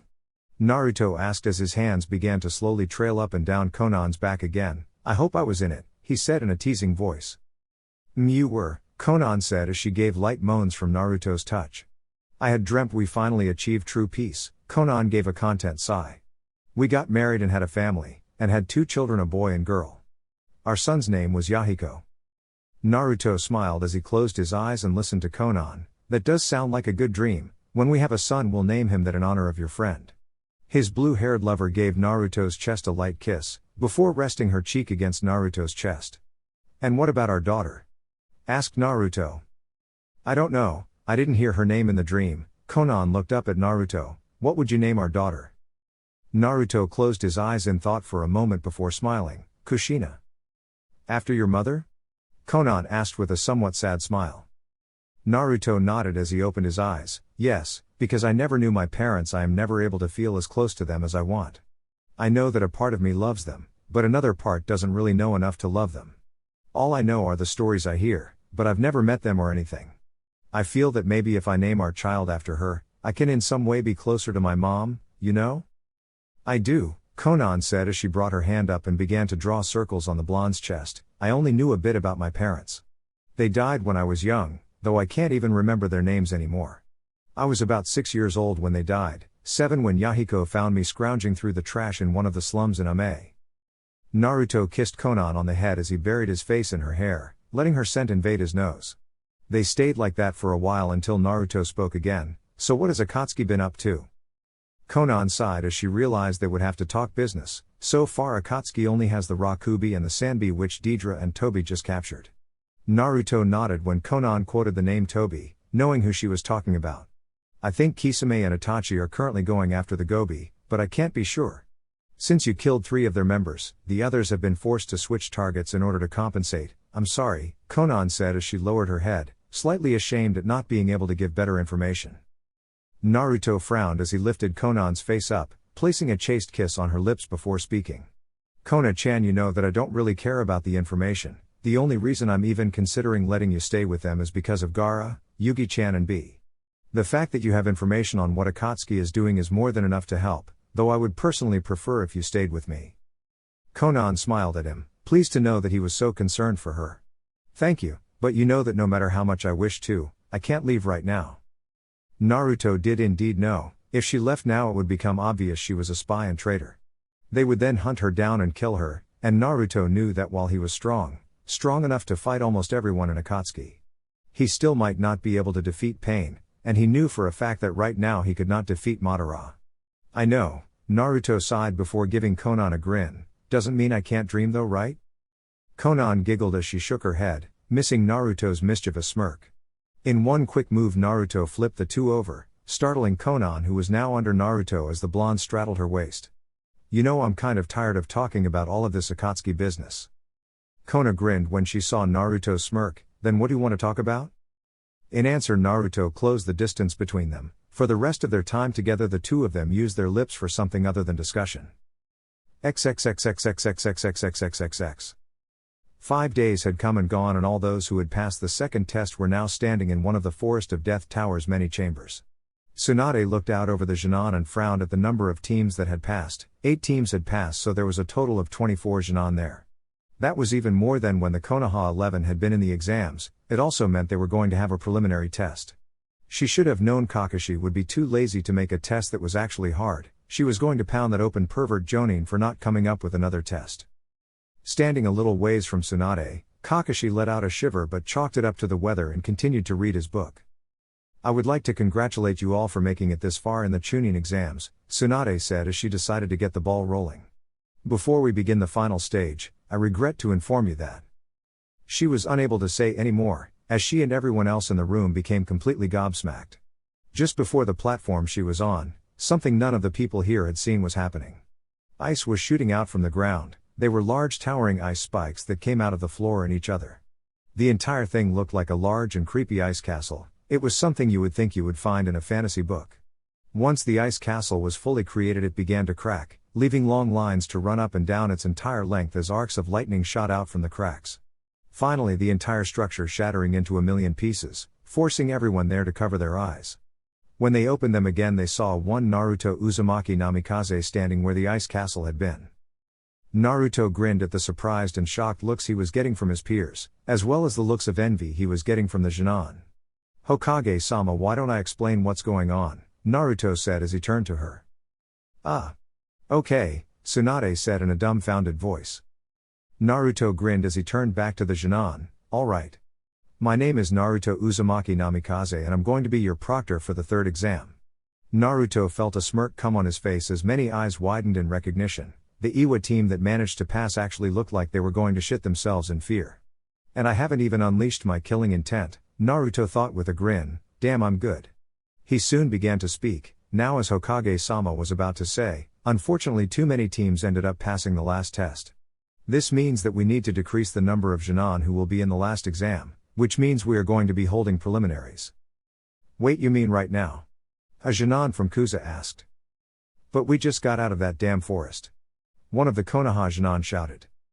Naruto shrugged, not my problem. Had you not taken so long you would have had more time to rest. Now then, I want all of you to move up to the fighter's balcony, when your name appears on that board. Naruto pointed to the board behind and above him. I want you to come downstairs and onto the arena floor. The Jinan went upstairs as the board began to run through names before selecting 2 random ones from the Jinan who passed. The first 2 matches passed by in a blur to Naruto, who did not find anything particularly skilled in the participants. The first match was a man from Iwa named Kanashi Motaka, and a Suna Jinan called Atame Shinji. Atame was able to win by using a wind jutsu to cut through Kanashi's stone armor, and knock the kid out by smashing some of the excess rock on the Iwa Jinan's temple. The second fight was between a Kumo Kunoichi named Akira Kazuchi, and a Kusa shinobi named Kyle Tanabe. Akira was able to win by using a Raiten jutsu to scramble Kyle's nervous system, allowing her to knock the boy out. Renji Ibari vs Kane no Kaza. Naruto watched as the 2 fighters took to the arena, the red-headed Kiri shinobi standing on one side. And the Iwa shinobi, a man with black hair and gray eyes, stood on the other. Are both fighters ready? Asked Naruto, receiving a nod from each fighter in turn. Naruto's hand made a slashing motion, then Hajime. Renji pulled his katana from his sheath as he charged towards the Iwa Jinan, who was currently going through hand seals. When Kane was finished, he slammed his hand into the ground and shouted. Doten, Doriku Geishi. Earth release, Earth shield. An earth wall appeared before Renji, forcing the Kiri swordsman to swerve and change course. While this was happening, the Iwa shinobi was going through more hand seals, finishing them just as Renji appeared on the left-hand side. Doten, Doryu Dengo. A giant mud ball was launched out of Kane's mouth, heading on a collision course with the Kiri Jinan. However, Renji poured some chakra to the bottom of his feet, putting on a burst of speed and dodging to the right. He then came in close to Kane and aimed a slash at the other Jinan's head. However, Kane was able to keep out of the way for the most part and only had his jacket slashed. He took out a kunai as Renji charged again. The two were soon fighting a close quarters battle. As the fight progressed, it became clear that Renji was better. Not only did he have a sword which extended his reach, but he was just plain more talented. In the end, Renji made the Iwa Jinan duck under a slash, and then smashed his foot right into the man's face, sending the Iwa Jinan sprawling to the ground, unconscious. Winner by knockout is Renji Ibari. Naruto announced as the red-haired Jinan went back to his team. The next match was between a Kumo shinobi named Raiden, and a Konoha Jinan called Datana Onmakatsu. The battle was fairly well matched until Raiden started channeling lightning chakra into his hands, making it so that even if Datana was not hit he would still get a mild shock. The Konoha Jinan eventually received so many electrical burns that he just ended up passing out from the pain. Konohamaru Sarutobi vs Notoru Ikaze. Alright, Konohamaru shouted as he forsook the stairs, and simply jumped over the railing. Landing on the floor with a spring in his step, he looked at his opponent and grinned. The other Jinan was a Kusa shinobi who was fairly tall and had a blocky build. Obviously he was a taijutsu fighter. He did not react to Konohamaru's eagerness, and merely got into his taijutsu stance. "Are both fighters ready?" asked Naruto, receiving a nod from Notoru. "Of course I'm ready," Konohamaru yelled, "let's do this." Naruto grinned, then Hajime. Notoru kicked off the ground and rushed towards Konohamaru. Meanwhile the young Sarutobi was going through several hand seals. When finished he placed a hand to his mouth, as he called out his jutsu. Kaden, Gokyaku no Jutsu. A decent-sized fireball shot from Konohamaru's mouth, and barreled towards Notoru, who was forced to roll to the right in order to avoid being burnt to a crisp. When he got back up it was to notice that Konohamaru was not in his original position. The Kusa Jinan was about to look around when he was forced to roll in order to avoid several kunai. Coming up he turned to the left and saw Konohamaru going through several more hand seals. He rushed up to the Konoha Jinan just as the young Sarutobi slammed his hands into the ground. Doten, Doryu Taiga. Earth Style, Earth Flow River. A river of mud came out from the ground and smashed into the Kusa shinobi, knocking the man off balance. Naruto saw Konohamaru go through even more hand signs, and recognized that the young boy was going to use one of Hiruzen's favorite collaboration jutsu. Kaden, Enden. Fire Release, Fire Bullet. A small flame bullet was launched from Konohamaru's mouth, igniting the mud river and consuming everything in it. The Konoha Jinan waited to see if his jutsu had worked, only to be surprised when he did not see Notoru anywhere. That changed when he fist rammed into the back of his head, sending the young boy sprawling across the ground. Thankfully Konohamaru was able to flip himself up and dodge another attack, thus began a taijutsu battle between the two. However, Konohamaru, despite being decent in taijutsu, was not as good as the larger boy. He was forced to weave and dodge between strikes as bruises from several hits appeared on his skin. Realizing that he had to get out of the boy's reach, Konohamaru grabbed several smoke pellets from his pouch and threw them into the ground. Managing to slip around the Kusa ninja's guard, Konohamaru gained some distance and tried to think of a plan. He had already used too much chakra. Those three jutsu were C to B rank and more than most Jinan could perform.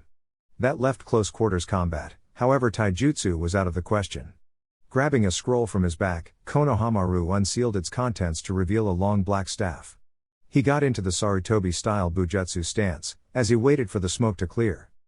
When it did, Konohamaru ran at Notoru, launching a strike from the left. As the other man went to block, Konohamaru switched and struck from the right, smacking the Jinan across his shoulder and making him stumble a bit. With the added reach and versatility the staff offered to the boy, Konohamaru was able to drive Notoru back. Eventually managing to crack the other Jinan in the back of the head, making the boy crumble to the floor. Winner by knockout is Konohamaru Sarutobi, Naruto said with a grin. Yes. Konohamaru jumped into the air, "I'm the best." He ran up the stairs to where his teammates were, getting congratulations from them. The next match was between the last Iwa shinobi, a tall man called Hitor Gozan, and a Suna shinobi with black hair and green eyes, who went by the name Juka Karatake. The fight lasted a little longer than the others, as it was a pure taijutsu match and their styles contrasted with and counteracted each other. Hitor used his muscle and weight to give hard, heavy hits that broke bones. While Juka's style relied on speed, flexibility and counterattacking, but he could not do as much damage to the Iwa Jinan. Eventually though, Juka was able to win by launching a senbon into the other Jinan's neck, knocking the Jinan out cold. Moegi Utatane vs Hanabi Hyuga. The two fighters walked down to the arena floor and glared at each other. Naruto could tell they had some kind of rivalry going on. As the two stood on opposite sides, Naruto looked at them. "Are both fighters ready?" he asked and got a nod from each. Then Hajime. Moegi threw several kunai at the Hyuga girl, knowing that close range with her was suicide. Hanabi merely dodged and blocked the kunai, before continuing on her way towards the orange-haired girl. Moegi began to backpedal as she continued throwing kunai, trying to gain some distance between them. Unfortunately for the orange-haired Jinan, Hanabi was the worst possible opponent for her. Moegi was a genjutsu and medical ninja type, and she had not been training under Tsunade long enough to learn the woman's secret strength technique. Genjutsu would not work on Hanabi, and her taijutsu was only subpar since she rarely used it. Despite this disadvantage, when Hanabi managed to close the distance, Moegi stepped up her game and tried her best against the taijutsu specialist. The battle was not as long as the others. Moegi was only able to get in a few good hits as her tenketsu points were closed. When Moegi fell unconscious due to too many tenketsu points being closed, Naruto was forced to call the match. Winner by knockout is Hanabi Hyuga. Said girl began to walk back up to the balcony, while the board began to call names again.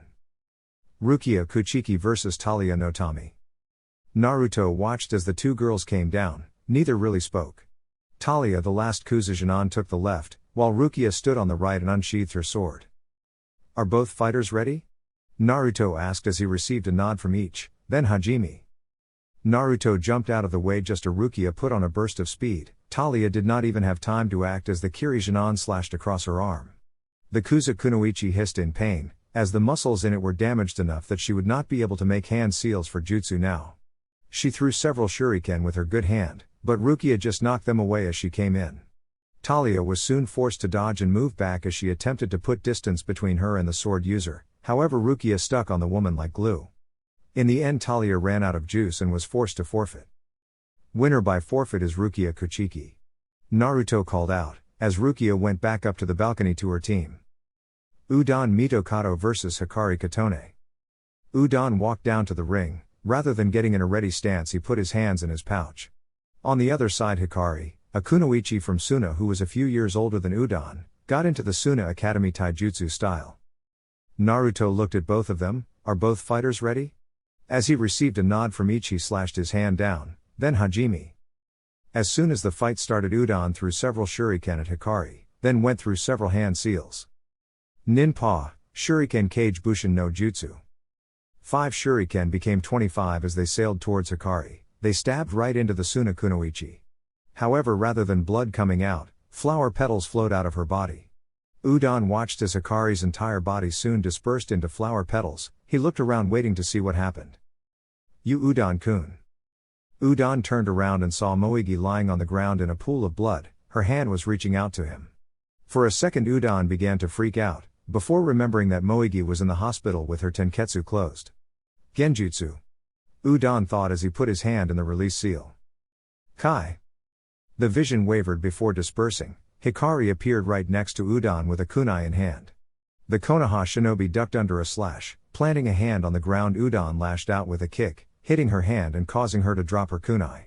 Reacting quickly, Udon pulled out some ninja wire and attached it to a kunai. Jumping back, he swung it around and threw it at the kunoichi. Hikari soon found herself falling onto the ground as the wire wrapped around her. Before she could even think of escaping, Udon grabbed her kunai and placed it at her neck. Surrender, Udon commanded.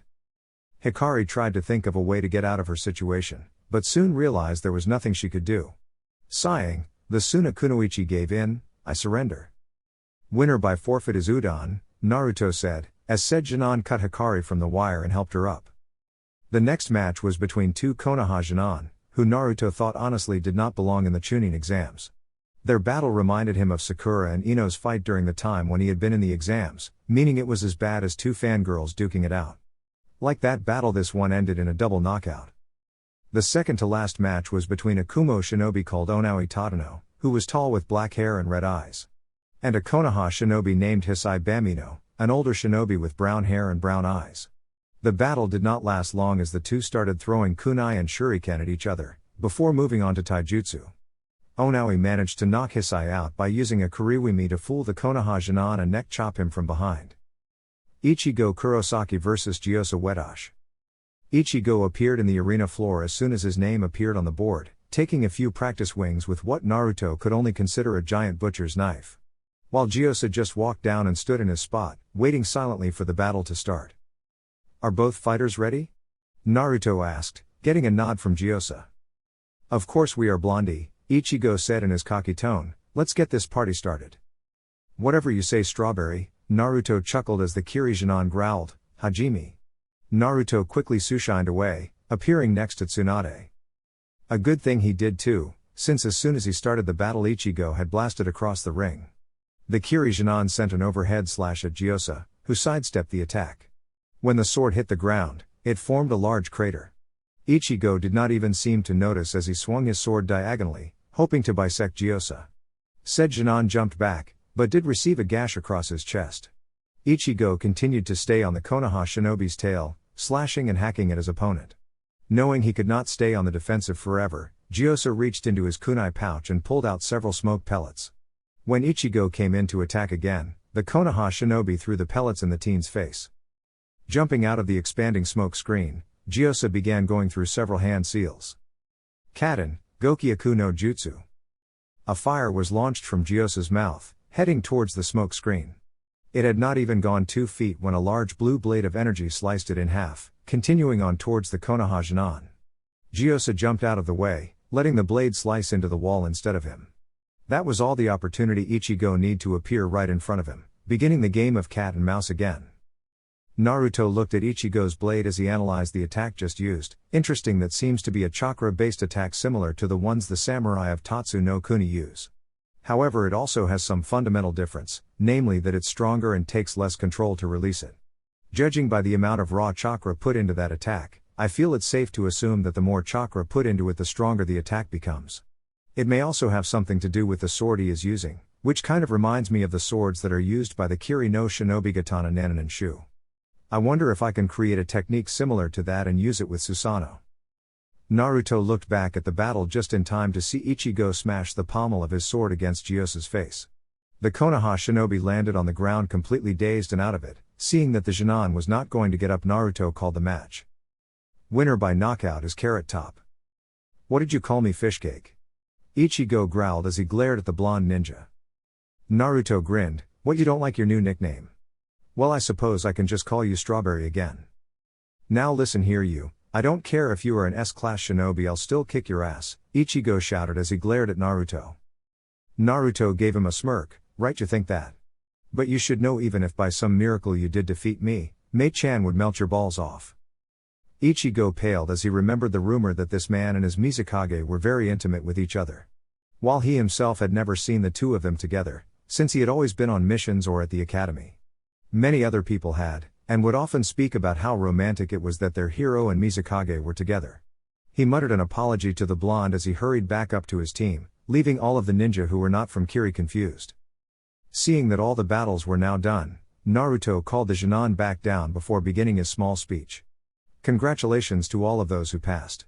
You have truly shown that you are the best of your village, be proud that you have made it this far. Now the final exam will take place in 1 month, I suggest you use that time wisely to train and create strategies to defeat your opponents.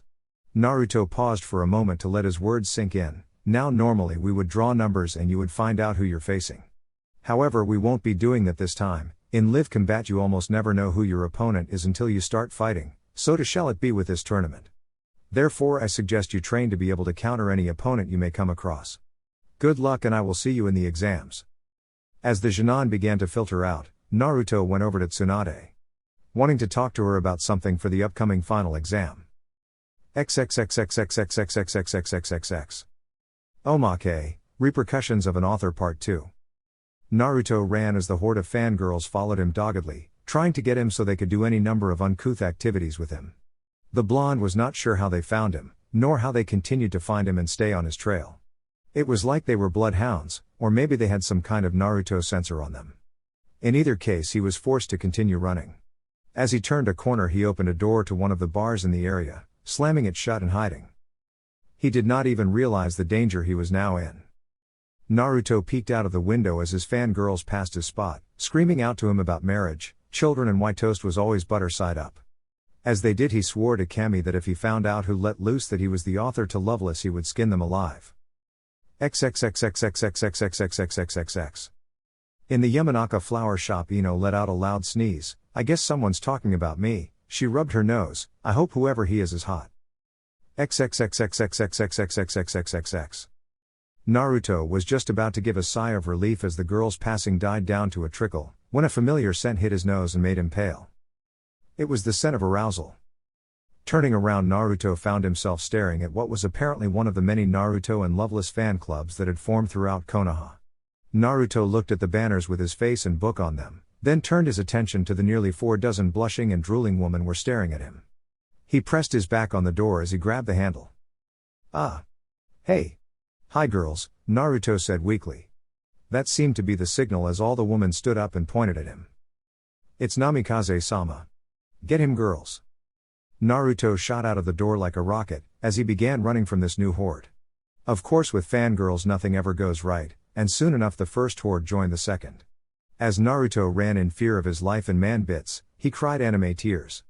Why is this happening to me?